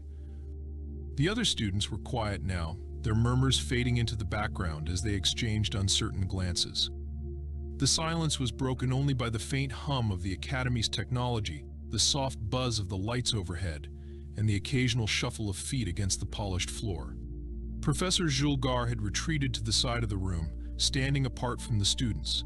His yellow eyes flickered back and forth as they surveyed the map Monica had drawn, still glowing in midair. He had been the first to recover, or at least to appear as though he had, but even his measured composure couldn't fully hide the shock in his expression. He had seen the stars in ways that most could not even begin to imagine. His species, the Veltrians, had mastered the art of galactic mapping, tracing the orbits and positions of celestial bodies with a precision that seemed to defy the natural order of the universe. And yet, here was a human, with no more than rudimentary knowledge of space travel, creating a map that not only challenged their understanding of the solar system but expanded it into realms they had never even dreamed of. He had been patient in his questioning of her, trying to sift through the possible explanations. Was it a trick? Some clever illusion? But no, the map was real. It pulsed with the energy of the cosmos, the distant stars beckoning from beyond the confines of known space. The accuracy of the map was impossible to deny, but what was even more baffling was the sense of purpose behind it. There was a rhythm to the way the stars were connected, a design that transcended mere coincidence. Julgar's mind was racing. He knew that something extraordinary had just occurred, something that would change the course of galactic history.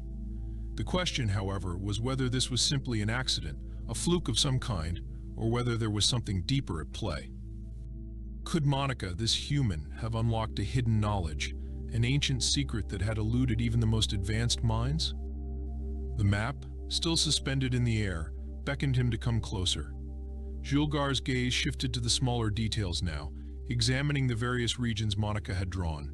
There were lines connecting distant stars, clusters of planets that he had never seen in any of the extensive archives of his people. There was a faint hum emanating from the map, almost like a whisper, as though the stars themselves were alive, trying to communicate. He took a slow step forward, his mind still processing the impossible. Monica, standing near the projection, felt his gaze on her again, but she couldn't bring herself to meet his eyes. She wasn't sure what to say. How could she explain it? How could she explain the strange compulsion she had felt while drawing the map? It was as if she had been guided by something or someone something that was beyond her understanding. The map wasn't something she had created with her conscious mind. It had come from somewhere else, somewhere deep inside her. Human, Julgar's voice finally broke the silence, his tone softer now, less forceful than before. This map, it contains more than just the familiar constellations and planets. It is different. There are regions here that no one, not even the greatest scholars of the galaxy, have discovered. You have drawn stars and planets that should not exist in any known catalog. Monica nodded slowly, still unsure of what to say. Her heart was racing, her thoughts spinning in 1,000 directions at once. "I don't know how I did it," she said again, the words feeling weak and hollow, even as they left her lips. "It's like I knew these places, like I've been there before." The other students were still silent. watching her with a mix of disbelief and awe. One of them, a tall, insectoid being with segmented limbs and translucent wings, leaned forward, his multiple eyes blinking rapidly as he studied the map. "There is no record of these places in any archive," he muttered, more to himself than to anyone else. "I have scoured the galaxies for knowledge of every star system, every black hole and nebula. But this is nothing I have ever seen." Julgar stepped back, his brow furrowing as he processed the implications. If the regions Monica had drawn were real, if they truly existed in some distant corner of the universe, it could mean one of two things: either she had discovered a hidden part of the galaxy that no one had ever seen, or there was something far more profound at play here. Was it possible that Monica was somehow tapping into a lost or ancient knowledge? Could this be something that was buried within the very fabric of the universe, something that even the most advanced species had overlooked? His mind raced with possibilities, none of them entirely comforting. If Monica had truly discovered something so far beyond their collective understanding, then the implications were enormous. For the first time in his life, Julgar felt a sense of vulnerability. The galaxy, as vast and as complex as it was, suddenly seemed even more mysterious than he had ever imagined. "Perhaps," Julgar said after a long pause, his voice tinged with a rare sense of uncertainty, "there is more to this human than we understand. It is possible that she is connected to something, some source of knowledge that we have been unable to perceive." Monica swallowed hard. It was as if Julgar's words had unlocked something deep within her. The more she thought about it, the more she realized that she couldn't explain what had happened. But one thing was clear: the map she had drawn was only the beginning. It was as if she had opened a door to something vast, something infinite. A door that had always been there but had been hidden from her until now. Her thoughts were interrupted by a voice from the back of the room. It was the insectoid student again, his tone urgent. "Professor, look at this." His multiple eyes focused on a particular section of the map that Monica had drawn, a swirling nebula that seemed to shimmer with an otherworldly light. This nebula, it matches the description of a place known only in ancient legends, a place that was believed to be a myth. It is said to be the birthplace of stars, a place where time itself is altered. Julgar's heart skipped a beat. "Impossible," he muttered under his breath, moving toward the projection. He had studied those legends as a child, the stories passed down through generations of Veltrines. They were nothing more than fairy tales, myths designed to explain the mysteries of the universe that the ancient Veltrines had yet to understand. But here it was, in stark detail, drawn by a human who had no access to such knowledge. The professor's mind whirled with thoughts of the nebula, the myths, and the implications. If the legends were true, then Monica had not merely mapped an uncharted region of space. She had uncovered a cosmic mystery that had been lost to history. She had tapped into something far more profound than anyone had imagined. "Professor," one of the students said quietly, breaking the silence, "what does this mean? If this is real, if these places exist, what are we dealing with? What does it mean for us? For the galaxy?" Julgar looked around the room, meeting the eyes of each student. There was no easy answer. The map Monica had drawn was not just a record of celestial bodies. It was a map of something much more dangerous, much more powerful.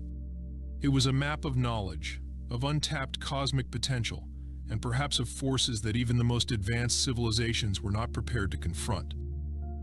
"It means," Julgar said, his voice steady but filled with an undeniable awe, "that we have just begun to scratch the surface of something far greater than anything we could have imagined.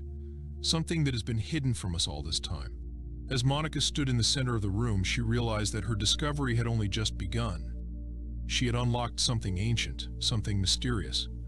But now she would have to face the consequences of that discovery. The universe was vast, and she had just opened a door that perhaps no one was ready to walk through. And she, Monica, a human from Earth, was the key. The question was no longer how she had done it. The question was what would happen next. The days following Monica's unprecedented map had passed in a blur. The Academy's atmosphere, once vibrant with the buzz of eager minds, now felt unnervingly tense. Everywhere she went, eyes followed her, curious, wary, and filled with suspicion. Monica had never felt so out of place, even though she had always known that being human among beings from the farthest reaches of the galaxy would make her stand out. But this was different. Now, it wasn't just her species that set her apart. It was the knowledge she had uncovered, the impossible discovery she had made. The map, glowing with cosmic energy, had turned her into something of a spectacle, a subject of both fascination and fear. She had been sequestered in a special chamber ever since she had drawn the map, away from the other students. Julgar had insisted that she remain isolated while further analysis was conducted, though Monica couldn't quite understand why. Was it for her safety? Was it because the professor and the others needed to study her discovery in private?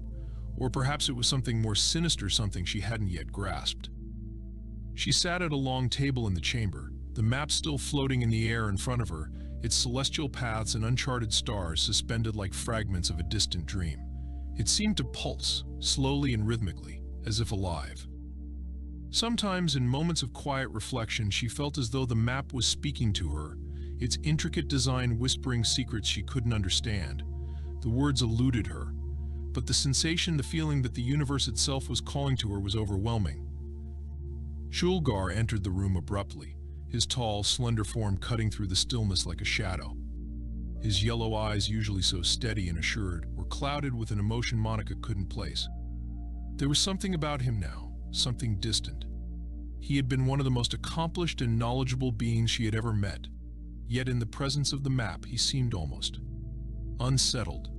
"Human," he said, his voice sharp, more commanding than usual. "It is time we address what you have uncovered. We need to understand the full extent of this discovery, and we need answers."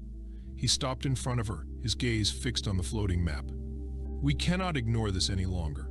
The galaxy will not rest until we know the truth." Monica nodded slowly, her heart thudding in her chest. She hadn't known exactly what to expect, but she certainly hadn't anticipated this. The professor had been distant since the map was first revealed, retreating into his own thoughts, running simulations, and engaging in deep discussions with other scholars.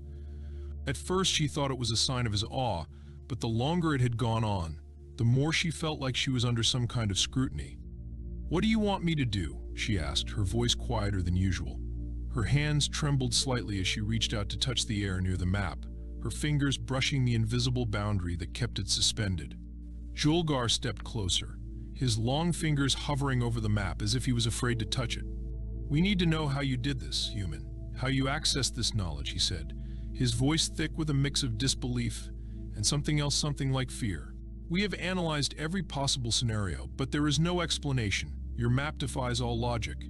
It is not just a map of the known universe. It is a key, Monica, a key to something far greater." The weight of his words settled over her like a heavy cloud. "A key?" she repeated, her mind racing. "A key to what?" Julgar hesitated, his eyes flickering to the map before meeting her gaze. "A key to knowledge we have long since forgotten," he said slowly. "You have unlocked something ancient, something that predates even the oldest civilizations." Monica's heart skipped a beat. She had always known that the map was important, but she had never imagined it was connected to something as vast and old as Julgar was implying. "I didn't mean to," she whispered.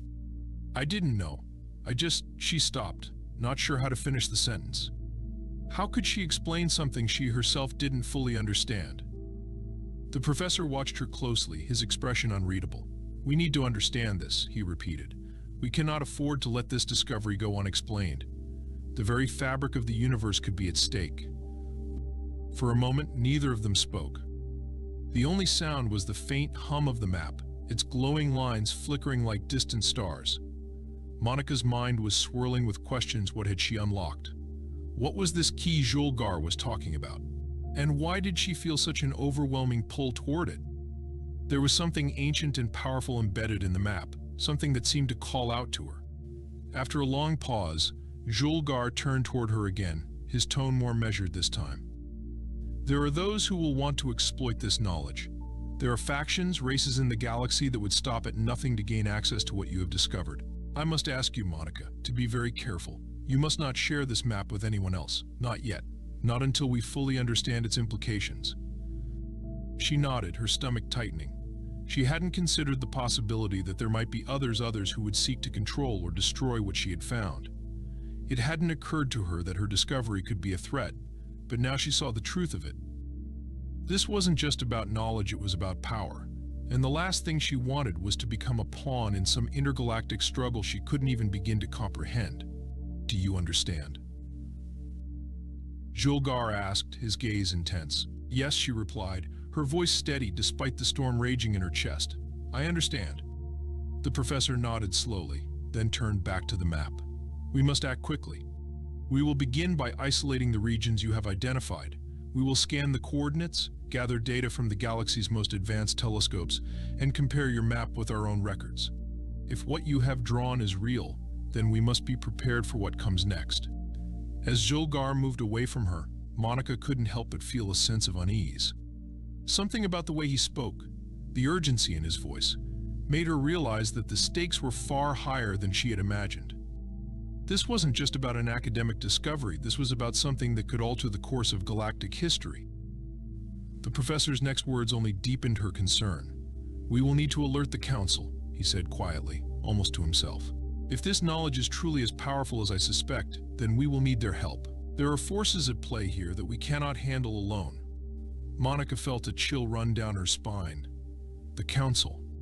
The very thought of it sent shivers through her. The council was an assembly of the most powerful and influential races in the galaxy.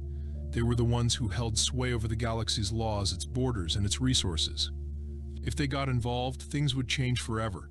She had no idea what it would mean for her, for the galaxy, or for the knowledge she had uncovered. But one thing was certain: her life, and the lives of those around her, would never be the same again. I'm ready, she said, her voice firm despite the uncertainty that gripped her heart. I'll do whatever it takes to help. Julgar turned back to her, his expression softening just slightly. Good, he said. We will need your help. But you must be careful, Monica.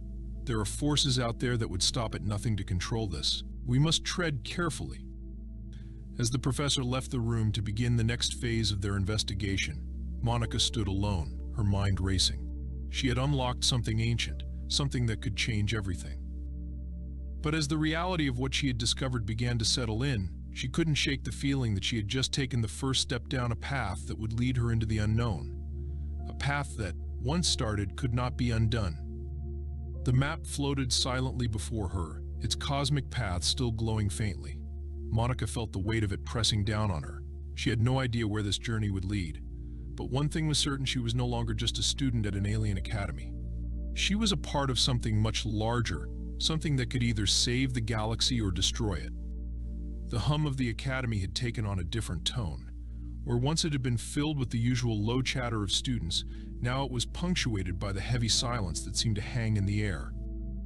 The vast halls and corridors, illuminated by the soft glow of distant stars, had become a labyrinth of uncertainty.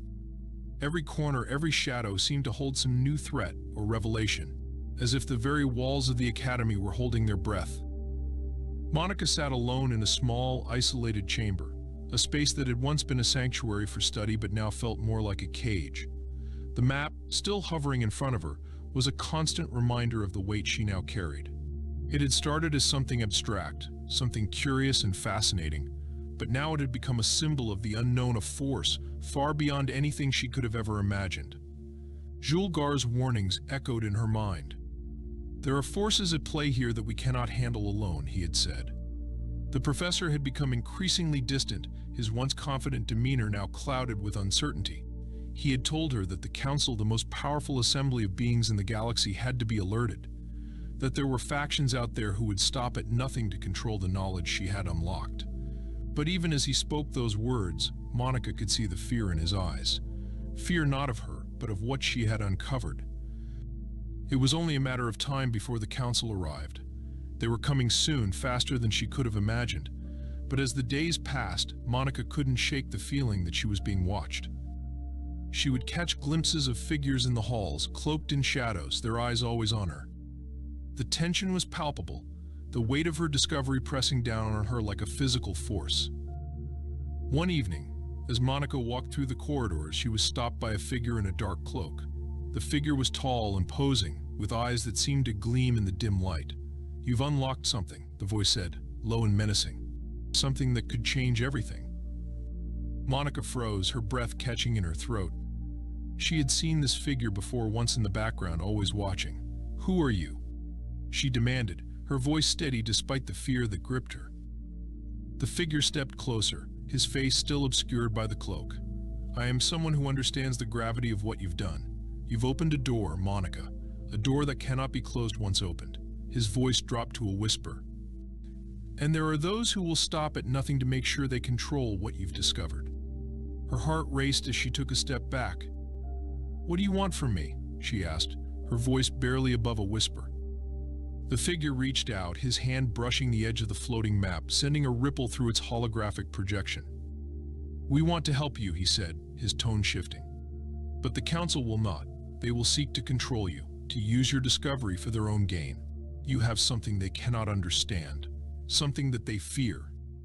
The galaxy is at a crossroads, Monica, and you are the key."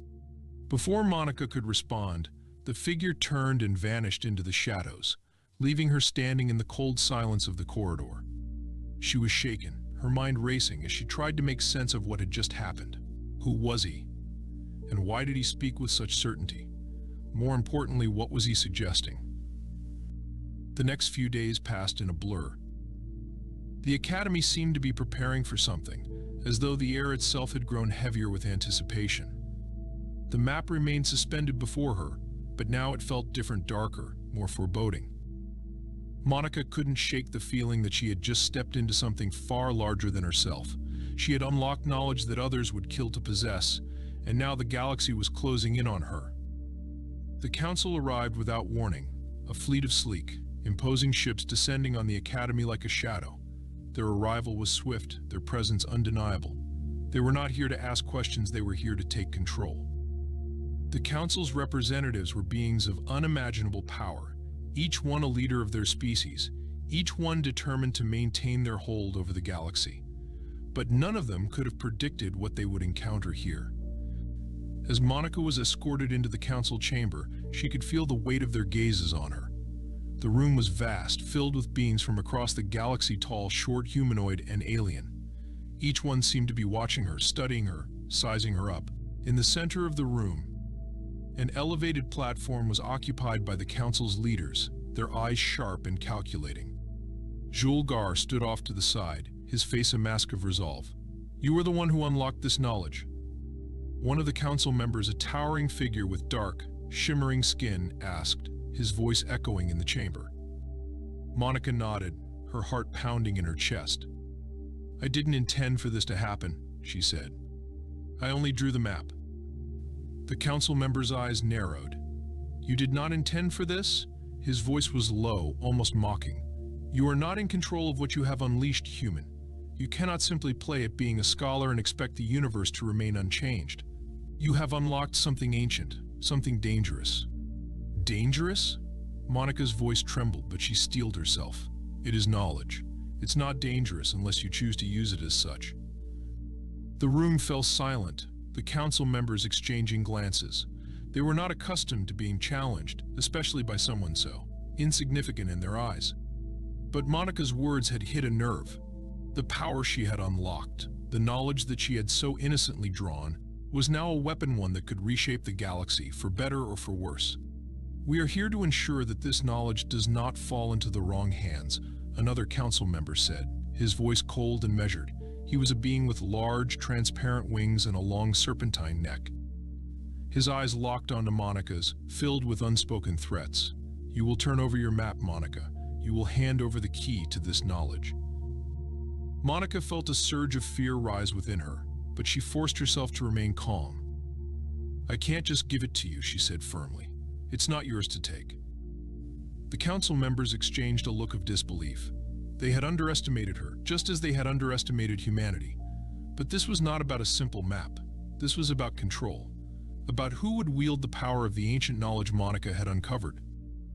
The galaxy was on the brink of a new era, and it was clear that the Council would not let go of the reins without a fight. "You have no choice," the winged Council member said, his voice laced with venom.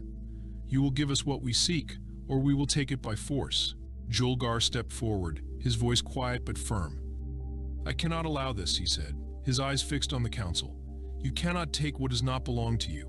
You may control galaxies, but you do not control knowledge, especially not this knowledge." The Council members were silent for a moment. considering Julgar's words. They could not ignore the truth in them, but their pride was at stake. They had never faced opposition like this, especially from one so young, so insignificant in their eyes. But there was something more than pride at play here. Something darker, more urgent. "We will give you one chance," the council member with the wings said, his tone hardening. "Hand over the map, Monica, or face the consequences." The decision weighed heavily on Monica's shoulders. She had the power to change the course of the galaxy, but it was not hers to wield. Not alone. The council would destroy everything in their path if they had their way, but she couldn't let them. With a trembling hand, Monica reached toward the floating map.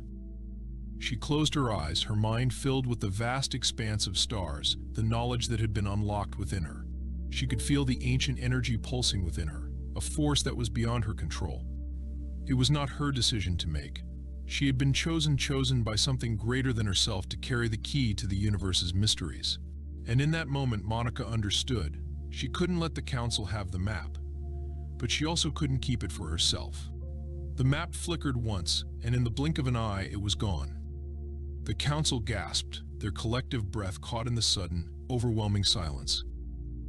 Monica stood there, her heart racing, knowing that the universe had just changed forever. She had made the choice, and now there was no turning back. The mining colony's warning systems flashed red across every screen in the control room.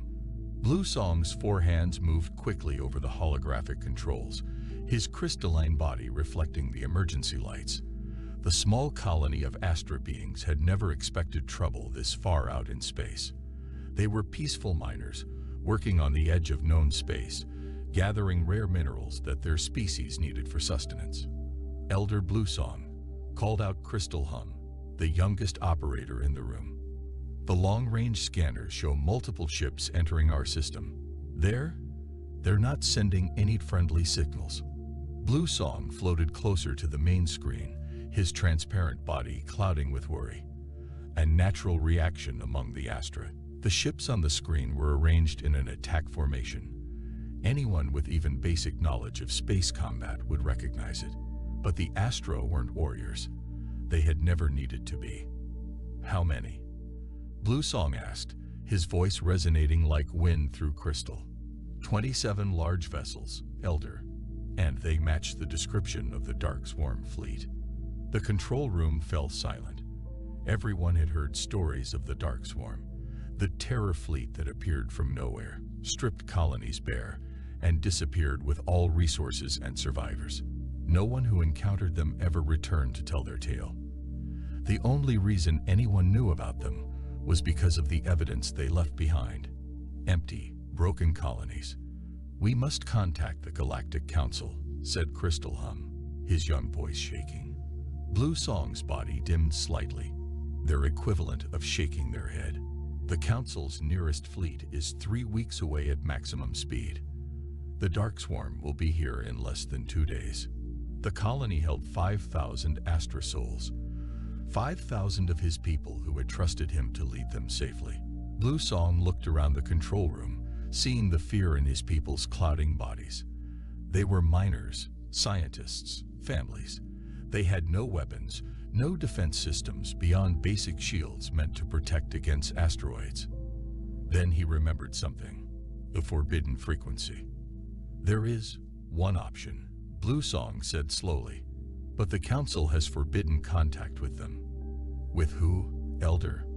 Crystal Hum moved closer, hope returning some clarity to his form. "The Deathworlders, the humans." Gasps echoed through the crystal walls. Every young Astra learned about humans in their history lessons, the strange beings from a planet that should have killed them. A species that evolved on a world with crushing gravity, deadly predators, and extreme temperature changes.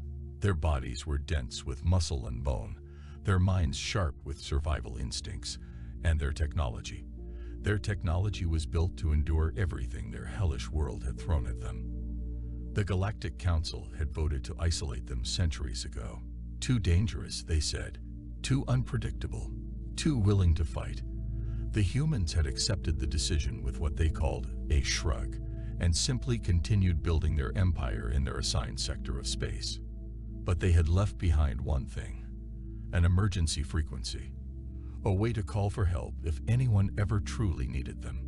Blue Song moved to the communications array. His fingers hesitated over the controls. Using this frequency would mean breaking the highest laws of the Council, but as he looked at the screen showing the approaching Darkswarm fleet, he knew there was no choice. Elder, Crystal Hum whispered, "The stories say humans are violent and unpredictable. They might be as dangerous as the Darkswarm." Blue Song's body glowed with determination. "The difference, young one, is the humans fight to protect. The Darkswarm fight to destroy. Sometimes we must trust in the dangerous to save us from the evil."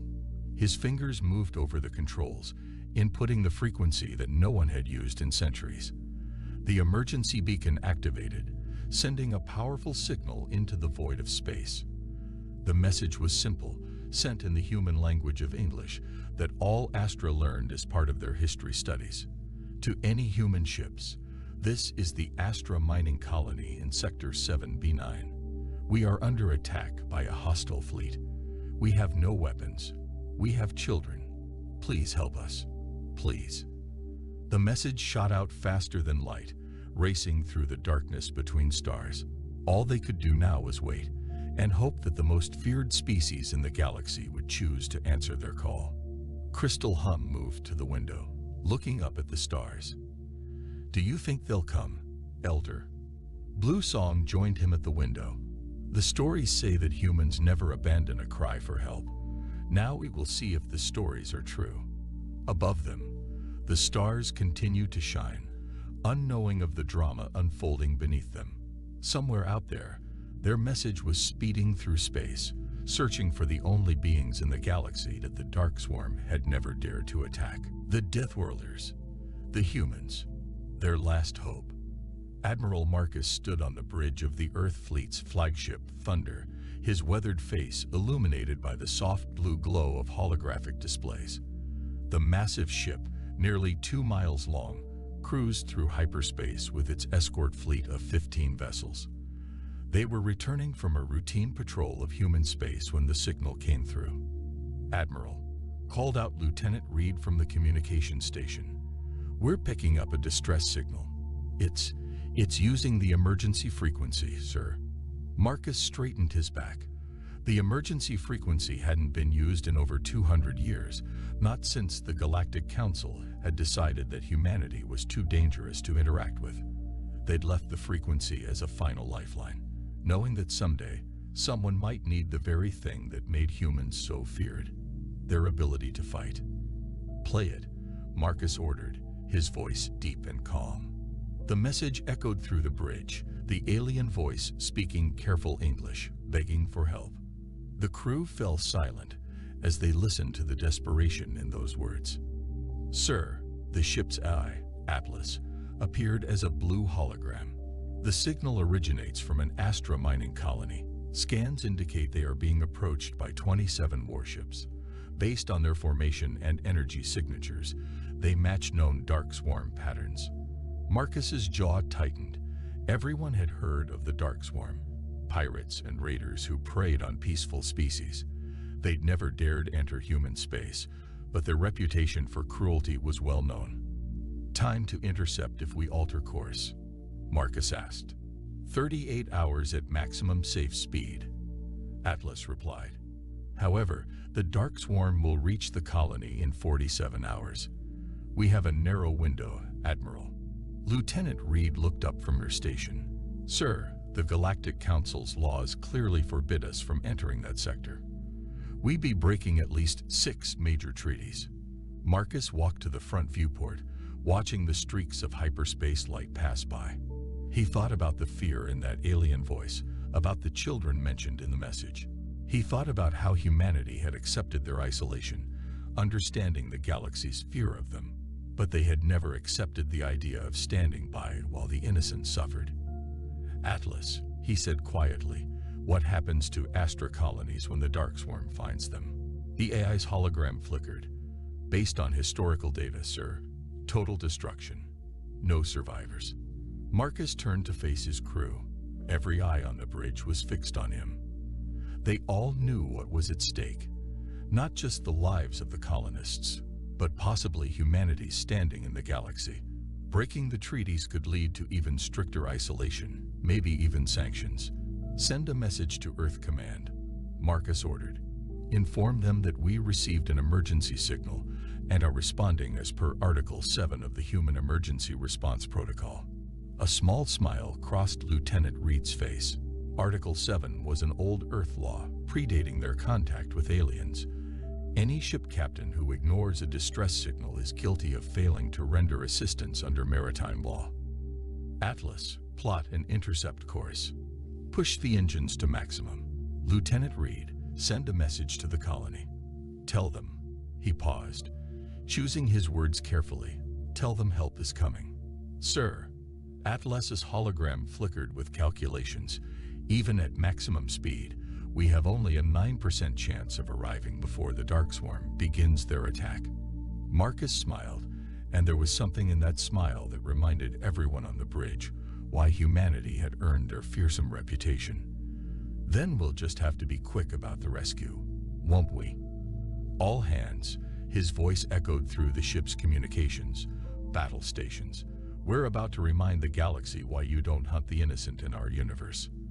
The massive engines of the Thunder roared to life, pushing the ship faster through hyperspace.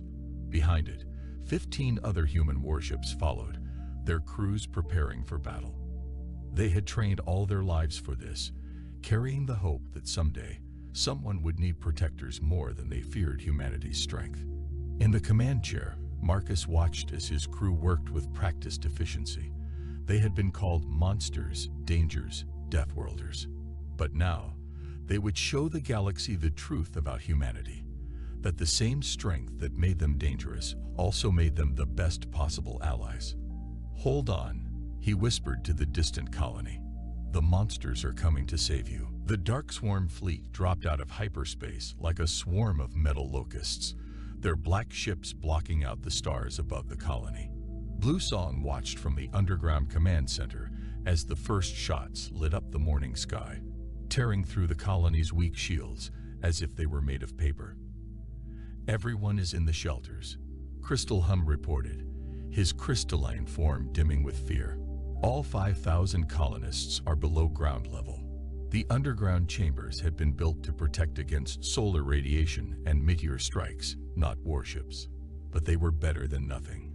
Bluesong watched the main screen as the first Dark Swarm landing craft touched down near the main mining facilities. They're not destroying everything, noticed one of the operators. They're being careful with the equipment. Bluesong's form clouded with understanding. Because they want our mining machinery. They don't just destroy. They steal what they can use. The first images of the Dark Swarm.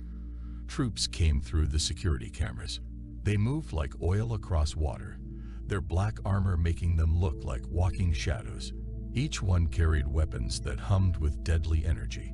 The Astra had always thought of themselves as tall, but these creatures towered over their normal height by at least 2 feet. Elder, Crystal Hum's voice shook. We received a response from the humans before the Dark Swarm arrived. They're coming. Should we try to hold out? Bluesong watched as the Dark Swarm methodically began searching the colony's buildings. Their movements were practiced, efficient. They'd done this many times before. We have no choice but to hold out, he said.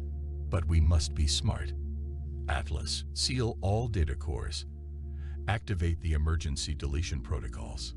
The colony's maintenance AI responded with a soft chime. Data cores sealed, Elder. All mining records in colonial databases are now locked behind quantum encryption. The Dark Swarm had reached the main administration building. Through the cameras, Bluesong could see them placing small devices on walls and doors. Seconds later, those devices pulsed with energy, and the locks melted away. They're going to find us, whispered one of the younger operators, her crystal form almost transparent with fear. Yes, Bluesong agreed, but they won't find us easily, and they won't find what they're looking for. The colonists had spent the last 2 days preparing. They'd hidden their most valuable mining data, scattered their food supplies across multiple storage rooms, and set up false leads that would take time to investigate, time they desperately needed. A loud boom echoed through the underground chambers. The Dark Swarm had found one of the main entrance points to the underground complex. All security doors, close and lock. Bluesong ordered, activate the emergency maze protocol. The underground complex had been built with a clever design feature. In emergencies, the internal walls could move, turning the straight corridors into a complex maze. It wouldn't stop the Dark Swarm forever, but it would slow them down. Elder, Crystal Hum called out. They're broadcasting a message. The message played through the colony's speakers, the voice deep and artificial sounding. Attention Astra Colony. Your resources are now property of the Dark Swarm.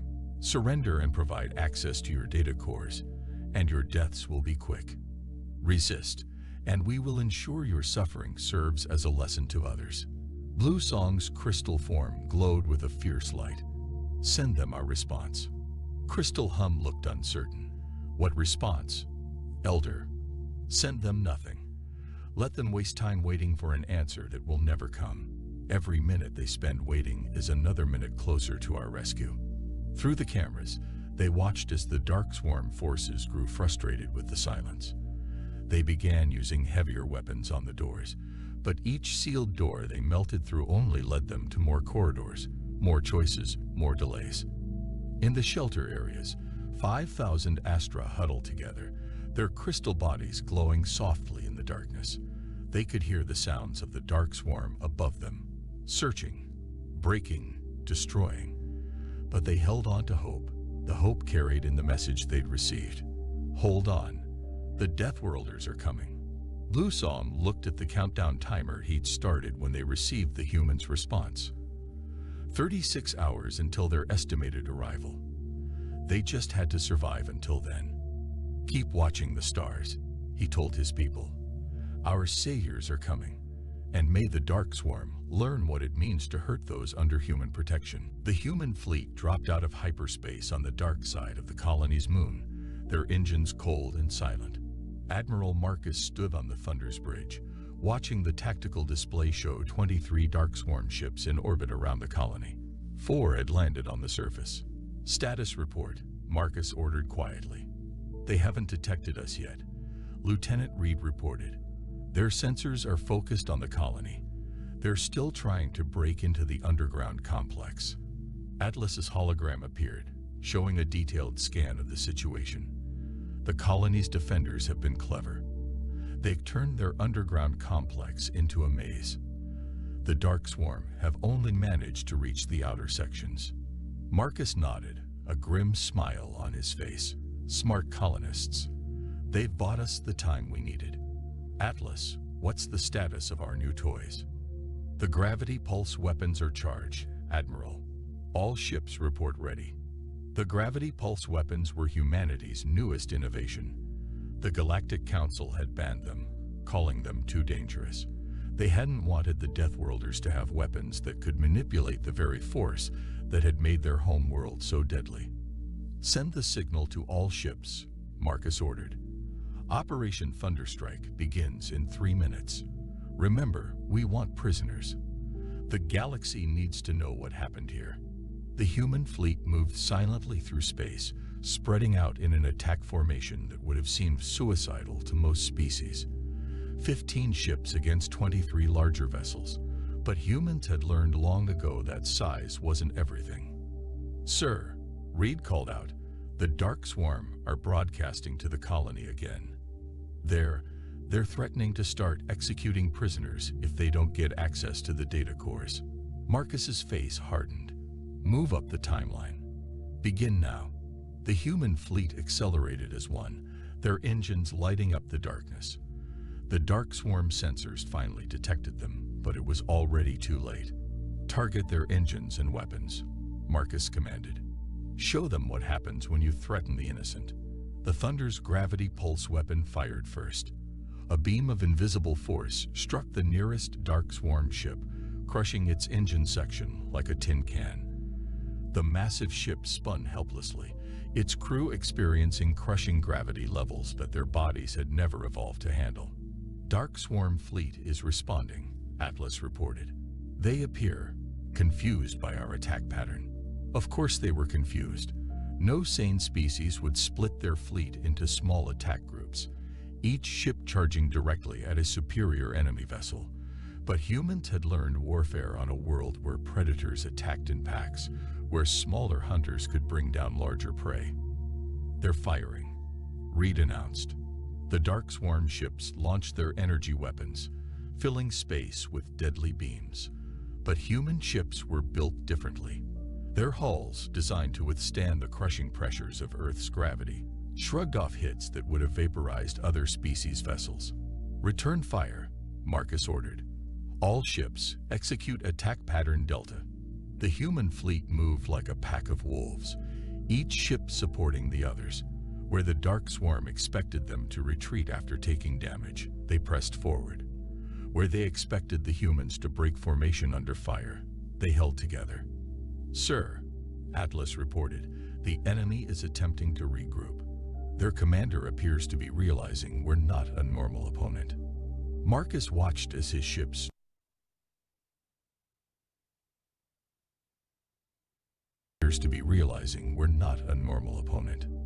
Marcus watched as his ships tore through the Dark Swarm formation. The gravity pulse weapons were doing their work, crushing engines, weapons, and power systems. The Dark Swarm's technological advantage meant nothing against weapons designed by beings who had evolved under crushing gravity. Message from the colony, Reed called out. The Dark Swarm ground forces are retreating to their ships. They're running from us, sir. Not today, Marcus said firmly. Send to all ships. Block their escape. I want those ground forces captured. The galaxy needs to see what these creatures really are.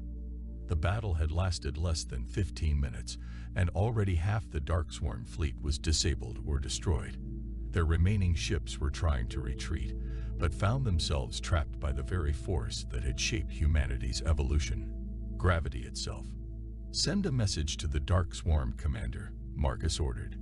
Tell them, this is what happens when you prey on the innocent. Surrender now, or learn why the galaxy fears the Deathworlders. Bluesong and the colony's leadership watched in amazement through their few remaining external cameras as the battle unfolded above their world. The human ships moved in ways that defied conventional space combat wisdom, taking hits that should have destroyed them, pushing forward when any sane species would retreat. Their ships are damaged, Crystal Hum observed, watching the Thunder take another direct hit. But they're not stopping. How can they keep fighting with such damage? Because, Bluesong replied softly, they evolved on a world that tried to kill them every day. Everything about them is built to endure. On the Thunder's bridge, Admiral Marcus stood calmly as his ship shuddered under another impact. Warning lights flashed across multiple systems, but he knew his ship could take it. They had built their vessels like they built everything else, to survive whatever the universe threw at them. Port side armor is down to 40%, Atlas reported. 2 decks are exposed to space. Emergency force fields are holding. Crew status, Marcus asked, watching as another Dark Swarm ship succumbed to the gravity weapons. 3 injured, no casualties, Reed reported. Damage control teams are already repairing the breaches. They say they've done harder repairs during training. Sir, the Dark Swarm commander, Lord Hunter, watched from his flagship with growing horror as his fleet was systematically torn apart by ships that should have been destroyed 3 times over. His species had ruled the dark spaces between stars through superior technology and tactical doctrine. But these humans ignored everything they knew about warfare. My lord, his second reported, the human vessels are still advancing. Their hulls are heavily damaged, but their weapons remain at full power. They're not retreating. Why aren't they retreating? Because they're insane, Lord Hunter hissed. No species fights like this. No one advances into superior firepower. No one. His words cut off as his flagship shuddered. The humans had fired another gravity pulse, and he felt his own body growing heavy as artificial gravity crushed down on his bridge. In the colony below, the Dark Swarm ground forces were experiencing their own revelation about human nature. They had tried to return to their landing ships, only to find them crushed by invisible forces, their hulls crumpled like dying insects. "Look," Crystal Hum pointed at one of the camera feeds. "The humans are landing their own troops now." The human Marines emerged from their dropships wearing powered armor that made them even larger than the Dark Swarm. Where the raiders had moved like shadows, the humans moved like thunderstorms, each step leaving imprints in the metal deck plating. "Surrender." The human Marine commander's voice boomed through external speakers. "You have 10 seconds to comply." The Dark Swarm troops, for the first time in their history, dropped their weapons. They had never encountered a force that could not be broken, could not be scared, could not be defeated through superior technology. On the Thunder's bridge, Marcus received the report of the ground forces' surrender with satisfaction. Status of the enemy fleet: 17 ships disabled. Atlas reported 6 attempting to retreat. No ships remain combat effective. Marcus opened a channel to all vessels, friend and foe alike. "This is Admiral Marcus of the Human Third Fleet. To all Dark Swarm ships, your ground forces have surrendered. Your fleet is in ruins. This is your final chance. Surrender now, or we will show you why our homeworld is called a death world." Blue Song watched the remaining Dark Swarm ships power down their weapons. In just 30 minutes, the most feared raiders in known space had been completely defeated by the species that the galaxy had tried to isolate. "I understand now," he said quietly to Crystal Hum. "The Council feared them because they are strong, but they never understood. The humans are strong because their world taught them to protect themselves, and now they protect others." Above the colony, the human fleet took up defensive positions, their damaged hulls gleaming in the starlight. They had arrived as saviors and proven themselves to be not just warriors, but guardians. The Deathworlders had shown the galaxy that being dangerous and being noble were not mutually exclusive. Lord Hunter of the Dark Swarm stood on his flagship's bridge, watching as his mighty fleet drifted powerless in space. The human gravity weapons had turned his once proud armada into floating wreckage.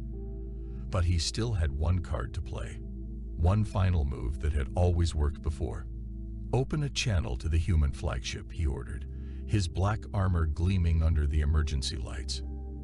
Admiral Marcus appeared on the main screen, his weathered face showing no emotion. Behind him, the human bridge crews worked calmly despite the battle damage visible around them. "You fight well, human," Lord Hunter began, using his most diplomatic tone. "Perhaps we can reach an arrangement. We have wealth beyond." "Stop," Marcus cut him off. "We're not interested in bribes. Surrender your ships and prepare to be boarded." Lord Hunter's red eyes narrowed. "You don't understand. The Dark Swarm have resources across 50 star systems. We could offer you 50 systems you've stolen from others." Marcus interrupted again. "Lieutenant Reed, how many colonies have the Dark Swarm raided in the past year?" 23 confirmed attacks, sir," Reed reported. "No survivors found at any of them." The human admiral's face hardened. "You see, Lord Hunter, we've been watching you for a long time. We stayed in our assigned sector of space, respecting the Council's wishes. But we never stopped monitoring what happened beyond our borders. On the colony below, Blue Song and his people had emerged from their underground shelters. Human Marines in powered armor stood guard as medical teams treated the few injuries from the siege. The colonists watched the exchange between the two commanders on public channels, their crystal bodies glowing with interest. "You can't do this," Lord Hunter snarled, his diplomatic mask falling away. "We are the Dark Swarm. We take what we want. You're nothing but bullies," Marcus said calmly. "You prey on those who can't fight back. But you made a mistake today. You attacked someone who asked us for help." The Thunder's massive form moved closer to the Dark Swarm flagship, its damaged hull somehow making it look even more threatening. like a warrior wearing battle scars with pride. One last chance, Marcus offered. Surrender now, and you'll face justice for your crimes. Resist, and we'll show you what happens when you push Deathworlders too far. Lord Hunter slammed his fist on his command console. We are the supreme power in the dark spaces. We will not bow to lesser beings who should have died on their brutal world. A small smile crossed Marcus's face. You still don't understand. We didn't survive our world. We mastered it. Atlas, execute final warning. The human fleet's gravity weapons powered up again, but this time they worked in reverse. Instead of crushing, they nullified the artificial gravity on every Darksworn ship. For most species, this would be an inconvenience, but the Darkswarm, evolved in low-gravity environments, found themselves floating helplessly. Fun fact about humans, Marcus said as he watched the Darkswarm cruise flail in zero gravity. We evolved to handle everything from 0 to 3 times Earth standard. Your bodies, on the other hand, are already showing signs of stress. In about 10 minutes, you'll start experiencing severe disorientation. In 20, organ failure begins.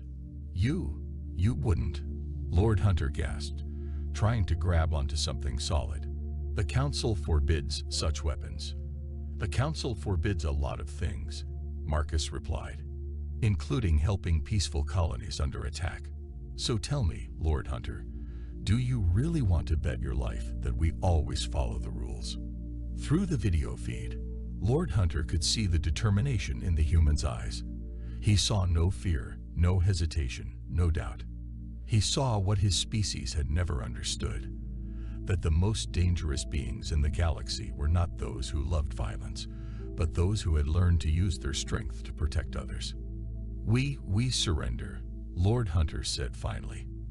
Full and unconditional surrender. Marcus nodded once. Wise choice. Atlas, restore their gravity.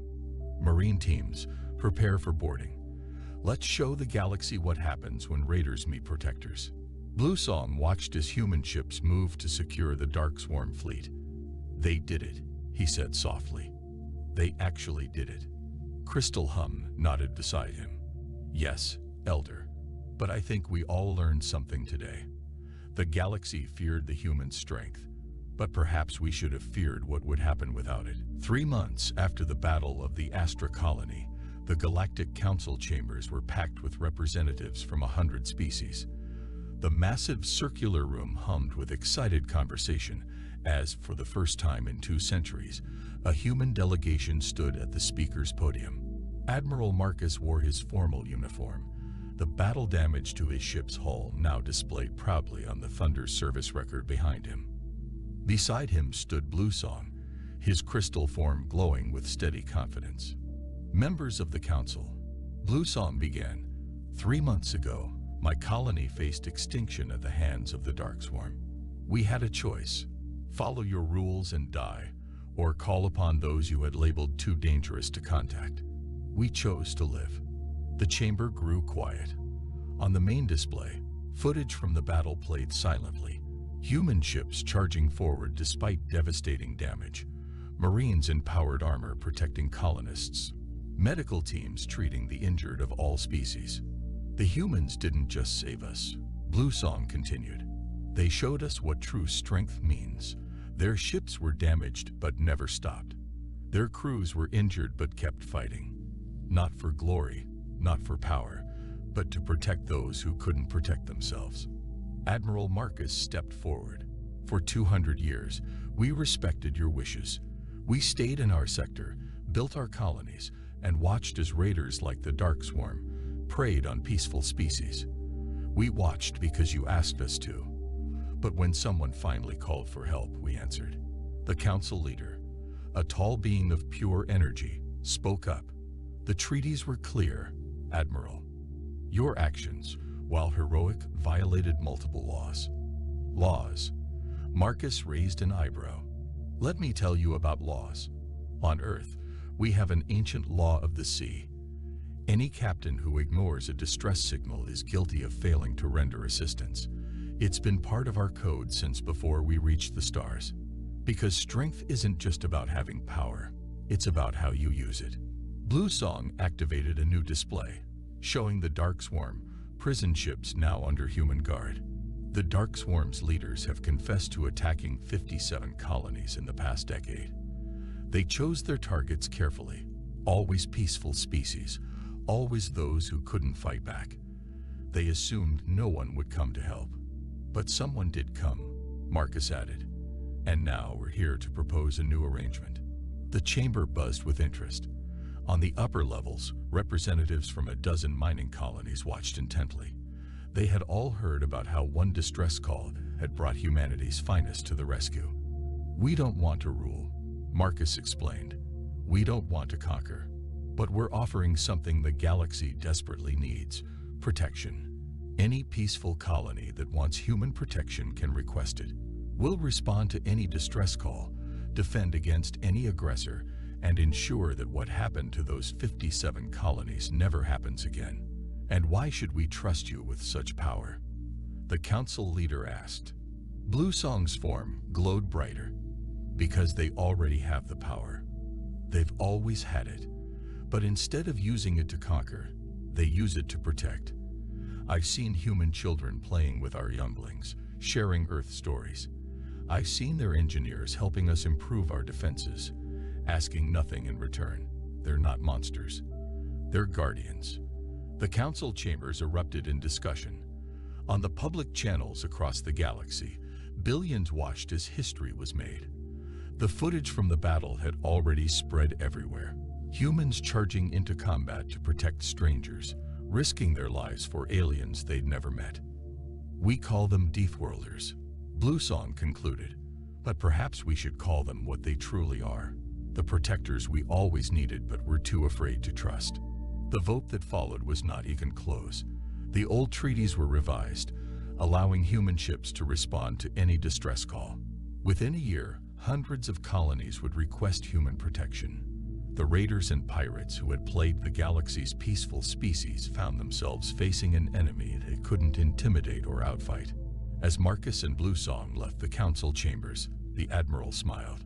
You know, he said, back on Earth, there's an old saying, the only thing necessary for the triumph of evil is for good men to do nothing.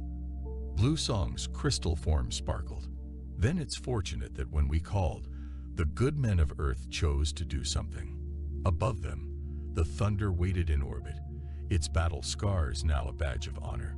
The ship that had answered a desperate call and changed the galaxy forever.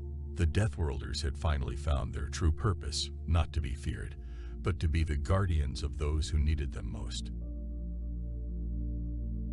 Dr. Kvix adjusted his atmospheric processor with trembling appendages as he prepared to address the Galactic Council. Behind him, the massive holographic display flickered with carefully curated images of Earth, each one selected over months of meticulous observation. The council chambers stretched above him, its crystalline architecture housing representatives from over 300 spacefaring civilizations. Today, they would all learn about his groundbreaking research on humanity. Esteemed council members, he began, his translator converting his harmonic tones into standard galactic common. As lead sinoanthropologist of the Scatheri science vessel Truth Seeker, I come before you with disturbing findings about the recently discovered human species. The chamber's soft ambient lighting dimmed as he activated the first hologram. Earth's blue sphere rotated slowly, highlighted by data streams that his team had collected over the past standard year. Our observation platforms have documented concerning behavioral patterns. Kvix manipulated the controls, zooming in on various urban centers. Humans exhibit extreme individualistic tendencies. They frequently defy established authority, ignore carefully structured protocols, and act on emotional impulses rather than logical imperatives. Murmurs rippled through the assembled representatives. The harmonious collective of the Pleiadians shifted their color patterns to shades of concern, while the crystalline Aldebarans refracted light in frequencies indicating distress. Kvix continued, satisfaction humming through his central nervous column. Observe this typical human interaction. The hologram shifted to show a ground transport collision in a place his data identified as Houston. Two humans emerged from their vehicles, gesturing animatedly. What Kivix didn't show was the scene that followed, both drivers helping each other exchange information, and a passing stranger stopping to make sure everyone was all right. Their history provides even more compelling evidence. He displayed carefully selected scenes from human historical archives. Time and again, they demonstrate a concerning focus on individual gain over collective benefit. In the upper observation ring, junior researchers are rewatched with growing unease. She had been part of the observation team, stationed on one of the smaller monitoring platforms. Her own data told a different story, but her concerns had been dismissed during mission briefings. She had seen humans run into burning buildings to save strangers, watched them form vast networks to help during natural disasters, and observed them share resources with those in need without expectation of return. Based on our comprehensive analysis, Kivix proclaimed, I must recommend that the Council carefully restrict human integration into galactic society. Their unpredictable nature and resistance to structured authority make them potentially disruptive to our carefully balanced civilization. The Council's chief administrator, a towering Centaurian named Angstel, leaned forward. Your reputation for thorough research precedes you, Dr. Kivix. Do you have evidence of how humans might react to distress situations? The galaxy can be dangerous for emerging civilizations. Indeed, Kivix projected new data streams. Our models suggest that humans would either ignore distress calls from non-human species or attempt to exploit such situations for personal gain.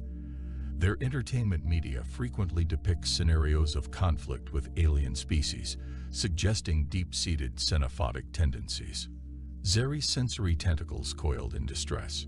She had watched thousands of human entertainment narratives during her research. Yes, some depicted conflict, but far more showed hopes of peaceful contact, dreams of galactic cooperation, and scenarios where humans sacrificed everything to help alien species. The council chambers erupted in discussion. Kivix stood proudly, his reputation as the galaxy's leading xenanthropologist secure. His warning about humanity would be remembered for generations. As the session concluded, Zeri slipped away from the observation ring, clutching her personal data core. Inside it were thousands of recordings that told a different story. Humans delivering supplies to elderly neighbors, emergency services working tirelessly during disasters, global relief efforts coordinating to help regions in crisis.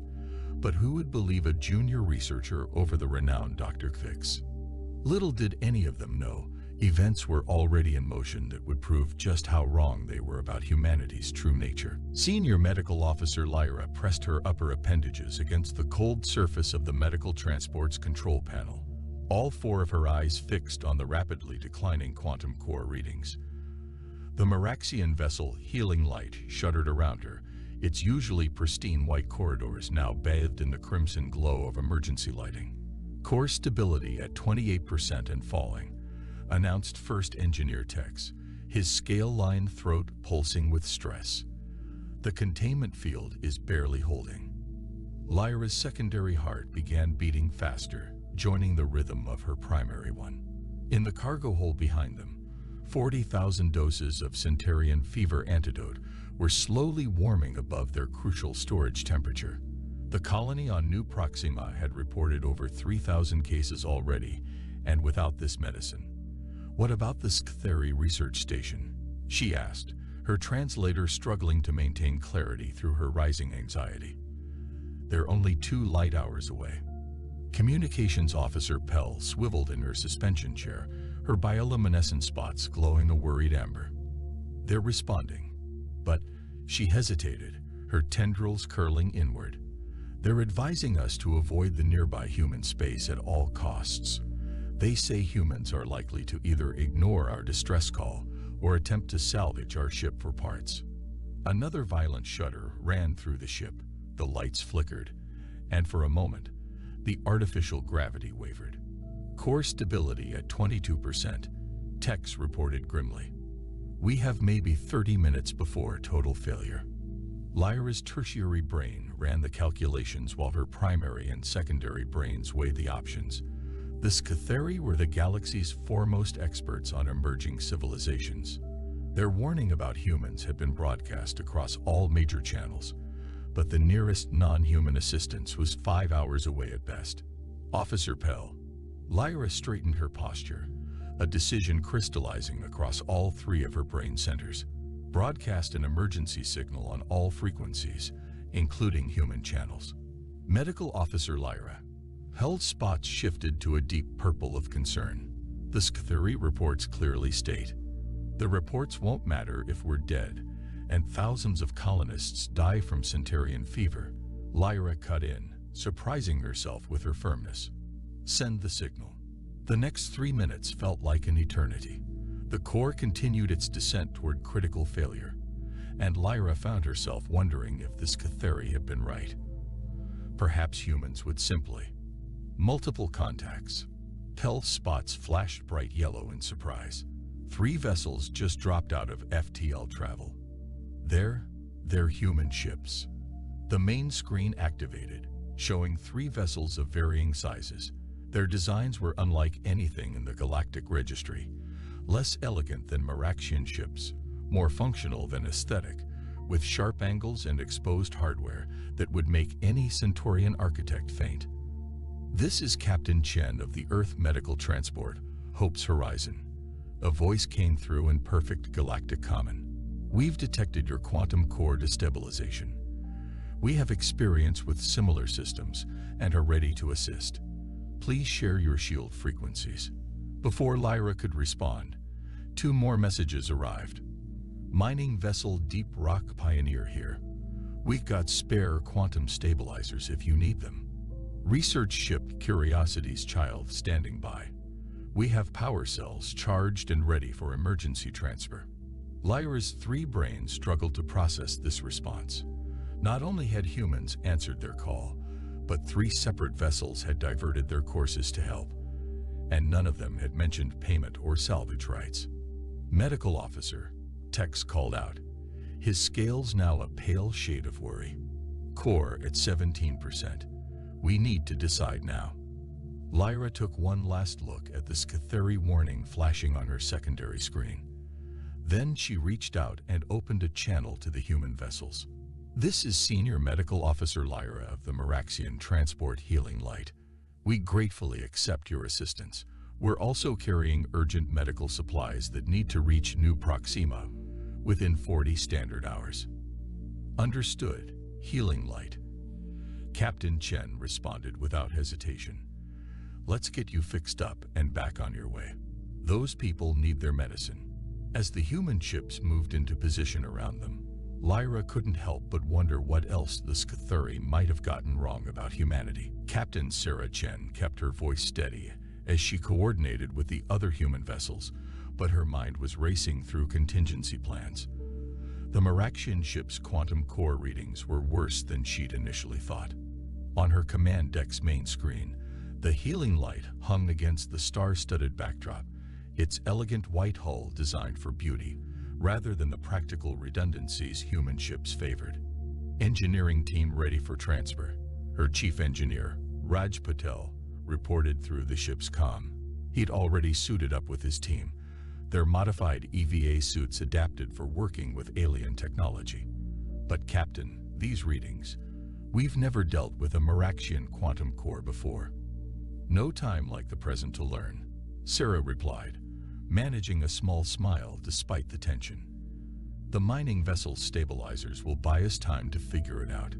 The Deep Rock Pioneer had already moved into position, its sturdy frame dwarfing both medical ships. Its captain, a gruff woman named Mackenzie, kept a running commentary as her crew prepared the emergency stabilizers.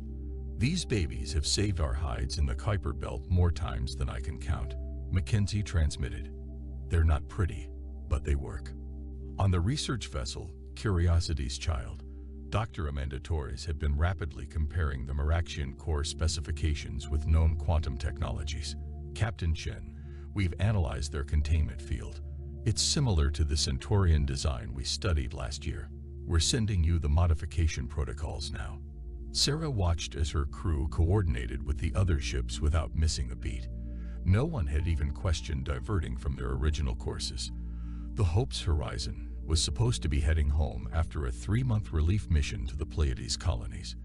The crew had been talking about the upcoming solar festival for weeks. Engineering team. Transferring now, Raj reported. The airlock camera showed him and his team crossing to the Meraxian vessel, carrying tools and equipment that hadn't existed 6 months ago. Human engineers had a habit of modifying everything they touched, much to the confusion of other species. Senior Medical Officer Lyra's voice came through, her translator conveying a mix of hope and anxiety. The core is at 14%. The medical supplies. The stasis field is weakening. Understood, Sarah responded. She opened a channel to all 3 human ships. Listen up, everyone. Those supplies are needed at New Proxima within 40 hours. Failure isn't an option. The next 20 minutes were a blur of activity. Mackenzie's crew installed the quantum stabilizers while Raj's team, guided by Dr. Torres's analysis, worked to modify the containment field. The Meraxians watched in fascination as the humans improvised solutions that would make any standard engineer faint. Core stabilizing, TEX, the Meraxian engineer announced with obvious relief. Up to 32%, 40%. The stabilizers will hold, Mackenzie assured them. But you'll need a proper dock for full repairs. Sarah had already been calculating travel times and distances. The Hope's Horizon was the fastest of the 3 human ships, equipped with the latest drive systems for emergency medical response. She opened a channel to Lyra.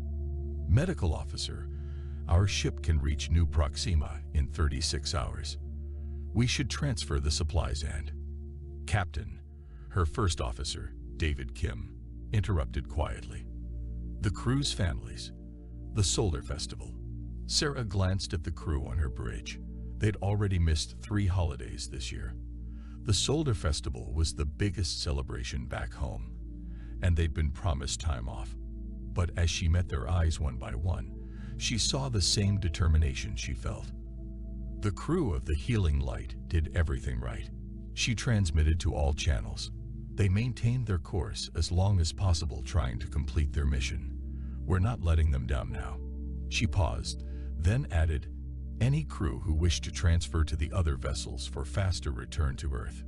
Not a chance, Captain, her helmsman called out, followed by similar responses across the ship. Well then, Sarah allowed herself a genuine smile. Medical Officer Lyra, let's get those supplies transferred. My crew will show yours our cargo systems. They're not as elegant as yours, but they're fast. The Meraxian officer's translator took a moment to process before responding. Captain Chin, the Scatheri reports never mention this aspect of humanity. Why would you delay your celebration to help strangers? Sarah thought about the colony she'd visited, the faces of people who needed help, alien or human. Because someday we might be the ones sending out a distress call. And even if we're not, helping is what humans do. The Grand Nexus station hung in space like a luminous snowflake, its crystalline spires catching light from 3 different suns. In the station's bustling trade district, beings from 100 different species gathered at the famous Starfall Cafe, where stories spread faster than light itself. Today, the usual hum of conversation had taken on a different tone. At a corner table, Captain Lyra of the Healing Light sat surrounded by an eager audience, her 4 eyes bright as she recounted her experience with the human ships. They didn't even discuss payment, she explained, her translator crystal pulsing with earnest energy. The mining vessel used their own quantum stabilizers, expensive equipment, and when I tried to arrange compensation, their captain just laughed and said, pass it on. A Centaurian trader's crystal matrix flickered with skepticism. But the Scatheri reports. Look, interrupted a gruff voice. A Rigelian cargo pilot leaned forward, their armored exoskeleton gleaming under the cafe's ambient lighting. Last week, my ship hit an unexpected debris field near the Horsehead Nebula. Cracked our main drive housing. Know who stopped to help? Human mining ship, They didn't just repair it. They reinforced it better than new. Wouldn't take payment either. Similar stories began emerging around the cafe.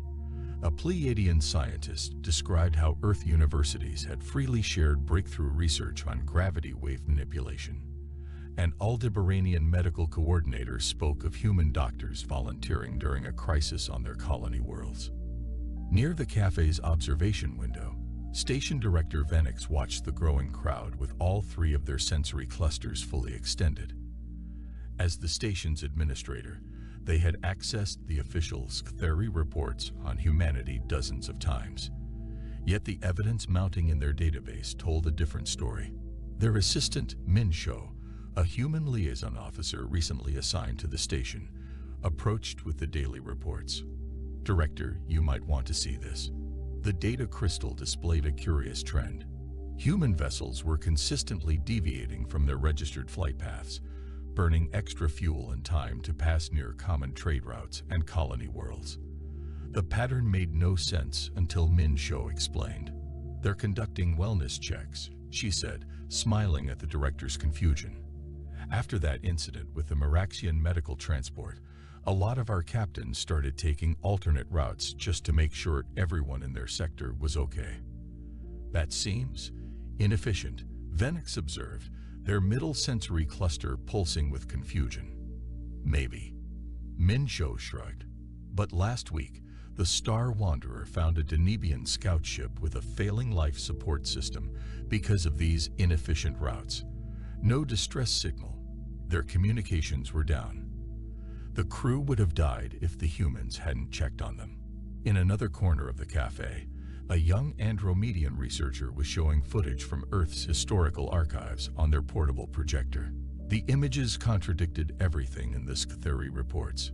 Humans forming vast networks to help strangers during natural disasters, creating organizations dedicated to helping other humans and animals alike, risking their lives to save others without hesitation. Their entire culture has countless examples of this behavior, the researcher explained excitedly. They have ancient stories, myths, and legends all centered around helping others. They even have a human phrase for it, paying it forward. Director Venix watched as the stories continued to spread throughout the station. Their security feeds showed similar discussions happening in the diplomatic sector, the merchant quarters, and even the usually stoic engineering division. The galaxy was beginning to see a very different picture of humanity than the one painted by the Sktheri. As if to punctuate this shift, a new alert appeared in their feed. A human vessel, the Stellar Guardian, had just requested emergency docking.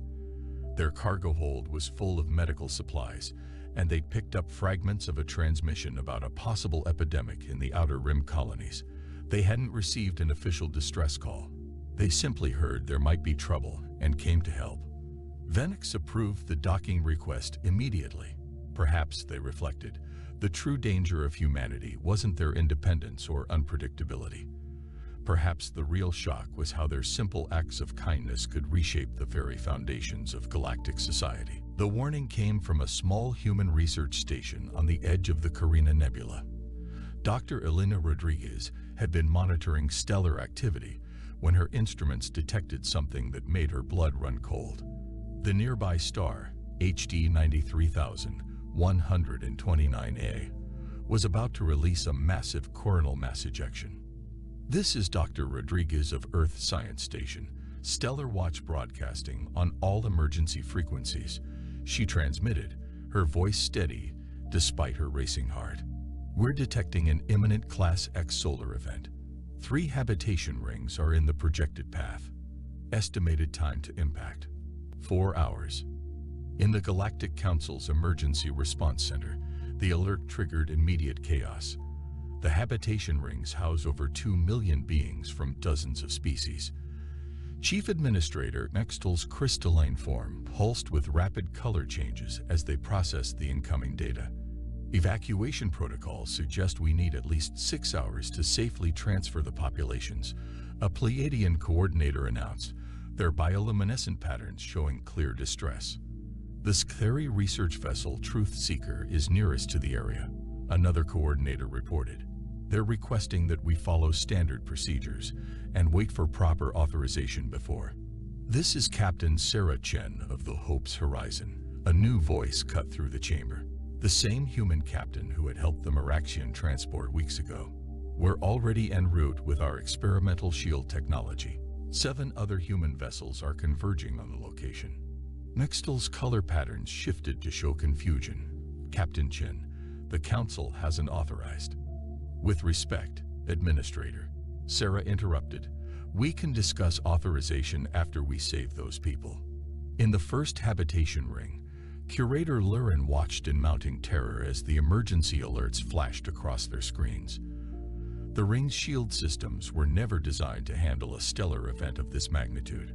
Around them, the ring's 30,000 residents were beginning to panic. Then the first human ship arrived. The Hope's Horizon looked tiny against the massive habitation ring, but it moved with purpose. 6 more human vessels emerged from FTL travel within minutes, each taking strategic positions around the rings. This is Captain Chen to all rings. Sarah's voice came through on all channels. We're deploying experimental shield harmonics. Our ships will create a protective barrier while you evacuate. Please begin moving residents to your central hubs. That's impossible. Dr. Kvix's voice cut in from the Truth Seeker. Your ship shields cannot withstand. Already done it once, Sarah replied. Titan Colony, Sol System. We lost 3 ships but saved 16,000 people. The shield modifications came from that experience. Aboard the Hope's Horizon, Sarah turned to her crew. This is volunteer only. What we're about to do, the shields will hold, but our ships are going to take one hell of a beating. We're staying. Her first officer, David Kim, spoke for the entire bridge crew. Similar responses came from the other human vessels. The solar storm hit like a celestial hammer. The human ship's shields blazed brilliant blue, creating a protective web around the habitation rings. Inside the barrier, evacuation ships darted back and forth, transferring residents to safety. On the Galactic Council's emergency channel, the human captains maintained a steady stream of communication, adjusting shield harmonics and power distribution on the fly. Their ships groaned under the stellar onslaught, but they held position. Ring 1 cleared. Ring 2 at 60% evacuation. Shield power at 40%, rerouting from non-essential systems. Hull temperature climbing, but we're not moving. In the council chamber, Maxtall watched in amazement as the humans coordinated their efforts without any central authority, each ship adapting independently while working in perfect concert with the others. Hours later, when the storm finally passed, the human ships were scorched and damaged, their hulls bearing the scars of their stand against the star itself. But the habitation rings were intact, and not a single life was lost. As repair crews swarmed the damaged vessels, Captain Chen received a priority message from Earth. She expected a reprimand for acting without authorization. Instead, she found a list of every human ship in the sector, all volunteering to help with the recovery efforts. Send them our coordinates, she told her communications officer, a tired smile crossing her face. Looks like we've got more work to do. Junior researcher Zuri sat in her private quarters aboard the Truth Seeker, her sensory tendrils coiled tightly against her body as she reviewed the footage for the 100th time. The human ship's defense of the habitation rings played on one screen while her original research data filled 3 others. Her third heart began its stress rhythm as she overlaid the timestamps. During the exact period when Dr. Kvix claimed humans were exhibiting dangerous individualistic behavior, her observations showed something entirely different. She had recorded thousands of instances of humans helping each other, emergency services rushing into danger, global relief efforts, stranger helping stranger. A soft chime announced an incoming transmission. Zeri quickly minimized her screens, but relaxed when she saw it was from Lyra, the Meraxian medical officer she'd befriended after the quantum core incident. Have you seen the latest from the habitation rings? Lyra asked without preamble, her 4 eyes bright with excitement. The humans didn't just save everyone. They're staying to help with repairs. They're treating it like some kind of community project. They're calling it a space barn raising, whatever that means. Zeri's tendrils unknotted slightly. Lyra, I need your help. Can you send me your complete sensor logs from when the human ships helped you, including all behavioral data? Of course, but why? Please, Zeri interrupted, her tone carrying an urgency that made Lyra's secondary heart skip. It's important. As soon as the Meraxian data arrived, Zeri began her analysis. The pieces were falling into place.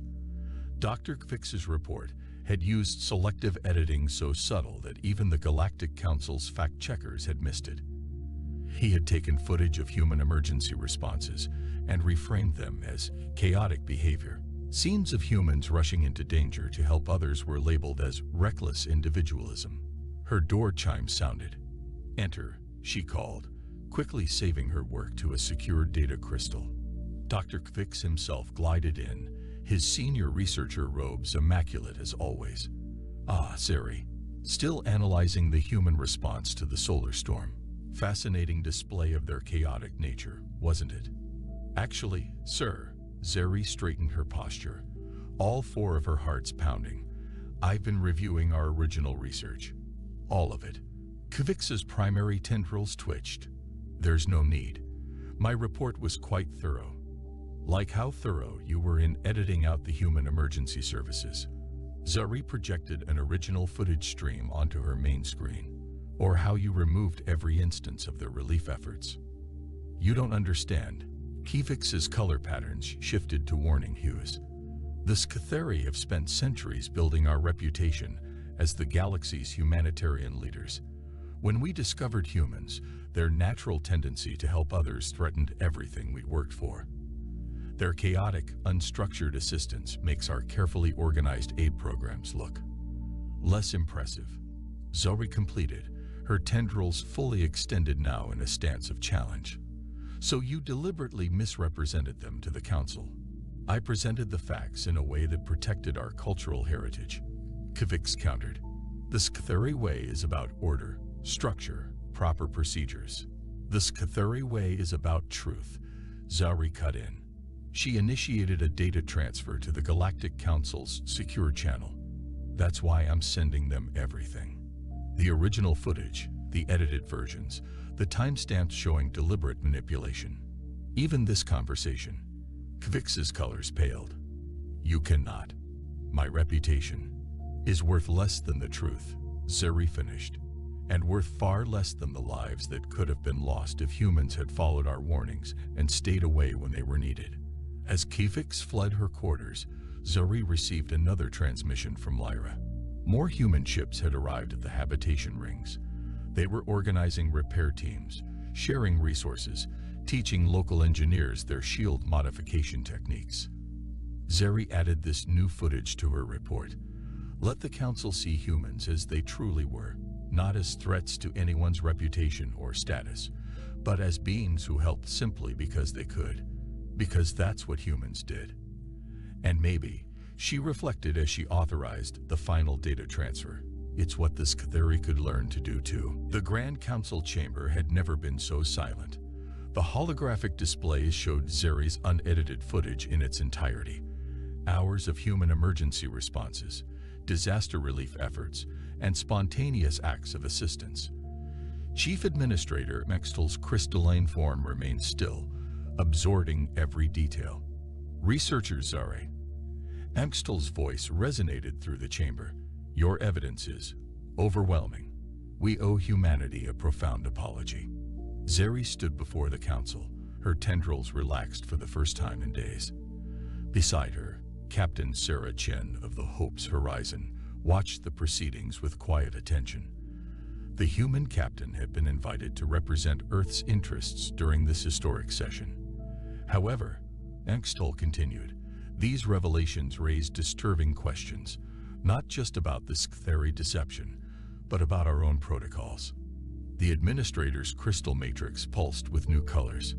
During the solar storm crisis, human ships acted without authorization, ignored standard procedures, and took tremendous risks.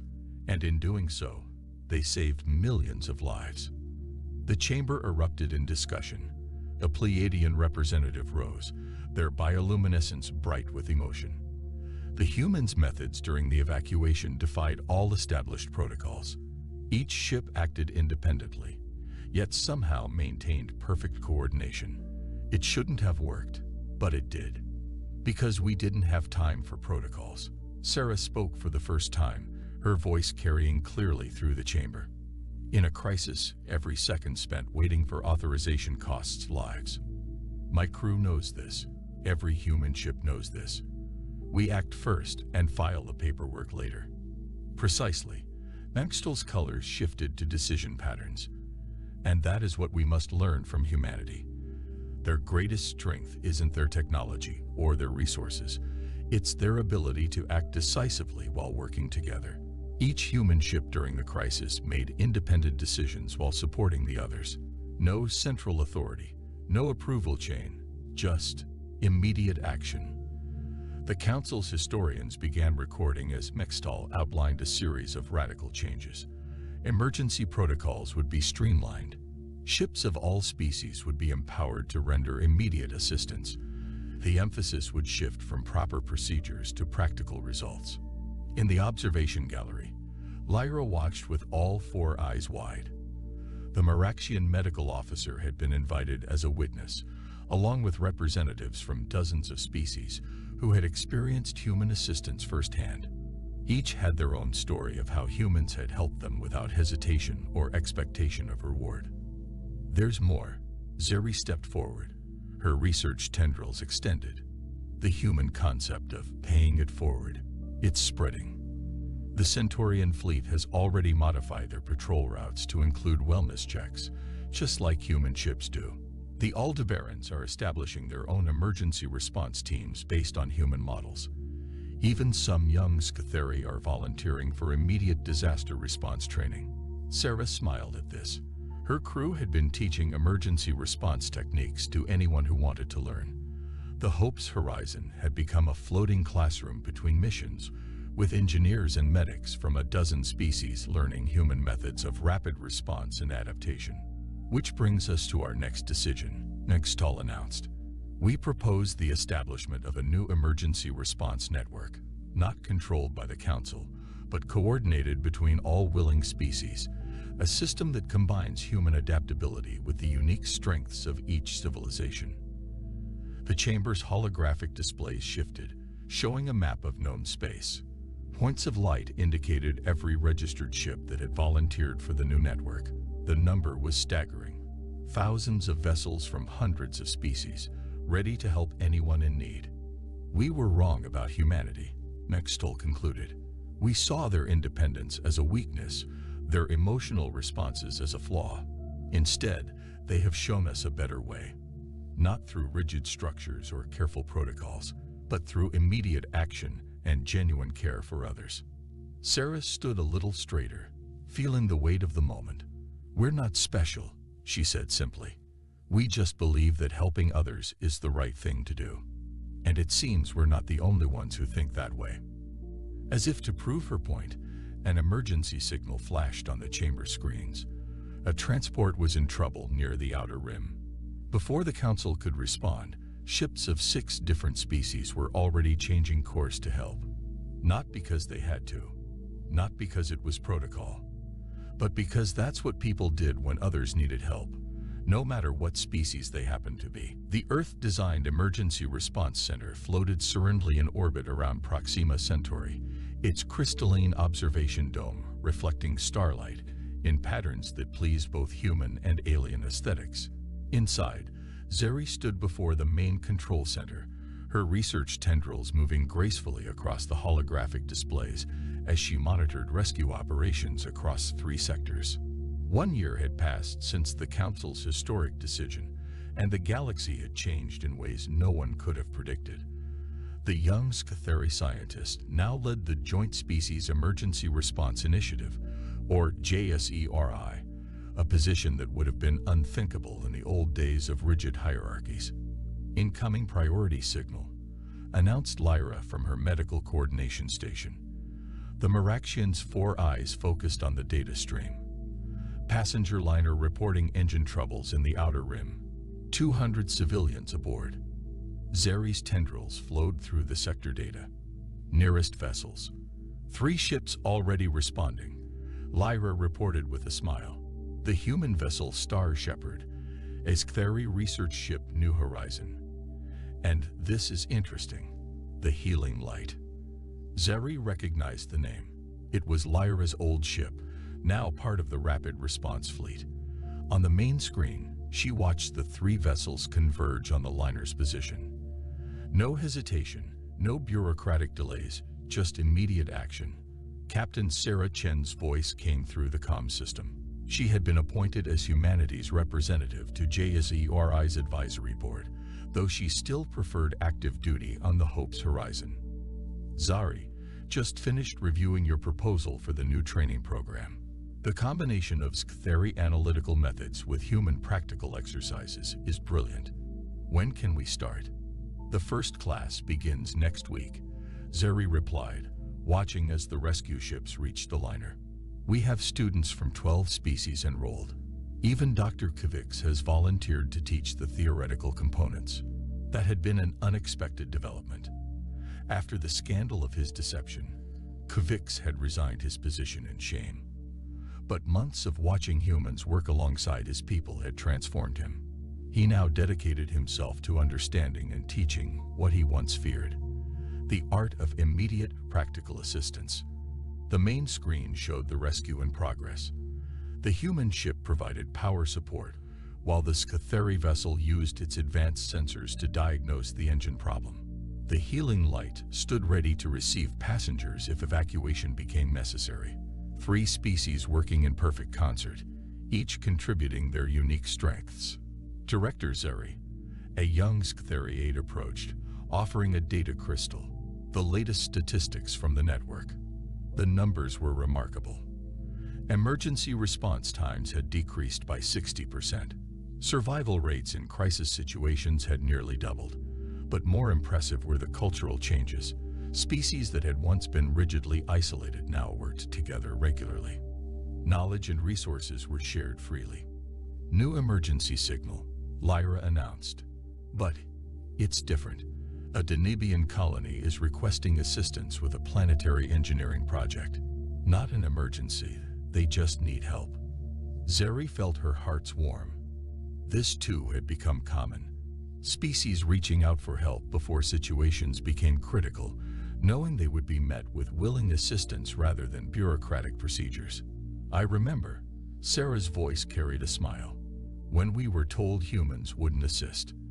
That we were too individualistic, too chaotic to work with others. Now look at us, all of us. The observation dome's transparent sections offered a view of nearby space, where ships of various species went about their duties. Many bore the distinctive blue stripe that marked them as emergency response vessels. Each had a unique story of lives saved, help given, and bonds formed. On the wall of the control center, a simple plaque bore the words that had become JSERI's unofficial motto: "In space, no one succeeds alone." Below it, in smaller text, "Dedicated to those who teach us that helping others is never a sign of weakness, but the greatest strength we possess." Zeri's tendrils moved through the sector data one last time before her shift ended. Somewhere out there, another call for help would come, and when it did, someone would answer. Not because of protocols or regulations, but because that's what people did. After all, she reflected, watching the stars shine through the dome. That's what humans had taught them, and some lessons were too valuable to forget. The Galactic Council Chamber was a masterpiece of arrogance, a floating jewel of self-importance nestled within the Andromeda core. 100 alien species filled the Great Hall, their voices humming in dissonant waves of overconfidence. At the center of it all, Grand Minister Vriktol stood with a bemused expression, his pale blue skin shimmering under the artificial glow of the Council's illumination rings. He was by all accounts a patient being.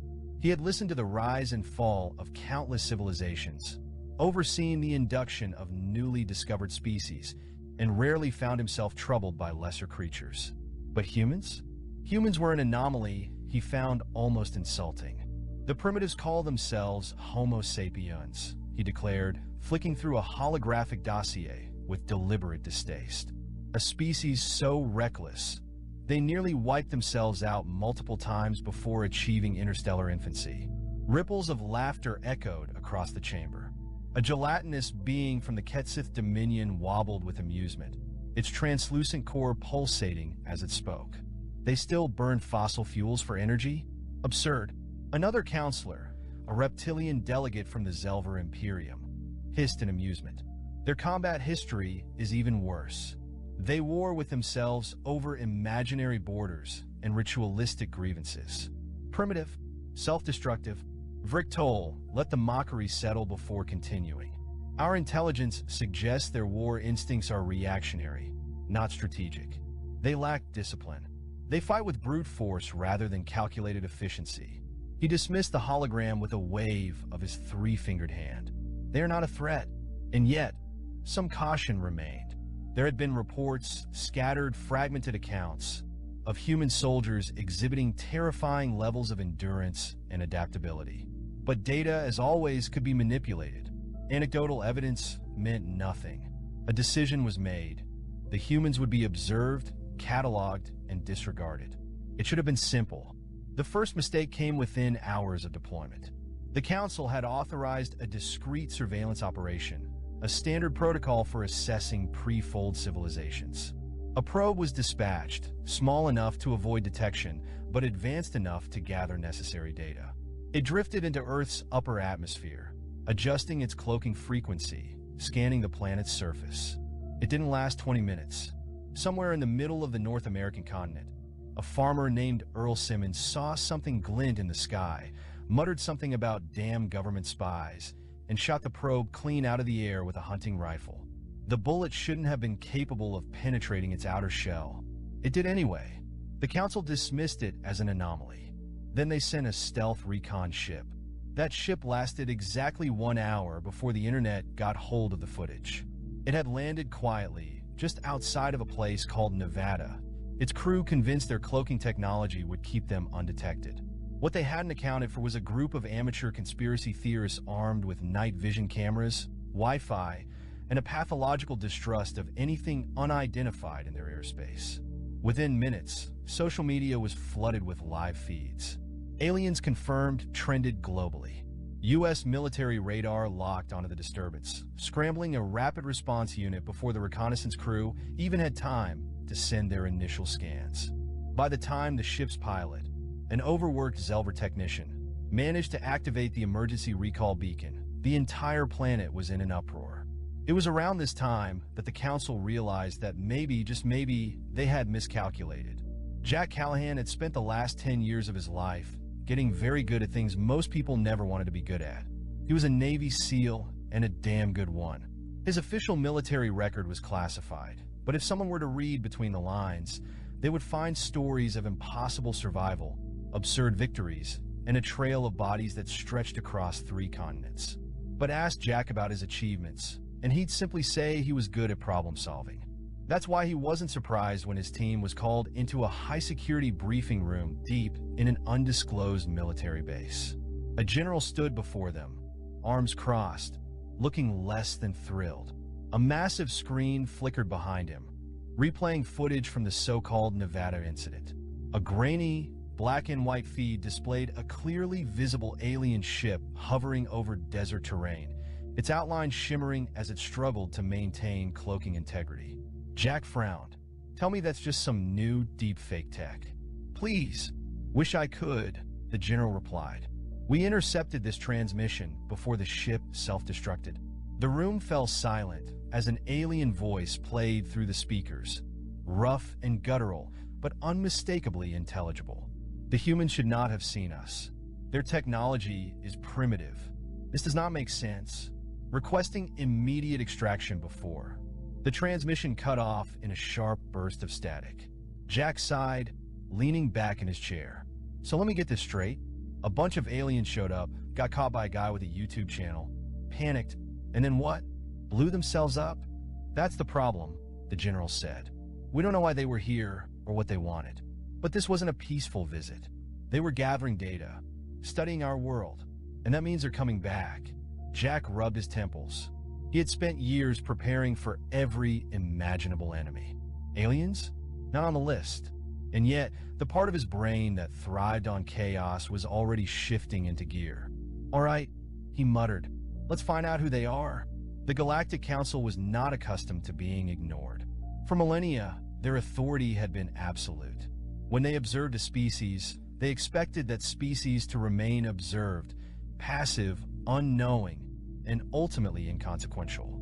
Humans, however, had reacted to their presence with immediate hostility, unshakable paranoia, and a truly unreasonable amount of firepower. The surveillance mission had failed. Their cloaking technology had failed. And now, reports were coming in that the human military had intercepted alien transmissions, meaning they had not only detected the operation, but also decoded it. This was not supposed to happen. Vrick Toll sat in stunned silence as the latest report played before the council. Across the chamber, the previous laughter had dissolved into uneasy murmurs. A Zelver strategist cleared his throat. Perhaps we underestimated them. A Ketsith diplomat shuddered. They shouldn't have been able to do any of this. Vrick Toll's mandibles clicked together as he stared at the footage of the humans scrambling fighter jets and sending armed forces after a surveillance craft.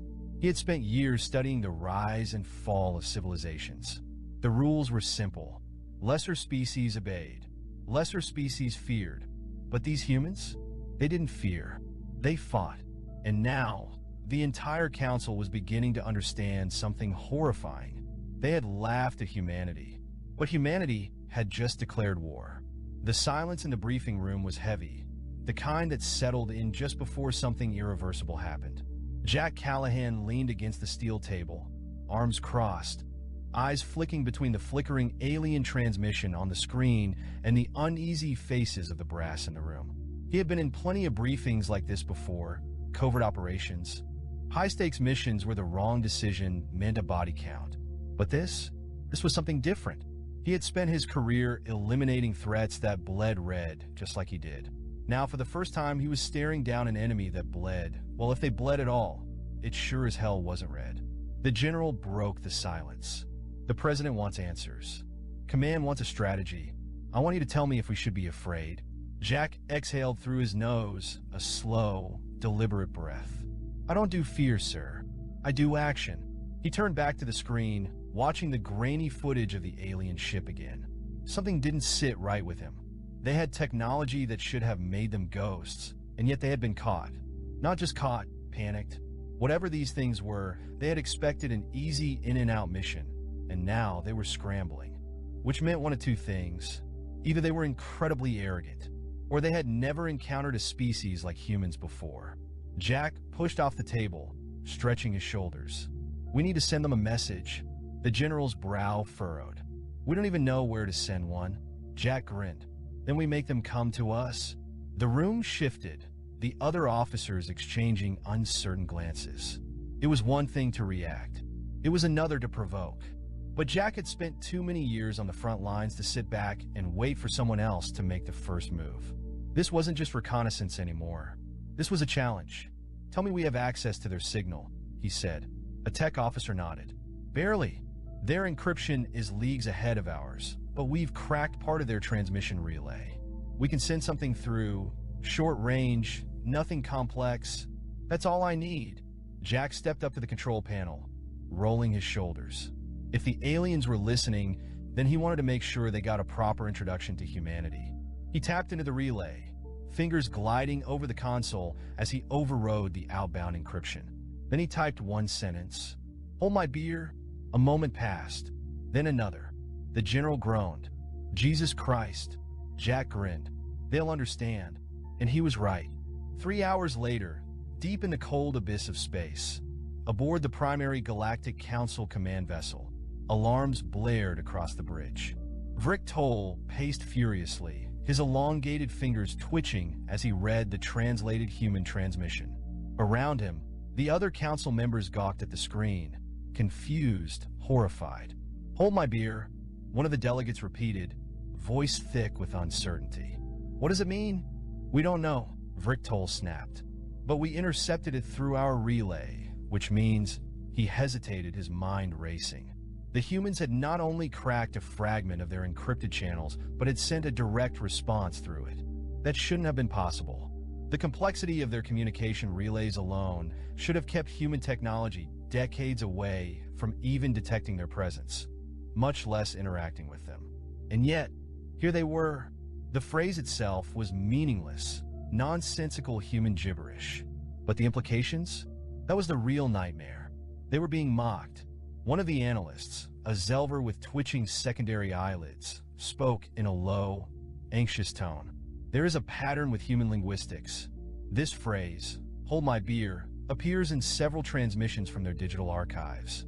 Vriktol turned sharply, and the analyst hesitated. It appears to be a precursor to an act of extreme recklessness. A ripple of fear spread through the chamber. Vriktol's mandibles clicked together in agitation. The human military had been underestimated once. That would not happen again. He turned to his security chief, voice cutting through the rising murmurs. "Deploy an extraction team. Bring me a human. Alive." Jack wasn't surprised when they came for him. He was, however, disappointed. The alien strike team had done their research, or at least they thought they had. They had chosen a small rural town for the extraction, figuring that isolated human settlements would have less resistance, fewer complications. What they failed to account for was the fact that small rural towns in America weren't defenseless, and they sure as hell weren't unarmed. Jack was halfway through a beer at a dive bar when the first explosion rattled the street outside. The entire place went dead quiet as dust rained from the ceiling, bottles clinking on their shelves. The bartender, a woman with more tattoos than patience, sighed. "What now?" Jack set his drink down and adjusted his jacket. "I'm gonna guess, not local." He was on his feet before the second explosion hit, his instincts kicking in before his brain could even process what was happening. Outside, 5 sleek, black-clad figures emerged from the wreckage of an obliterated pickup truck. They were tall, easily 7 feet, with exoskeletal armor that shimmered under the neon glow of the flickering street signs. Plasma rifles hummed in their hands. Jack barely had time to appreciate the absurdity before the bartender sighed again, reaching under the counter and pulling out a sawed-off shotgun. "You gonna handle this, or what?" she asked. Jack grinned. "Don't mind if I do." The aliens moved fast, spreading out in a tactical formation that suggested they had done their homework on human military engagements. What they hadn't counted on was Jack being faster. He was a blur of motion, diving behind an abandoned truck just as the first plasma bolt sizzled through the air where his head had been. His training took over, analyzing movements, predicting patterns. They were stronger, but they weren't smarter. And more importantly, they had no idea who the hell they were dealing with. The first one went down before it even realized Jack had moved. He ripped the plasma rifle out of its hands, flipped it around, and fired point blank. The alien crumpled in shock. The second and third turned, recalibrating their attack. But Jack was already moving, sliding under an overturned bench, grabbing a discarded metal pipe, and slamming it into the back of an alien knee. The creature howled as it collapsed. The fourth one hesitated. Jack smirked. "What's wrong?" Not used to a fair fight. The alien took a single step back. Then the townsfolk opened fire. It was pure, chaotic bedlam. The bartender fired her shotgun. A group of locals charged in with hunting rifles. And suddenly, the alien strike team, the elite force meant to capture a single human, was running for their lives. The last one tried to retreat. Jack grabbed him by the wrist and yanked him forward, staring directly into his glossy, black eyes. "Go home," he said slowly. "Tell them they picked the wrong planet." Then he let go. The alien scrambled away, activating a desperate emergency recall beacon. Within seconds, a shimmering portal tore open in the middle of the street, and the surviving invaders vanished into the ether. Jack dusted off his jacket. The bartender exhaled and poured another drink. "So, you think they got the message?" Jack picked up his beer, smirking as he took a sip. "Oh yeah, loud and clear." Panic spread through the Galactic Council like a virus. The footage of the failed extraction played on an endless loop across their secure channels. Each frame analyzed, dissected, and ultimately met with disbelief. What should have been a textbook mission had turned into a planetary-wide humiliation. Vrick Toll stood rigid in the command chamber, mandibles clicking in frustration as he replayed the moment their elite strike team had fled, not against an organized planetary defense, not against superior firepower, but against one human and a bar full of civilians with antiquated projectile weapons. It was a nightmare scenario. The chamber was filled with murmurs, hushed discussions that reeked of paranoia. A Zelver intelligence officer tried to explain it logically, but his voice cracked under the weight of his own fear. Their tactics defy all known military doctrine. The humans should have surrendered. They should have been afraid. They are afraid of nothing, another delegate whispered. That was the problem. Humans did not behave like other species. They escalated. They provoked. They turned a simple encounter into a battlefield before anyone had the chance to blink. Vrick Toll's mind raced with the implications. If one human, could dismantle an elite strike team with nothing but improvised weaponry and sheer audacity, then what would happen if they sent an actual military response? He was not about to find out. He turned sharply to the high strategist, his voice low and absolute. Mobilize the fleet. Silence fell over the chamber. Someone sucked in a breath. A Ketsith delegate flinched. The high strategist hesitated, his biosensors pulsing in distress. Sir, that would be an act of war. Vrick Toll's eyes gleamed. Then so be it. They had underestimated humans once. It would not happen again.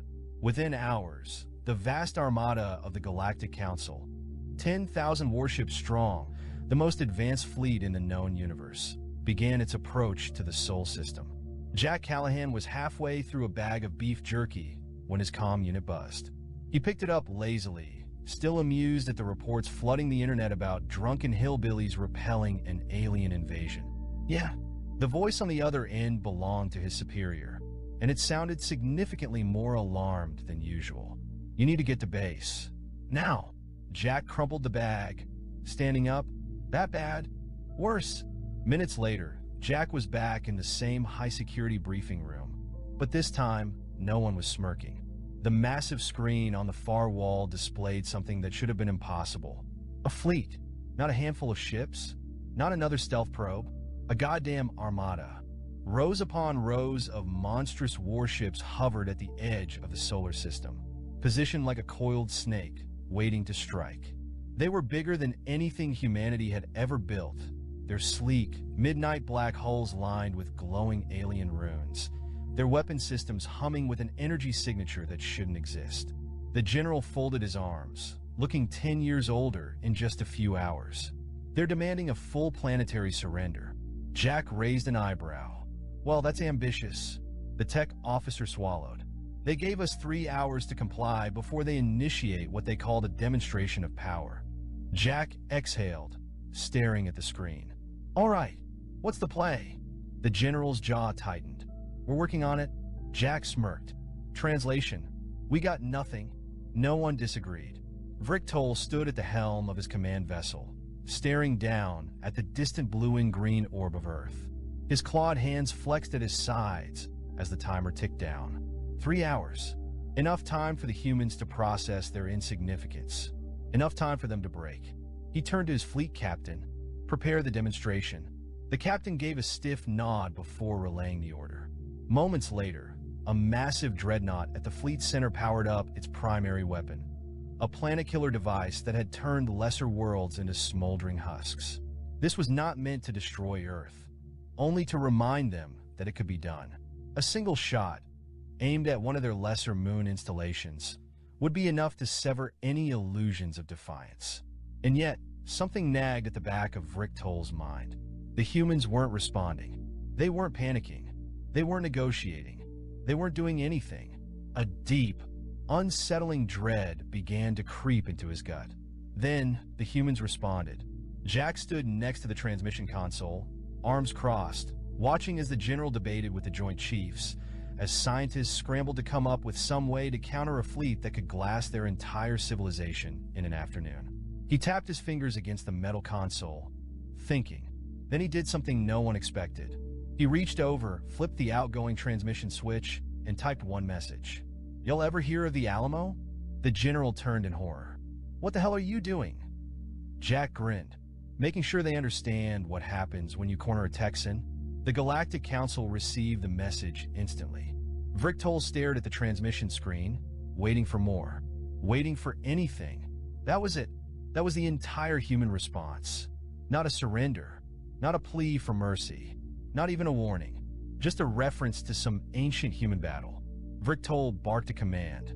"Give me everything we have on this Alamo." Within seconds, intelligence analysts rushed forward, pulling historical data from their archives on human conflicts. Text and imagery scrolled across the screen. Vrictol read. Then he read again. Then he froze. The Alamo was not a story of victory. It was a story of hopeless resistance. It was a last stand, a fight against impossible odds. The humans weren't surrendering. They were digging in. The implications hit like a plasma round to the chest. Humanity understood they couldn't win. They saw the overwhelming force against them. They recognized their weakness, and they still chose to fight. His breath came shorter, sharper. They were prepared to die rather than yield. A cold sweat formed beneath his exoskeletal plates. A species that did not fear death was not a species that could be conquered. One of the analysts, voice barely above a whisper, echoed the thought that now strangled the entire room. "They will fight us to their last breath." The dreadnought's cannon hummed louder, preparing to fire. Vrictol felt it in his bones. If they fired that shot, it wouldn't end here. Humanity wouldn't just resist. They would find a way to win. His throat clicked dryly as he turned to his captain. "Power down the weapon." The command deck stiffened. The captain hesitated. "Sir?" Vrictol's voice was hoarse. "Power it down?" The Galactic Armada, the most powerful fleet in existence, hesitated before a single enemy. The humans were not technologically superior. They were not stronger. They were not faster. But they had something else. Something terrifying. Vrictol turned, staring at the planet below, realization settling in like a sickness. They had made a mistake. A very, very big mistake. The command deck of the Galactic Council's flagship remained eerily silent. The weight of unspoken dread pressing down on every officer, every analyst, every hardened soldier who had believed, until this moment, that they were invincible. Vrictol stood at the center, staring out at the distant blue planet that refused to bow, refused to cower. The humans should have been broken by now. They should have been begging for their survival. Instead, they had answered their impending doom with a single cryptic reference to one of their own defeats. He had seen countless civilizations fall. He had watched planets burn, had signed off on the annihilation of empires that had dared to resist the will of the Galactic Council. Yet never once had he encountered a species that responded to an overwhelming force with nothing but sheer defiance. That was when the truth settled in his bones, a cold and terrible realization. If they fired on Earth, they would never know peace again. Humanity would not go quietly. Humanity would not forget. The moment they engaged, they would be locked into a war unlike any the galaxy had ever seen. Not one of strategy, not one of technological superiority, but of sheer, relentless, unyielding attrition. Vrictol clenched his mandibles, his mind racing. Even if the humans lacked the power to strike back now, it wouldn't stay that way. Given time, they would adapt. They would fight in ways no rational species ever would. They would learn from their failures. And if history had taught him anything, it was that the most dangerous enemy was the one who refused to stay beaten. He turned sharply to his captain. "Stand down." The command deck bristled. Every officer, every strategist stiffened, eyes darting in disbelief. The high strategist took a hesitant step forward. "Sir, you cannot." Vrictol's gaze snapped to him, voice razor-edged. "Stand down." The fleet's war engines, primed to fire, hummed into silence. Across the Armada, plasma batteries powered down, shields were lowered, and the galaxy's deadliest warships retreated from the brink of catastrophe. They had underestimated the humans once. He would not make that mistake again. The message was clear. The Galactic Council had come to conquer, but instead, they had backed away. And the moment that decision was made, something far more dangerous than war had begun. a legend. The humans had stood against an empire and made them flinch. That single moment would spread, whispered in darkened corridors of galactic capitals, muttered in fear by war councils who had once scoffed at the backwater planet in the Sol system. The council's unquestionable authority had cracked, and Jack Callahan knew it. He sat at a dimly lit bar, watching the encrypted military feed from the command center flicker across the screen. The official announcement was playing, some carefully worded diplomatic nonsense about how the Galactic Council had reconsidered its stance on humanity and was willing to enter peaceful negotiations. But Jack knew the truth.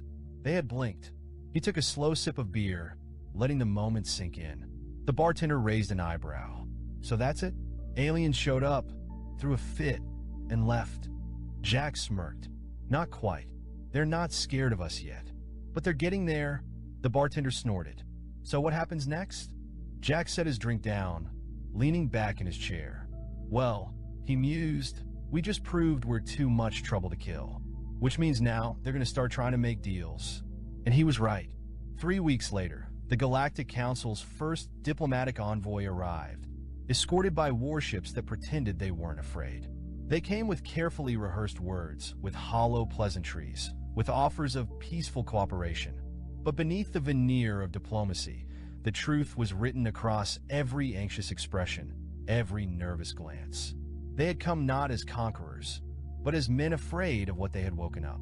The negotiations were swift. Humanity was officially recognized as a sovereign power within the galactic community, granted its own protected space, its own diplomatic standing. But the real victory? The real victory was in the unspoken rules that had formed overnight. No one would invade Earth. No one would challenge its authority, because no one wanted to see what happened when humans had their backs against the wall. Jack sat at the negotiation table, watching Vrictol carefully. The alien looked tired, as if he had aged a decade in the past month. Jack couldn't help but enjoy the irony. You've been awfully quiet, Jack said, taking a sip of his coffee. Vrictol's mandibles twitched, his voice slow, measured. I do not make a habit of speaking to creatures who should not exist. Jack grinned. That's the thing, though. We do.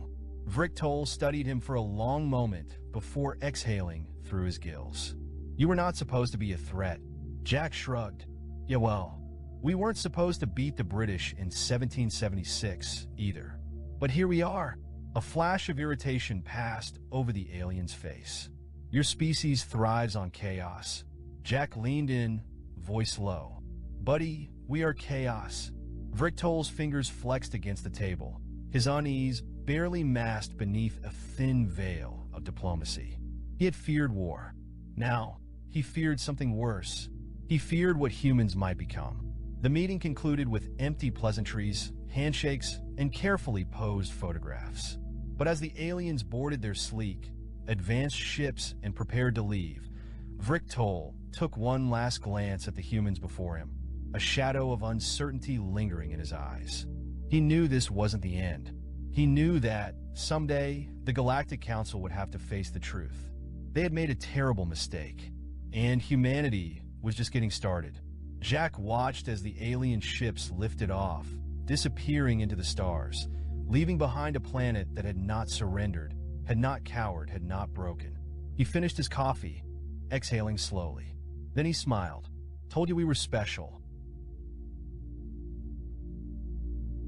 Patel called out, her hair now styled in a gravity-defying undercut that definitely wasn't there a minute ago.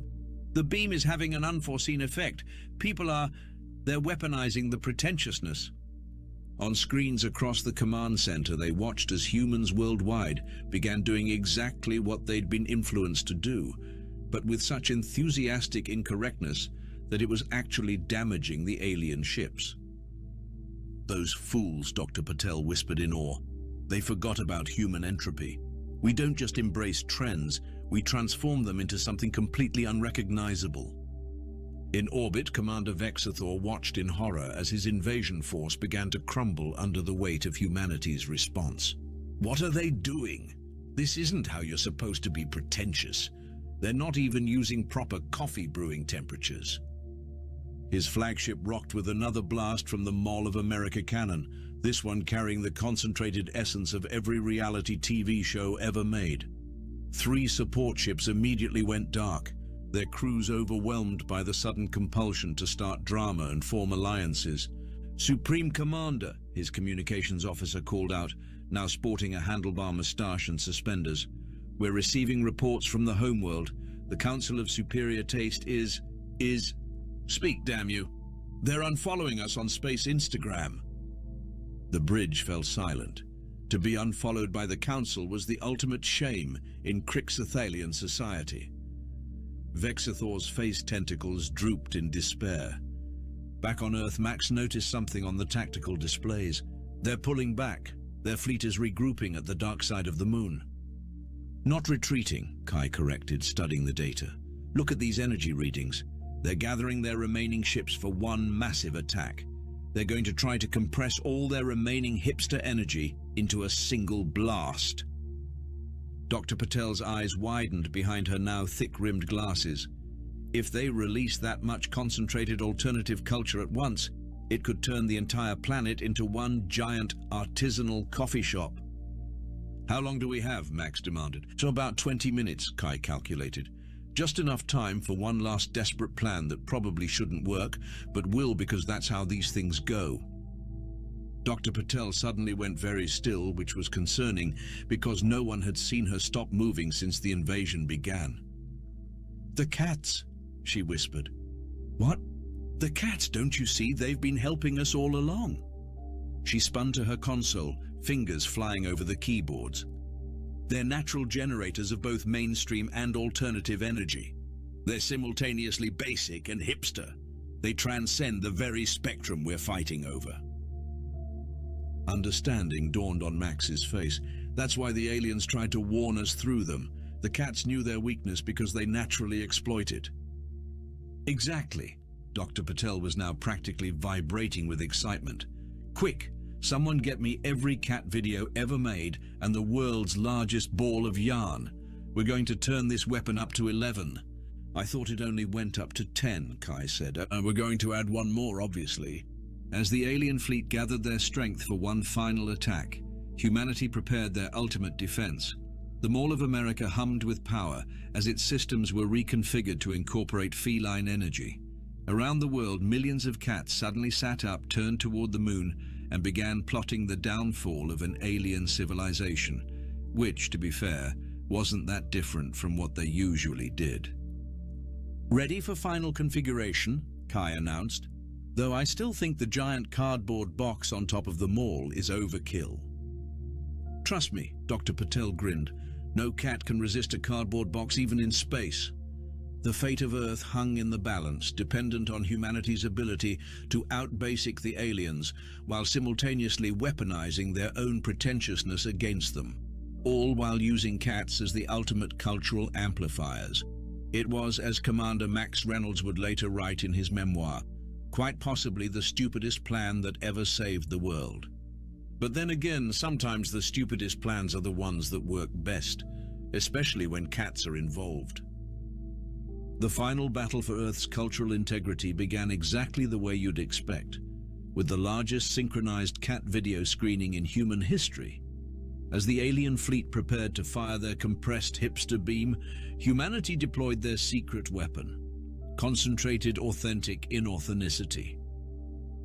All systems purring at maximum capacity, Kai reported, his console now inexplicably covered in cat hair despite all cats being virtual.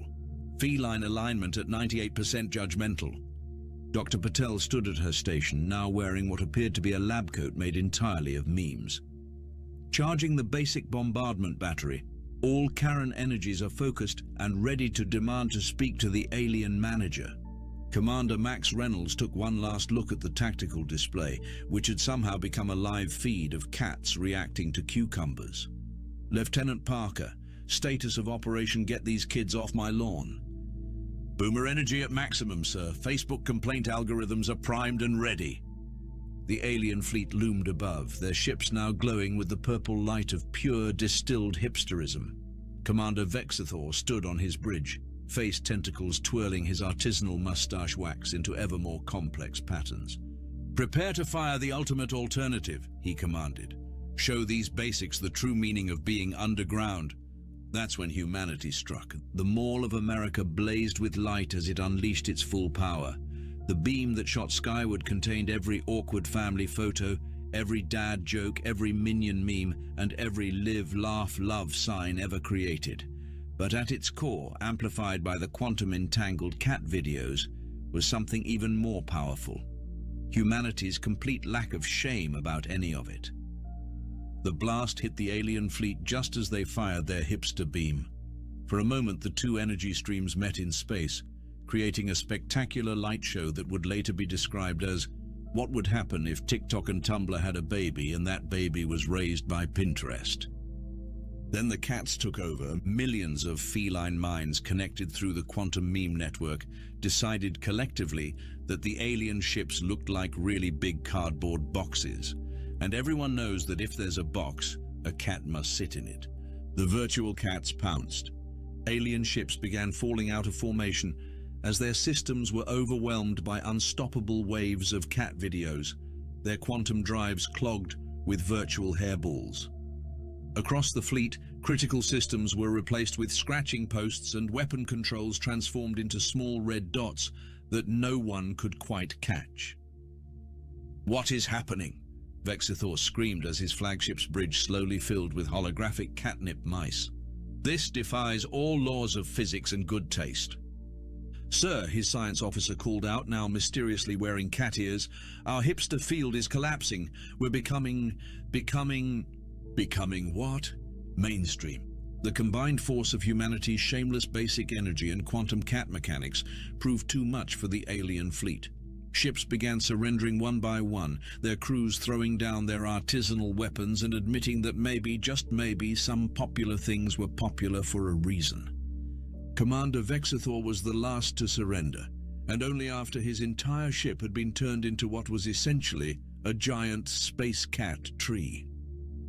"We yield," he announced over all frequencies, his voice heavy with defeat. "We have been out-trended. The Council of Superior Taste will hear of this." "Oh, they already know," Dr. Patel replied cheerfully. "We've been live streaming the whole thing. You're trending on space Twitter." The aftermath of the invasion was surprisingly positive.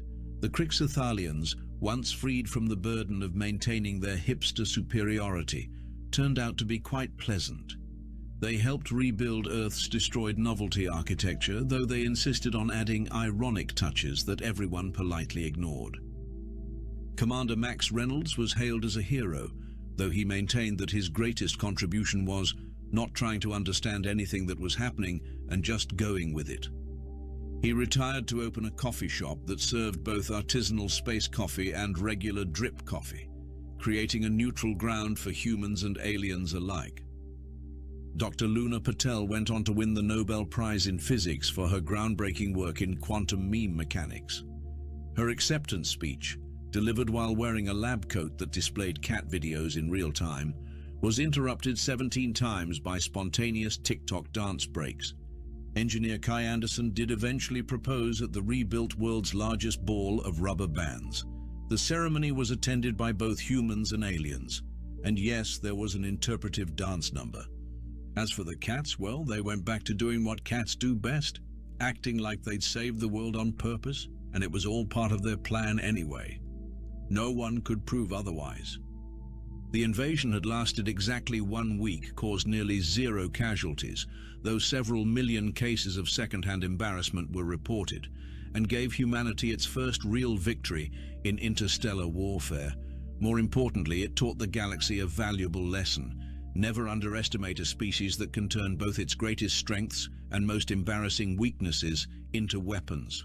In the end, a plaque was erected at the Mall of America, commemorating the spot where humanity had proven once and for all that being truly basic was, ironically, the most alternative thing of all. The plaque read, "Here stands the site of humanity's greatest victory, where we proved that our cringe is our strength. Also, there's a food court on level 3. Somewhere in space, the Council of Superior Taste is still trying to figure out if we did it all ironically or not. And that, perhaps, is humanity's greatest victory of all."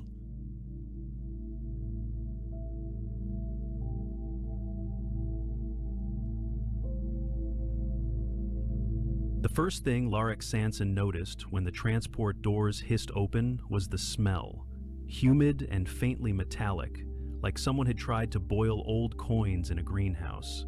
The second thing he noticed was the eyes. Dozens of them, some large and reflectively black like polished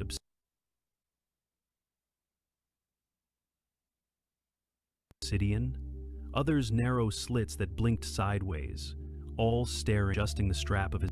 He wasn't exactly tall by Earth standards, but here, on the orbital campus of the Intergalactic Cultural Exchange, the strap of his duffel bag over his shoulder. He wasn't exactly tall by Earth standards, but here, on the orbital campus of the Intergalactic Cultural Exchange Institute, he may as well have been a walking tower of limbs and awkward stubble. His boots thudded against the smooth floor, while the other students, or whatever they were, floated, slithered, or walked with unsettling grace. A voice called his name, sharp, nasal, and a little too excited. Larek Sanson. Human male, correct? He turned and found himself staring at a creature that reminded him vaguely of a praying mantis crossed with a librarian. It wore a sash, bright green with silver stripes, and held a tablet almost the size of its torso. Yeah, Larek said. That's me.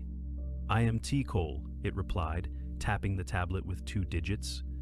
Your orientation guide, come, we must not delay. Your assigned cohabitant is already in the quarters. Wait, cohabitant? Living partner. It is part of the integration program. You are required to cohabitate with a member of another species for a minimum period of 1 lunar cycle. It promotes understanding and reduces conflict potential. Larek followed T'Kal through a wide corridor lined with glowing symbols and platforms that hovered just above the ground. He tried to keep pace, but the guide moved with a speed that suggested wheels rather than legs. Your species has many dietary restrictions, yes? We have provided a storage unit with Earth-standard sustenance. There is also a feline containment zone. Larek paused mid-step. What zone? Feline containment. You registered a companion animal. Species, Felis catas. Breed, unspecified. Designation, Muffin. Oh yeah, she's my cat. You are permitted 1 non-sapient pet. However, your cohabitant was... concerned. They arrived at a sliding door which opened with a low chime.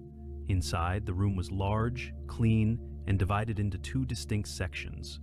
One looked relatively human, bed, desk, a few posters of Earth landscapes projected onto the wall. The other side was a humid, dimly lit area filled with vertical perches and a hammock-like structure suspended from the ceiling. And in the middle of the room, perched atop a shelf, sat Muffin. Her fur was a chaotic mix of gray, black, and white, and her yellow eyes were locked onto the alien across the room. That alien, mouth slightly open and body rigid, was pressed against the far corner. He was tall and thin, with skin that shimmered like oil on water.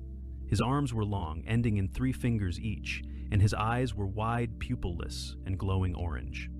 Larek Sanson, T'Kal said, this is your cohabitant, Velen of the Otrak species. Velen, this is...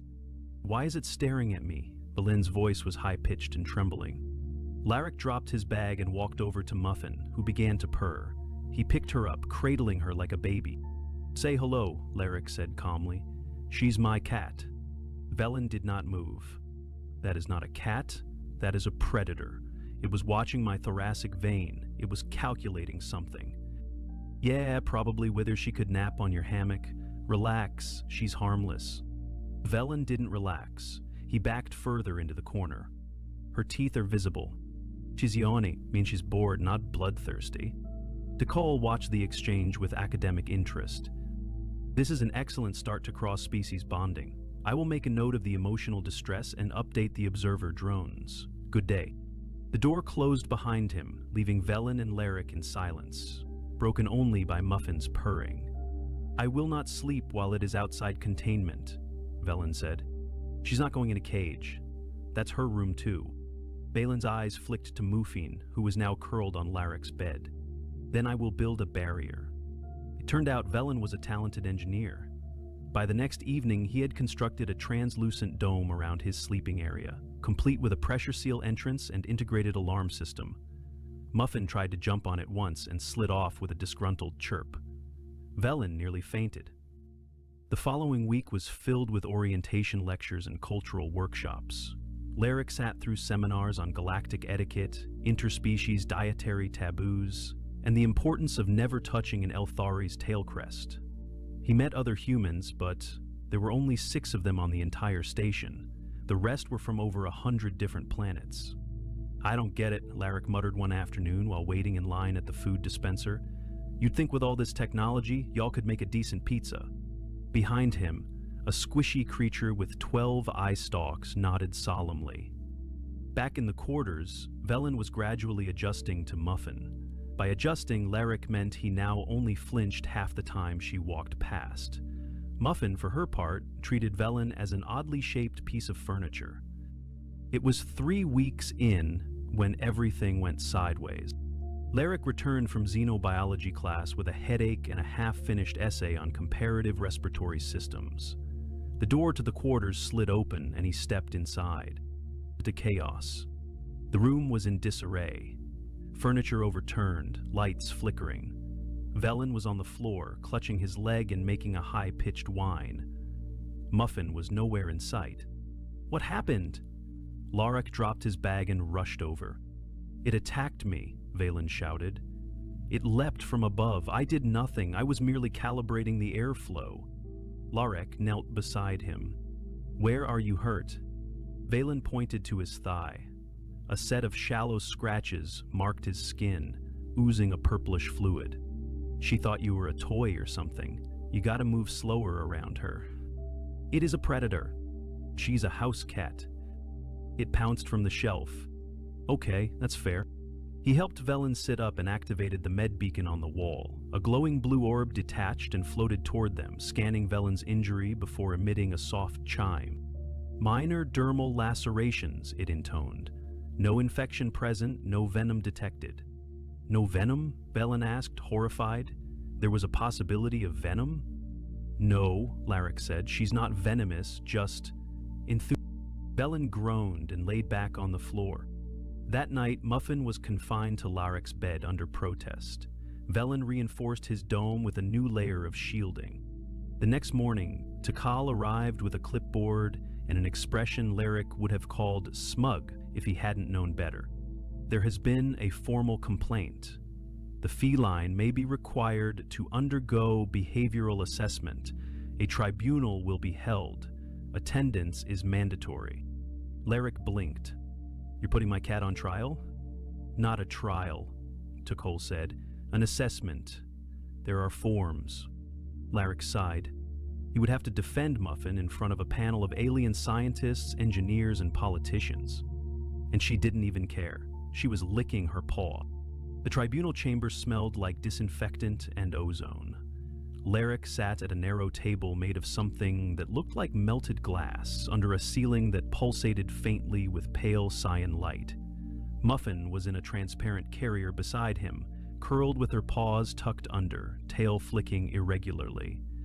She didn't look concerned. She looked bored. Across from them, a semicircle of alien officials regarded the pair with varying degrees of suspicion. One of them, a translucent being whose internal organs bobbed like fruit in syrup, blinked by dimming its entire body. Another, a squat, moss-covered entity with no discernible face, emitted a low rumble that Larrick suspected was annoyance. The third member, a draped figure encased in iridescent armor, tapped a finger absent-mindedly on the table. Velen sat at a separate bench, flanked by a hovering legal liaison whose job seemed to consist of looking deeply unimpressed. A voice echoed through the chamber, projected from unseen speakers. Proceeding 7239. Preliminary safety assessment regarding non-sapient terrestrial quadruped. Presenter, human Larrick Sanson. Larrick stood and cleared his throat. Right, so this is Muffin. She's a... It had no mouth, but a mechanical voice translated its thoughts. Subject Velen has submitted a report indicating unprovoked assault resulting in dermal damage. Please explain. She jumped on him. She probably thought he was a moving toy. She's used to playing with string and dangling things. The armored official leaned forward. Play behavior resulting in injury demonstrates lack of control. Is the organism capable of understanding boundaries? No, Larrick admitted. But that's normal. She's a cat. You don't program them, you just coexist. A pause. The translucent one flickered and spoke. Your species voluntarily coexists with unpredictable predators? They're only predators if you're smaller than a tennis ball, Larrick replied, and even then, only if you squeak. The tribunal conferred in low tones, some of which sounded like bubbling or static. Velen shifted in his seat, arms crossed tightly. Subject Velen's psychological report indicates elevated stress levels and sleep disruption due to perceived threat response. Your rebuttal? She's 9 pounds, Larrick said. She sleeps 20 hours a day. If she wanted to hurt him, he'd know. The translucent one flickered again. Would you consent to behavioral testing? What kind of testing?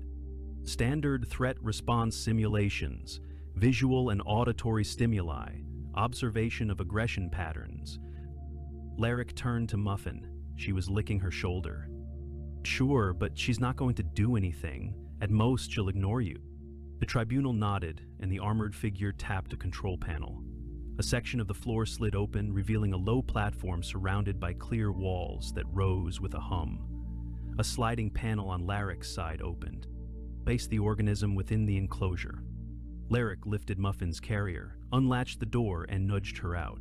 She stepped onto the platform, sniffed, and immediately flopped onto her side with a dramatic sigh. The lights dimmed. A holographic mouse darted across the floor of the enclosure, emitting faint squeaks. Muffin's eyes followed it for 4 seconds. Then she yawned and rolled away. A loud hiss sounded from one wall. Simulated fire appeared, licking the edges of the enclosure. Muffin began grooming her tail. A buzzing drone the size of a grapefruit hovered down from the ceiling and hovered inches from her back.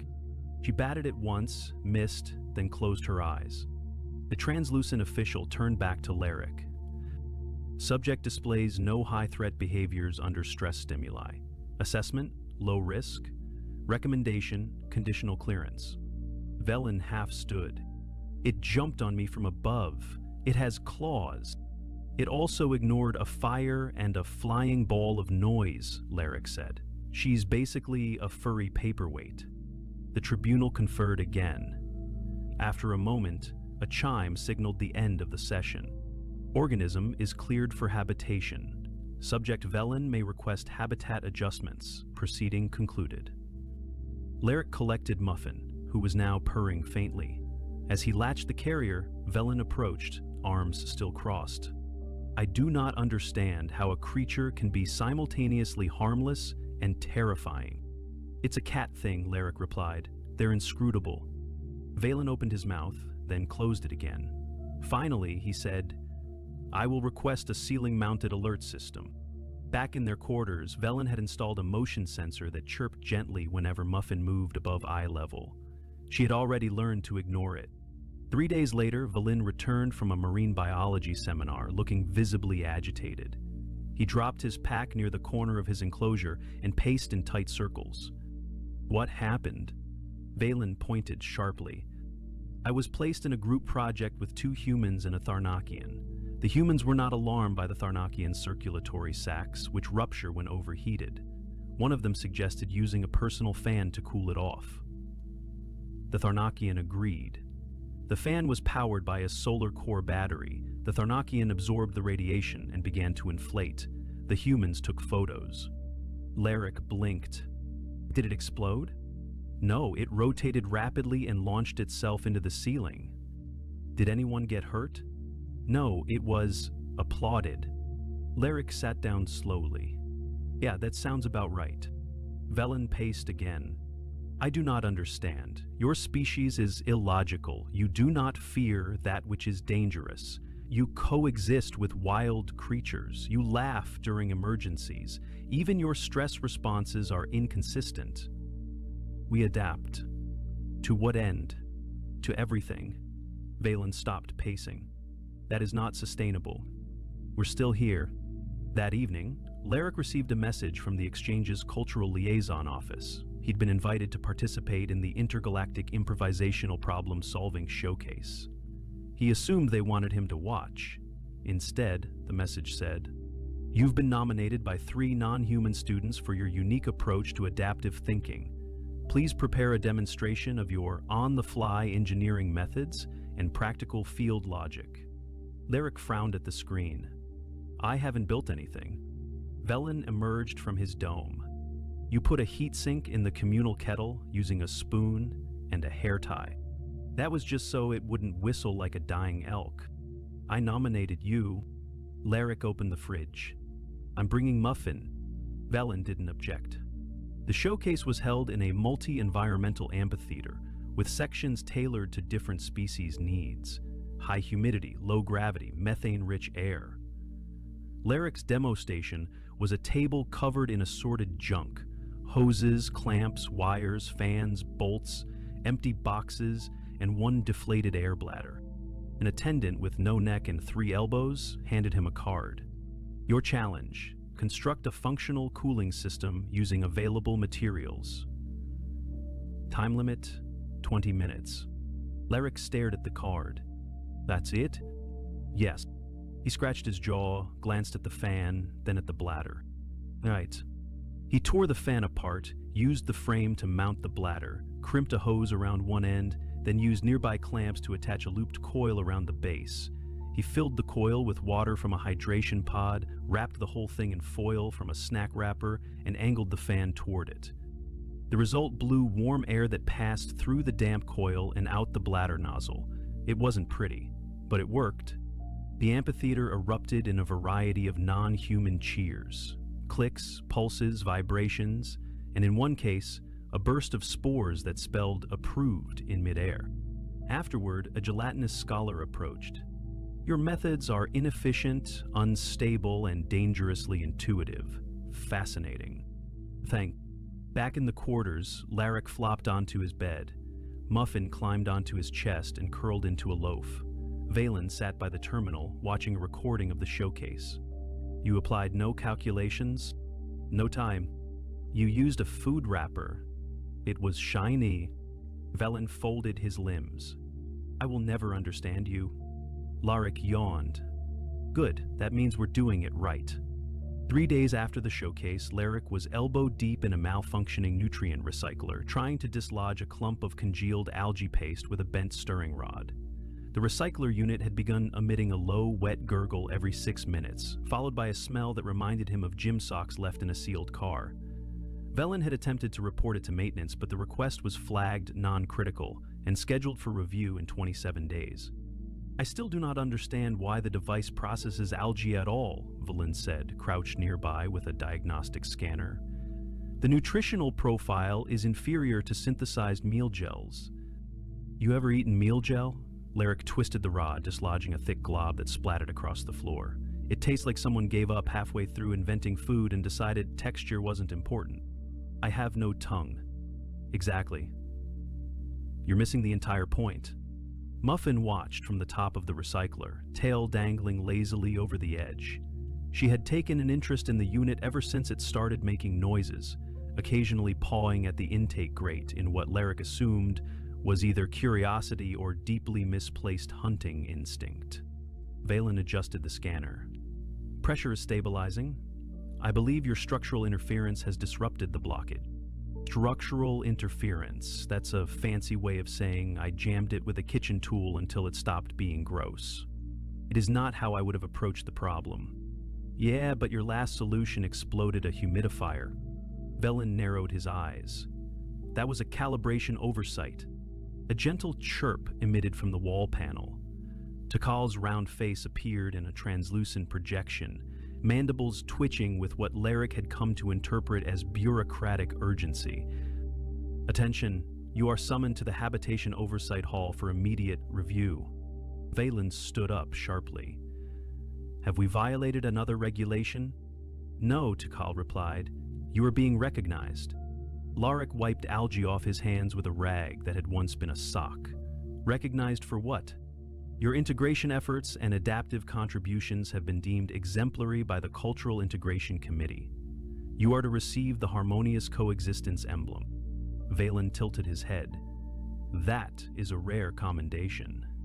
It is typically reserved for interspecies diplomats or post-conflict reconstruction coordinators. I think they just really liked the fan bladder thing, Larrick muttered. More hour, formal attire recommended. The projection blinked out. Larrick looked down at his algae-streaked shirt. I don't own formal attire. Velen opened a drawer and pulled out a folded garment wrapped in sterile packaging. This was issued to you during orientation. You stored it beneath your unused manual. I thought it was a pillowcase. Of course you did. Exactly 61 minutes later, they stood in the oversight hall, which resembled the inside of a seashell carved from glass and lit with hundreds of floating bio-lanterns. The audience was made up almost entirely of alien students, faculty, and station staff. The other humans, only 5 now, since one had transferred to a lunar colony for personal reasons, were scattered in the crowd, waving awkwardly. A tall, bark-skinned administrator with antler-like sensory stalks raised a sigil and began the formal address. The speech, translated in real time by the station's acoustic mesh, rolled out in layered tones, in acknowledgement of unique contributions to the spirit of collaborative habitation. Larrick shifted in his borrowed tunic, which fit like it had been tailored for someone with an entirely different number of joints. Velen stood upright, hands folded neatly. Muffin was not invited, but a small live feed from their quarters displayed her curled in a sunbeam, oblivious to diplomacy. For demonstrating resilience, ingenuity, and against considerable odds, empathy. Larrick scratched his temple. We recognized Larrick Sanson and Valin of Otrax as exemplars of harmonious coexistence. Polite bioluminescent flashes rippled through the crowd, the equivalent of applause in at least 9 species. Someone released a puff of celebratory vapor that briefly turned the air a pleasant shade of lavender. Valen turned toward Larrick. You should make a statement. I didn't prepare one. Then improvise. Larrick stepped forward and cleared his throat. I didn't think sharing a room with a guy who glows when he's anxious would get me an award, but here we are. A few ripples of laughter or their equivalents moved through the audience. I came here thinking I'd be the weird one, but honestly, none of you made me feel out of place. Not even when I accidentally sat in a nutrient bath because I thought it was a hot tub. More laughter. The antlered administrator raised one stalk approvingly. I guess what I'm saying is, thanks for not ejecting me into space when I brought a 4-legged chaos goblin and fed her tuna in a shared biospace. And thanks to Velen for not filing a formal threat assessment after she jumped on his head. Velen nodded once. I strongly considered it. And thanks to the rest of you for showing me that just because something doesn't make sense to me doesn't mean it's wrong. Unless it's meal gel. That's still wrong. When the ceremony ended, a small reception was held in the adjoining atrium. Tables were lined with refreshments from dozens of worlds, some of which Larrick couldn't identify without a microscope, and a few too many options that jiggled when undisturbed. Valen approached with 2 cups of something steaming and iridescent. This is a ceremonial beverage from the Gore species. It is said to induce mild euphoria and temporary synesthetic perception. Larrick sniffed it. Smells like root beer and burnt toast. Then it is working. They sat near the base of a bioluminescent pillar, sipping the drink as ambient music played from a floating sphere above them. I was skeptical at first, Valen said. About your presence, about your methods, about your pet. Larrick tilted his cup. She's still not housebroken. I found a hairball in my shoe this morning. Nevertheless, I have come to understand that your unpredictability is not a flaw. Oh no, it definitely is, but it's mine. Valen considered that. I will no longer reinforce my dome. You sure? She's been eyeing the top shelf again. I will take my chances. As the evening wore on, more students joined their table, an aquatic being in a hover tank, a hexapedal linguistics major who spoke only in sense, even a Tharnakian wearing a small fan charm in tribute to the showcase incident. Larrick leaned back, watching the soft lights pulse across the ceiling. He was far from home, surrounded by beings he didn't fully understand, many of whom still couldn't pronounce his name without assistance. And yet, it felt like the most human place he'd ever been. Later that night, back in their quarters, Velen adjusted the ambient temperature while Larrick changed into his sleep clothes. Muffin hopped onto the bed, circled twice, and settled with a heavy sigh. Velen glanced at her, then at Larrick. "I have noticed that she prefers to sleep near you. She's a creature of loyalty and convenience. Also, I'm warm. I have recalibrated my assumptions," Velen said, "about both of you." "Careful," Larrick yawned. "That's dangerously close to a compliment." Velen dimmed the lights. "Do not let it go to your head." As they drifted off, the recycler gurgled once, then fell silent. Muffin stretched, blinked once at the ceiling, and went back to sleep. The predator had been domesticated, the alien had adjusted, the human had adapted.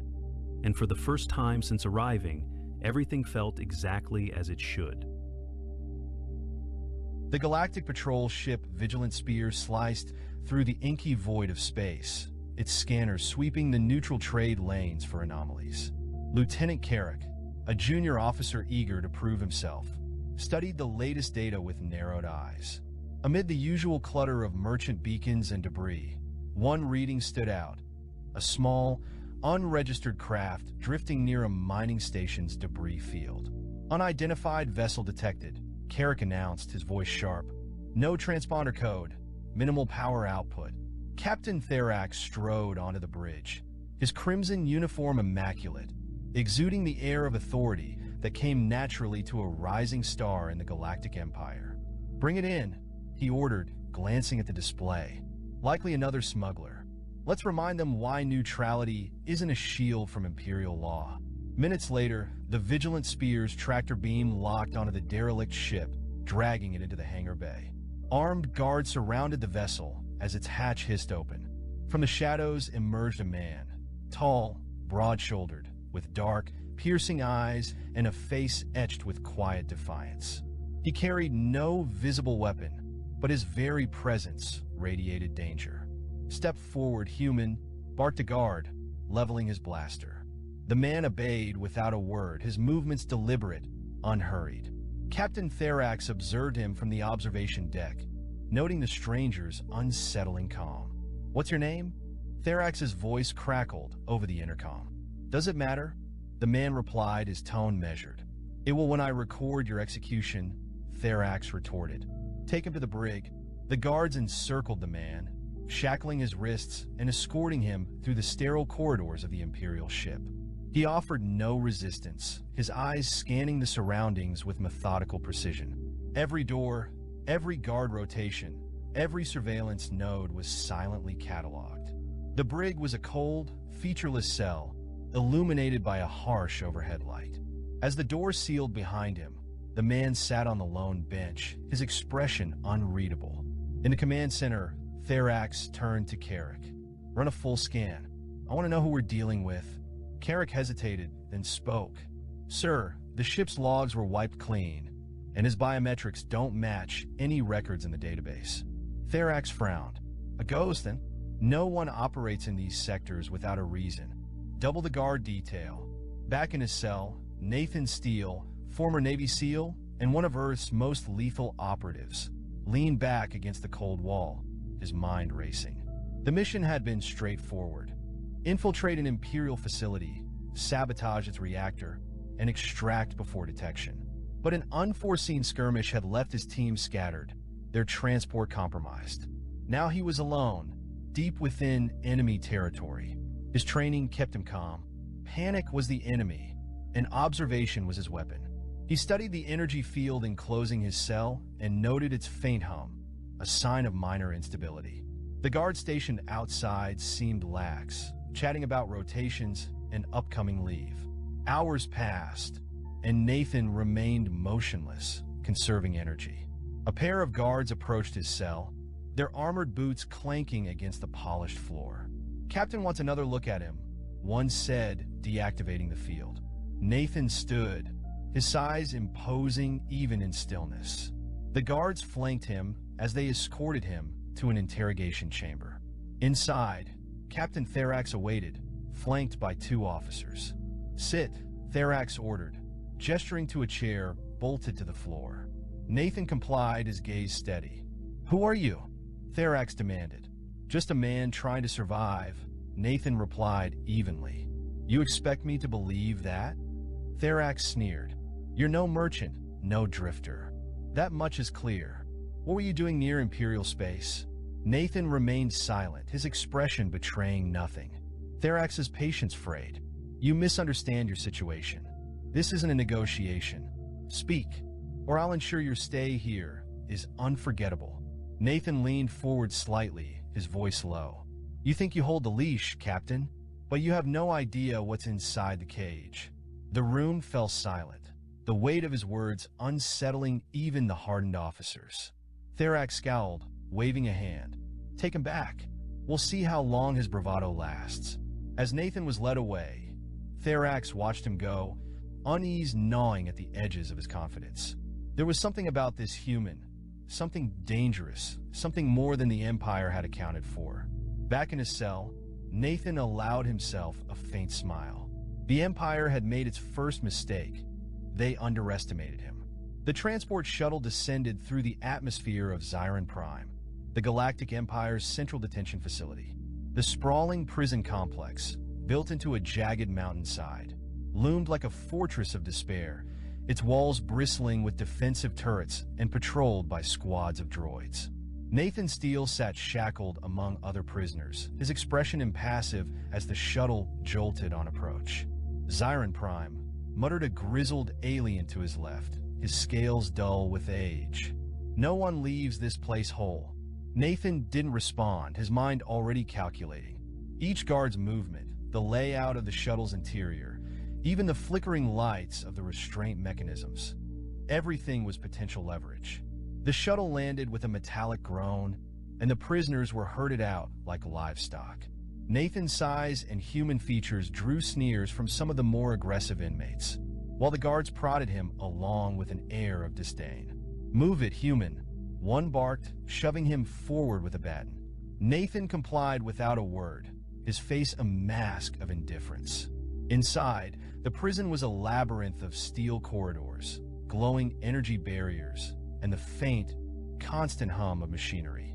He was led to a cell block housing a volatile mix of alien criminals, smugglers, mercenaries, and insurgents. The kind of place where survival depended on dominance or alliances. The guard shoved him into a small cell with a narrow cot and a single dim light. The door sealed behind him, leaving him alone with his thoughts. Nathan's calm exterior masked the storm within. He had studied the guards' behavior, noting their overconfidence. He had memorized the location of security cameras and listened for subtle differences in the energy barrier's hum, a potential indicator of structural weaknesses. That evening, he was released into the communal area, a cavernous space filled with prisoners of various species. The air was thick with hostility, the tension palpable. Nathan moved with deliberate slowness, his every step calculated to avoid drawing unnecessary attention. But some conflicts couldn't be avoided. A towering Braccarin, its leathery skin scarred from countless battles, blocked Nathan's path. Behind him, a group of similarly brutish aliens watched, their laughter guttural and mocking. "You're in my seat," the Braccarin growled, pointing to a bench Nathan hadn't even approached. Nathan stopped, his gaze flicking to the aliens' companions. He didn't need to be a mind reader to understand their intent. Intimidation, followed by violence. "I wasn't aware seats were assigned," Nathan replied evenly. The Braccarin's lip curled in a snarl. "You'll learn fast, human, or you won't survive long enough to care." The alien lunged, its massive hand swinging toward Nathan's throat. In a blur of movement, Nathan sidestepped, his hand shooting up to twist the alien's wrist with precise force. A sickening crack echoed through the room, followed by the Braccarin's howl of pain. Before the alien could recover, Nathan drove an elbow into its ribs, dropping it to its knees. He stepped back, his expression unreadable, as the room fell silent. The Braccarin's companions froze, their bravado evaporating. They exchanged uneasy glances before retreating, dragging their injured leader away. Nathan turned and walked to a corner of the room, seating himself with an air of calm detachment. The other prisoners stared, a mixture of fear and respect glinting in their eyes. From a high balcony, A pair of guards watched the scene unfold. "Did you see that?" one muttered, his voice tinged with disbelief. "Yeah," the other replied, his tone wary. "We got a live one." The incident didn't go unnoticed by the prison's warden, an older Zeltharan named Varric. Reviewing the security footage, he stroked his tendrils thoughtfully. "Humans are typically fragile," Varric murmured, his voice rasping. "But this one, he's different," informed Captain Therax.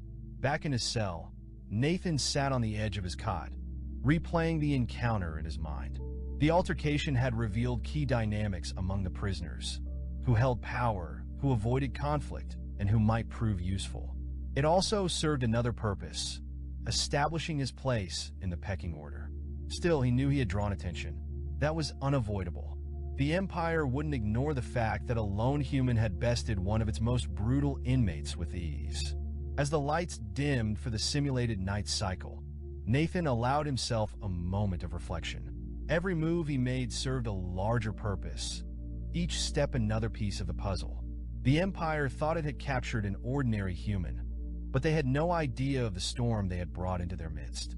Far from feeling trapped, Nathan felt the familiar thrill of anticipation. Xiron Prime was not his prison. It was his battlefield. The hum of the energy barrier outside his cell served as a constant reminder. The Empire's overconfidence would be their undoing. And Nathan Steele? He was just getting started.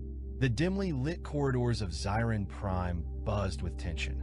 Word of the humans' swift and brutal takedown of the Braccaran had spread like wildfire. Inmates whispered about the new arrival, some in fear, others with curiosity. The guards watched Nathan Steele with suspicion, their movements sharper, their grips on their weapons tighter.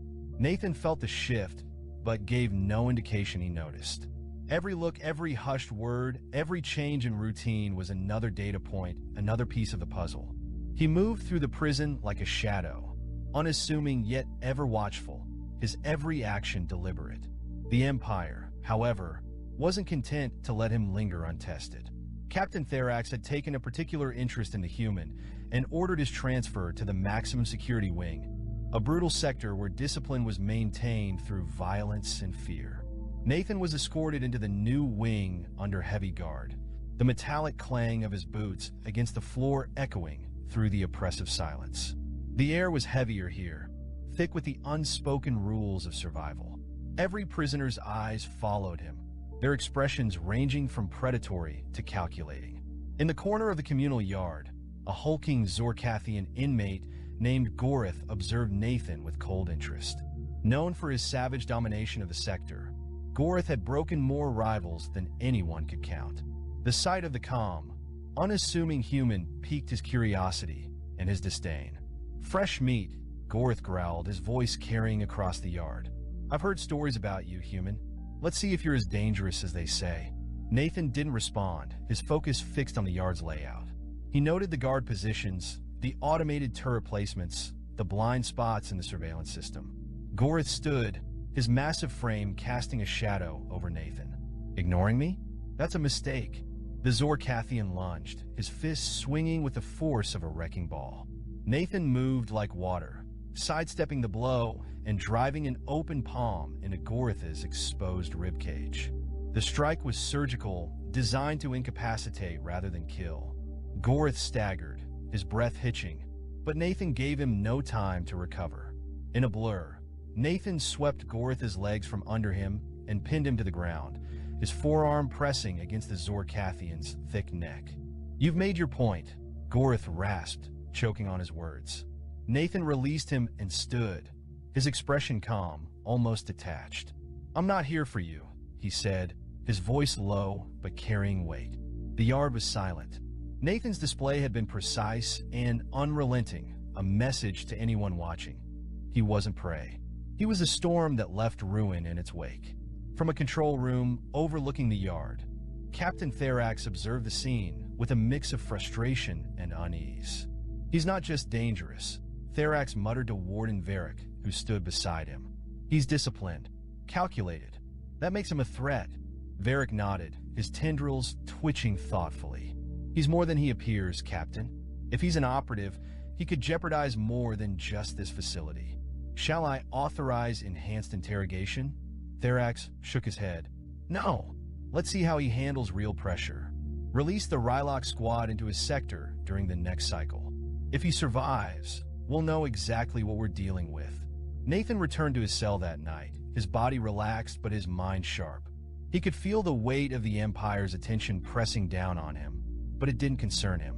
This was the dance he was trained for, a game of survival and dominance where one wrong step meant death. The next day, the storm came. During the scheduled work shift in the facility's industrial sector, alarms blared and the gates slammed shut. The Rylok squad, elite cybernetically enhanced enforcers, marched into the area. Their mission was clear: eliminate the human. Nathan moved instinctively, using the machinery and shadows for cover. The Ryloks were relentless, their augmented senses scanning for movement. A burst of plasma fire lit up the sector as Nathan darted between conveyor belts and storage crates, his mind racing. He found what he was looking for, an exposed maintenance hatch leading to the sector's coolant system. Timing his movements with precision, he lured the Ryloks into a trap. As the first enforcer approached, Nathan emerged from the shadows, his hands gripping a metal rod scavenged from the machinery. The strike was brutal, disabling the Rylok sensor array and toppling it with a single blow. The others charged, their weapons firing, but Nathan was already moving. He exploited their rigidity, their reliance on technology, striking where their augmentations left them vulnerable. One by one, they fell, their mechanical whirs fading into silence. By the time the alarm ceased, Nathan stood alone, breathing heavily but victorious.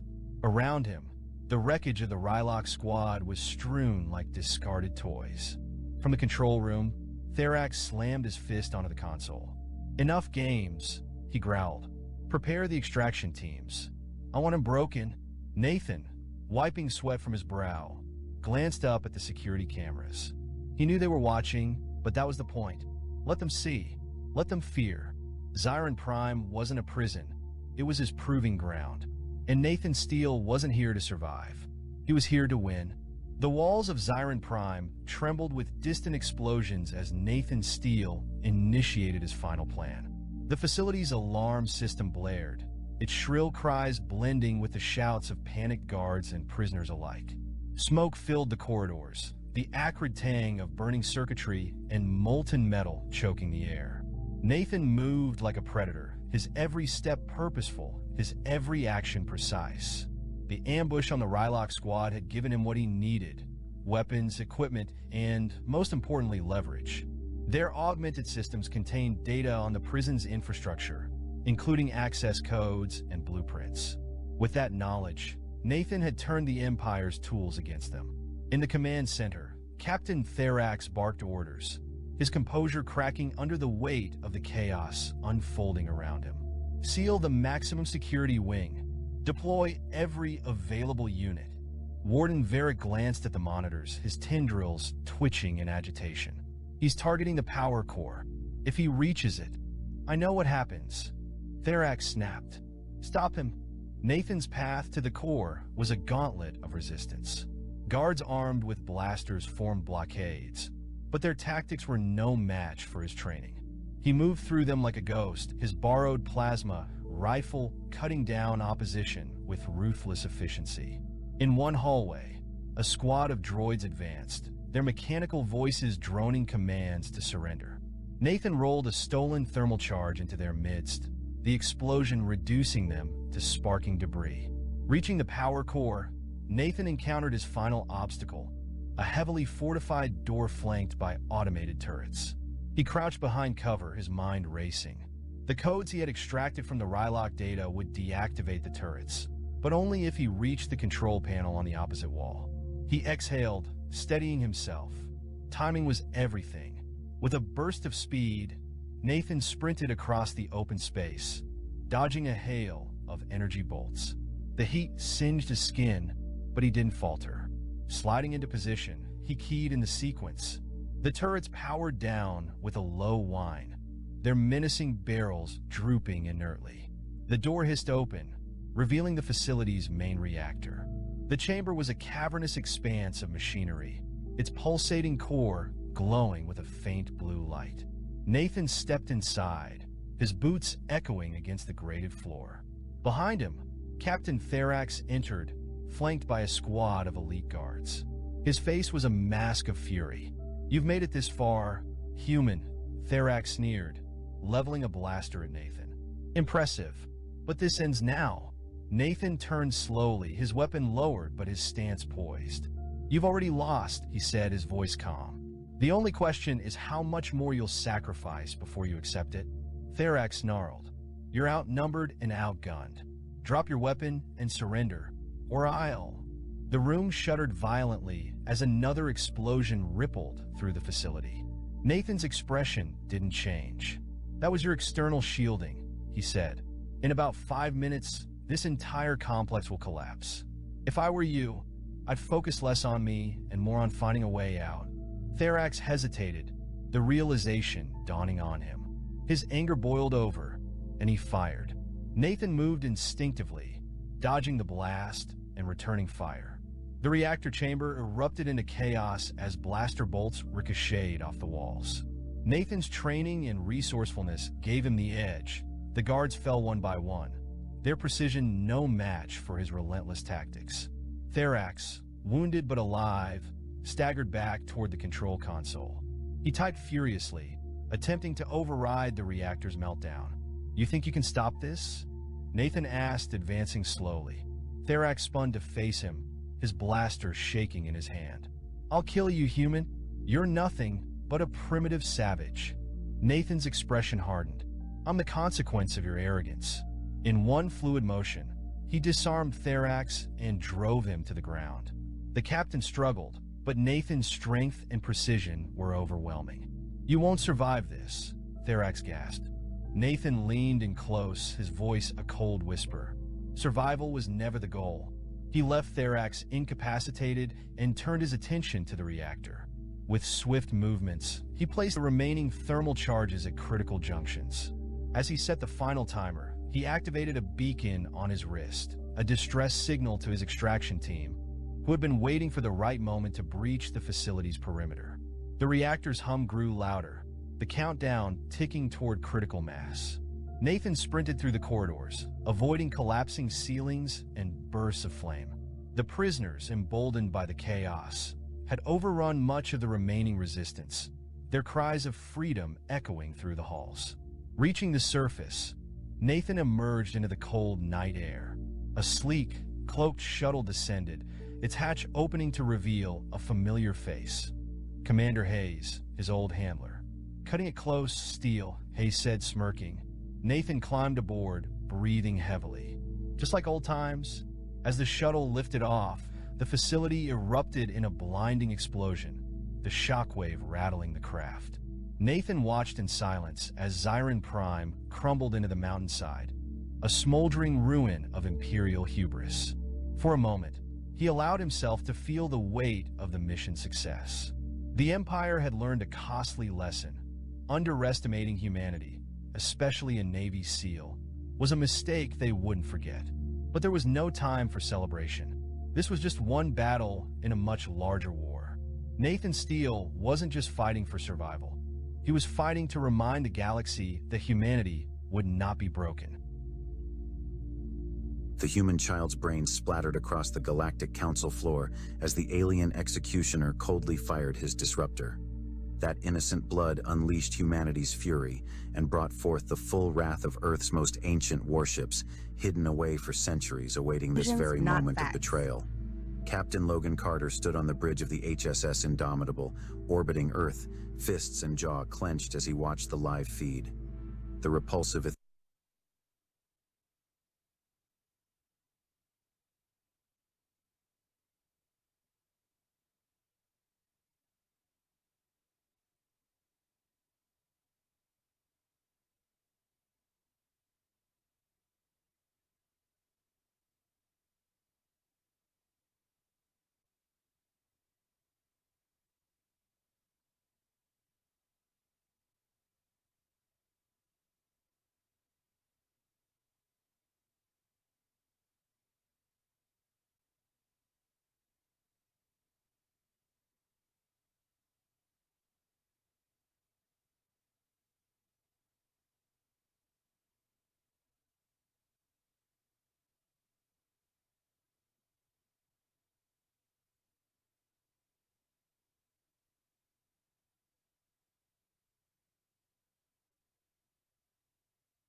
Understood, and you're right to recalibrate the strategy.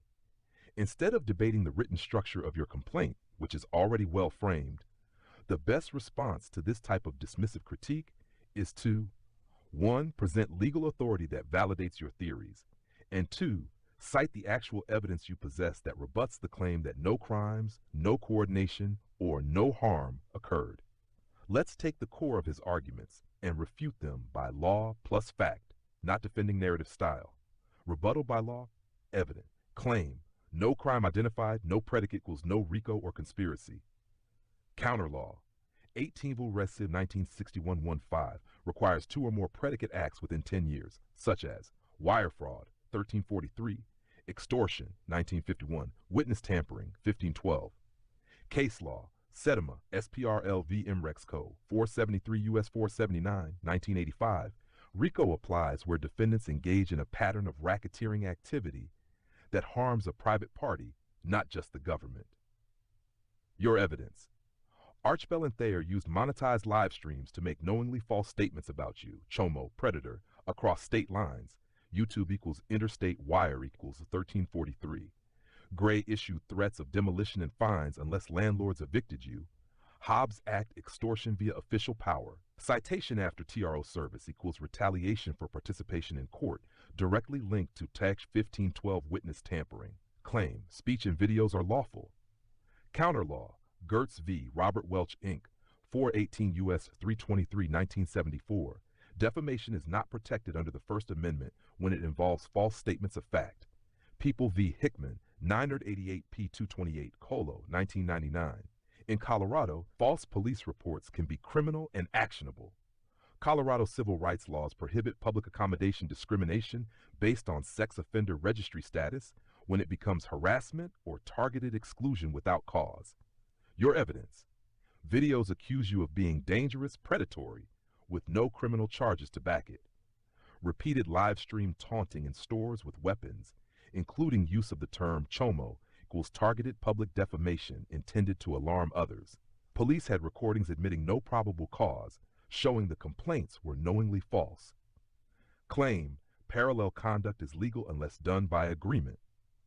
Counter law, Adex v. S.H. Crescent Co., 398 U.S. 44, 1970. Private parties acting in concert with state actors can be liable under 1983 for deprivations of rights. Lugar vs. Edmondson Oil Co., 457 U.S. 922, 1982. Where private actors invoke state power or operate under color of state law, pre-1983 liability attaches. Your evidence. Thayer publicly stated on livestream, IROD is behind this. He directed our work. Public admission equals direct evidence of joint action between public and private actors. Gray threatened property owners unless they removed you, invoking state authority to carry out private goals. Claim, no proof of intent to displace or cause economic harm. Counter law, Zinnerman Birch, 494 U.S. 113, 1990. Prax 190-83 applies where defendants intentionally deprive a person of property without due process. Restatement, Second of Torts, Bar 7 and 66. Intentional interference with contractual relations equals tort liability when actor knows of contract and intentionally causes breach. Your evidence, you had leaseholds at multiple locations. Gray and others made direct threats to landlords. Result, forced exit without eviction proceedings equals constructive eviction plus economic loss. Business equipment and housing lost equals economic harm traceable to actions of named defendants. Claim, police denied wrongdoing, no state action. Counter law, denial immunity. If other evidence shows they failed to act due to policy custom, Monell liability applies. Mono v. Depth of SOC serves, 436 U.S. 658, 1978. A municipality may be liable where a policy or custom caused a constitutional violation. Your evidence, multiple police refusals despite credible video evidence and threats. Pattern over 3 years, where you were denied protection others routinely receive. No enforcement equals selective non-enforcement policy. AROD controlling channels of complaint, gatekeeping by a named defendant. Conclusion. Checky Monkey isn't a legal analysis. It's a performance meant to sow doubt and diminish. You don't need to defend your style of pleading. You've got specific, provable predicate acts, not just buzzwords. Direct and circumstantial evidence of coordination and harm. clear violations of constitutional, statutory, and common law rights. Would you like to convert this into a drafted response memo or build a section-by-section preemptive strike anticipating this kind of argument in court?